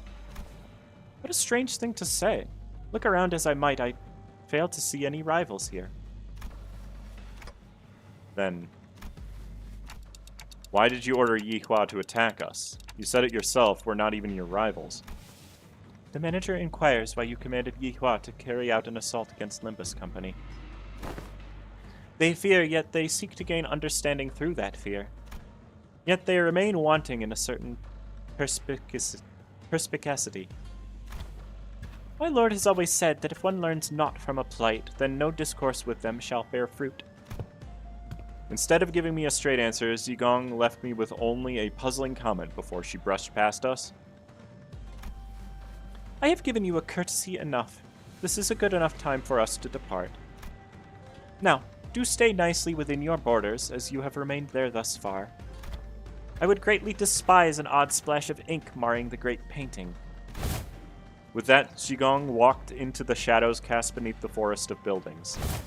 Zilu and the countless Heisho that had surrounded us also disappeared with them. Finally. I looked around just in time to see Outis collapse, while the rest of the sinners lay dead or barely clinging to life. And there was Jia Shichun, who had collapsed to the floor as well, and Wei, who was tending to her wounds. And me, who somehow survived through all that without getting decapitated. And the night that put us through multiple brushes with death came to an end. The day breaks. Yeah, and that's pretty much everything that's happened. That big brother Q? I see. Once the day broke, we decided to take a quick walk outside to recover a little from the exhaustion of the night. It was also to decide our course of action from here on, and we also had to decide if we wanted to travel with Jia Shichun, with whom we shared our destination. Hello? Did you forget how to make a concerned face or something? How are you maintaining that irritating poker face throughout this whole conversation? Of course not. Classic Jia family secrecy, huh? Always hiding something, and I bet you are too. If you are, you better spit it out now. I don't have the time to casually stroll about with my to-be enemy. Chichun, as I have always said, the seat of family hierarchy is of no. Fine, even if you're lying, I do know that you haven't prepared anything for your assignment anyway. Changing the subject. Jia Shichun, who was chatting with Honglu, methodically slowed down enough to walk right next to me as though she was executing steps of a plan. You led my brother's faction, don't you? Lead, my bad. About what I wanted to talk to you about earlier. I guess I do. For now, I guess. Earlier? Oh, is this about our conversation back at the Kazan? Brother, translations, please. Of course. Dante is unquestionably our manager. Great. Let me make a proposal, then. Become my faction for the duration of the family hierarchy evaluations. Help me out. What? It's, can we do that? Can we do that? Why not? You guys managed to stall even the sweepers. That means you command a formidable force. Besides, you're headed to the family mansion anyway, aren't you? You just don't know what to do once you get there. And as for competition, well, my brother doesn't care about this whole thing anyway. So why don't you help me? Help me become the family hierarch. I'm not like our other older siblings. I always pay my debts, whether that's for a favor or for a grudge. If you can't trust me, I'm happy to make a written. Can we do that, Faust? Faust deems Jia Chichun's plan, her explanation of it at least, rather flawless. Having such an ally at the apex of a wing will be a great boon to Limbus Company as well. I guess so. It's pronounced Cho. Okay, fair enough. I would never have been able to guess that myself, to be fair. Then I don't see any reason to refuse her offer. Honglu, who'd been listening in on our conversation, boiled the discussion down to a clearer explanation related to Jia Shichun. Perfect. It is said that formation of such alliances should come with a grand banquet to mark the occasion and to cement the upcoming coalition. The banquet's on me. Once we get closer to the central zone, let's find a nice Kazan to discuss our future ventures together. You're Dante, right? Let's make this thing work. Let's. I was still bewildered by the turn of events, but Jia Shichun reached out for a handshake with such earnestness that I found myself almost drawn to shake her hand in return. Now that I think about it, this is the first time we ever made ourselves an ally that wasn't specifically selected by the company, huh? Well, if that's the case, I really hope we can have at least one ally who doesn't meet a terrible end. After the banquet, we walked out of the Kazan to find Mephistopheles waiting for us on the middle of the road. Wow, man, I never thought about it, but now that it's just standing there like this in the middle of the street, it really stands out, doesn't it? Is this your usual ride? Glad to see that you're all safe. Soud and Pilot walked out from inside the bus. Uh-huh. So did you guys take care of the business? I have some more pressing things to talk about. Listen well. Do you have any idea how much trouble your subordinate's little connection... Yes, Miss Faust already gave me a report. Pilot. Oh boy. Yes, ma'am. By the way he's awkwardly stepping forward, he probably already got a hell of a talking to from Soud. Real mighty sorry about that, y'all. I've only ever been part of eradication missions, never in this espionage business, so... Pilot, what did I say about mixing excuses into an apology? Forget what I said. Real mighty sorry, for real. This, Jingtao guy approached me and sweet-talked me into going along with that plan of his. So I got too cocky, assuming that I knew better than my seniors. I'm sorry, too. I forgot that he's still a new guy in the business. Of course, he'd be prone to making these mistakes. Looks like we'll both be writing letters to explain our failure together, huh? You're both getting disciplined for this? The disciplinary action is unlikely to be anything of significance. The LCB team came out unscathed, all things considered. However, it is likely that they may have to work for half a year without pay. What? I'd consider it a win if all we're getting is docked pay. Next time, I do promise. Next time I'm gonna get real good at this job. I'm gonna become someone who can actually provide good assistance to y'all. Of course, pilot. You really should. In fact, you will have no choice but to become a contributing member of the team when I'm done with you. Let's really get to it, huh? No one's dying or getting fired under my watch as long as I'm their manager. I'll make sure of that. Yeah. Oh, right. Almost forgot to tell you, Saud. It's real important business stuff. Going forward, we're gonna... Oh yeah, I was going to bring that up sooner or later. We just got the orders from the LCA. Saud produced a small device from her pockets and began reading from it. Upon arrival at the central zone of H-Corp, the LCB will participate in the family hierarch evaluation with a candidate. We were going to do anyway. Now, this bus team faction's gonna be my... The LCB will present the following sinner as their chosen candidate. Oh no. Sinner number 6, Honglu. What? Alright. What? You can't do that! What the hell? You! All of you! I'm gonna make you throw up everything you just ate, you assholes! What is next? New Kanto? Next is Kanto 8, yeah. That's the next thing that happens. Alright, I, did in fact not get one of the, EX clears. Also, I'm noticing that this one still is 80, which means this is the one they want you to farm if you're gonna farm on this instead of Mirror Dungeon. I don't know why you'd do that. Will we get collab news soon? No! We won't. Chichon is, like, alright. I really wish they didn't put this here before the fight. It would have been so much cooler for it to just happen organically. So I'm not gonna redo that. This intervallo is super fun, yeah. To be honest, there's a lot of enemy variety. There's only like a couple repeated enemy types. The enemy types that are actually supposed to be threatening are threatening. There's surprisingly few fights.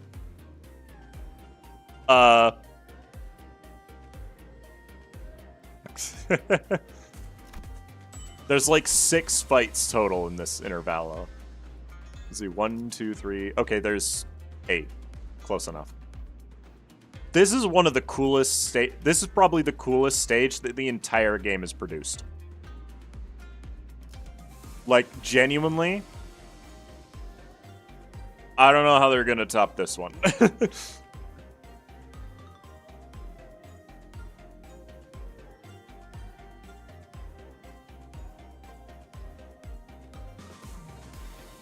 Yeah, like, the last 2 fights were, like, half the entire stream. I like this one because it's an amazing set piece. I like this one because you actually have to struggle to get through it, unlike the first Ricardo fight. Now, to be fair, very good chance we're seeing him again anyways. He's literally the Team Rocket of this game, huh?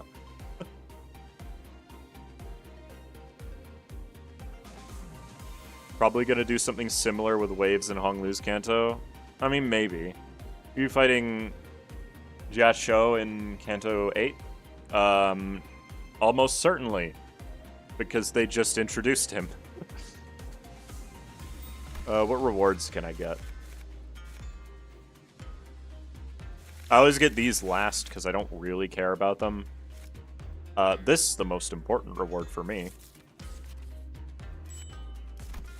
I'll grab the boxes too, because those are pretty cheap.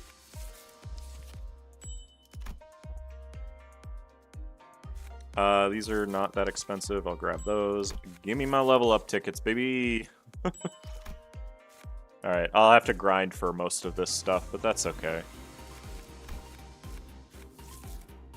Wait, hold on, what? Yeah, I can only get half of these. That's fine.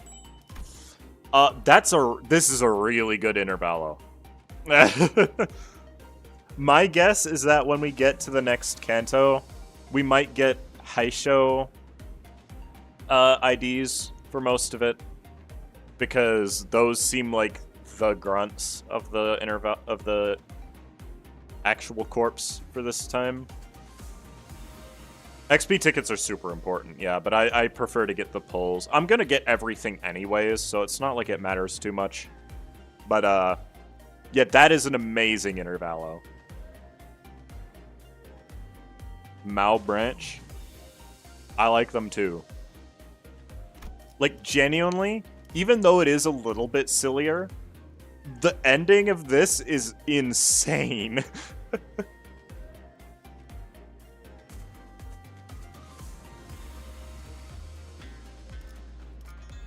Like,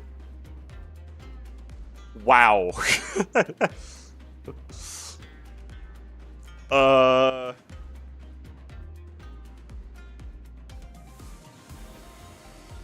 I was not sure we were going to get an intervallo that topped,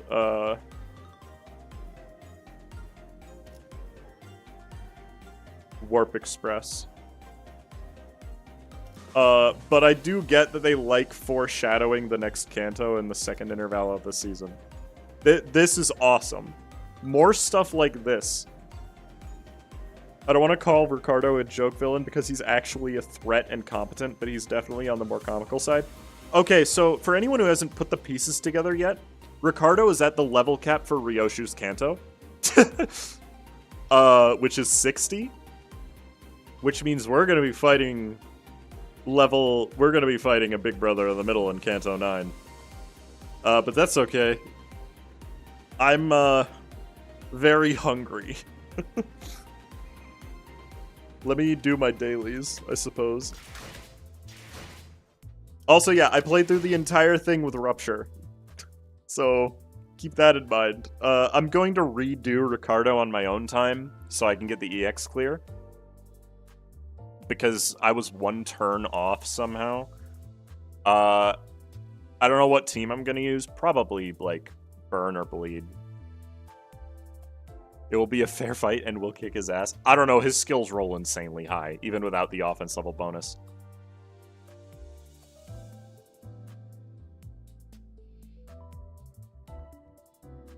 They really sold just how dangerous Zilu, Ricardo, and the sweepers are. Yes. I considered individual sweepers to be kind of like trash mobs. But the whole problem was that they were, like, infinite. But I think I underestimated how strong the librarians actually are in Library of Ruina. Because, dear lord. That's brutal. Even their base skills are crazy strong for what they are.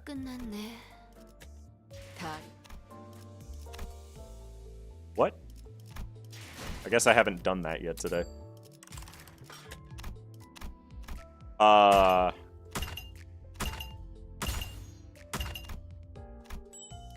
Boom. Yeah, I didn't realize how actually strong the library was. That is definitely humbling for me. And it's going to make me have to rethink some things about something, but don't worry about that. They still die easy, but it's not like any grunt could beat one. Exactly. You can take a bit on wave 2 to get Sin resources. That's also true. I think the biggest struggle in that fight was just having enough Sin resources to be able to clash well. And the fact that I got to use Fluid Sac twice was pretty helpful, all things considered. But overall, I'm going to turn the voice off now before Ryoshu starts talking.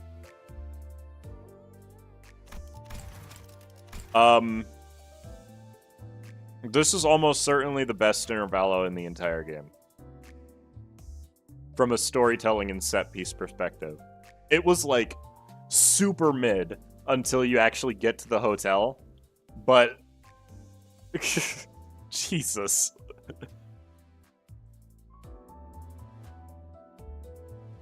The sweepers are considered a consolidated urban nightmare. Yeah, because if you stay away from that period of time and aren't outside, they don't do a thing to you. They have a very clear counter. That's why they're urban nightmare. Ricardo announcer has a line about Roland. Oh, I know. It's if you have a lot of people dying, I think, is when it plays. The classification system is weird. Like, sweepers could probably F up a lot of things in Urban Nightmare just because they're Yeah, they're urban nightmare because they're really easy to avoid. If they weren't easy to avoid, they would be above Star of the City for sure. Like, even if a single sweeper doesn't even stand a chance against, like, the middle, for example. I wonder why that example popped to mind. Like, the amount of them...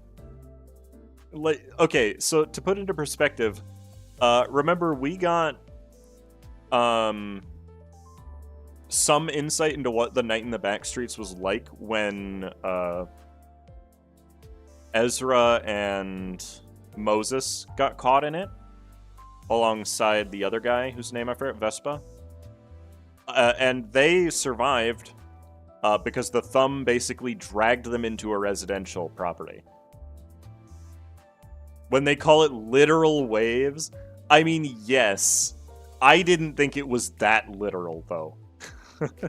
That's the thing. I thought it was like, oh yeah, there's a lot of them. They're not necessarily fast, but there's so many of them that you are just dead if you get caught in it. No, they're fast. That's literally like an actual tidal wave of them.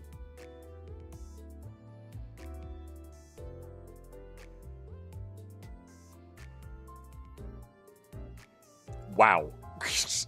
Is all I really have to say about that occasion.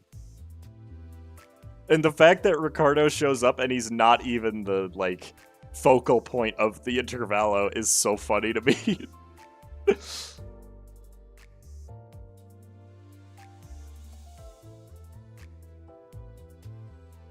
Yeah, they're like the scarabs from the Mummy. That's true. Is the head of Honglu's family the head of a wing? I believe so, yes. I believe he is the current head of H Corp. Or just competing to be the head of H Corp, perhaps, but very much H Corp. I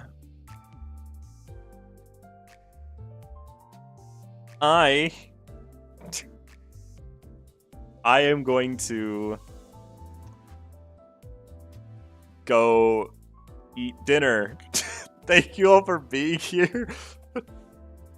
I appreciate it a lot. Yeah, I need to eat. Like, it is dinner time, and I'm hungry. And I also need to start working on the guide video for the new IDs, because I don't even have the script done. It's almost done. I just gotta write the outro. But I gotta record everything, get the resources together, maybe do the first half of the editing tonight. But yeah, thank you all for being here. Thank you for the memberships. Thank you for the donations. I am going to go eat dinner. I appreciate you all. Have a good rest.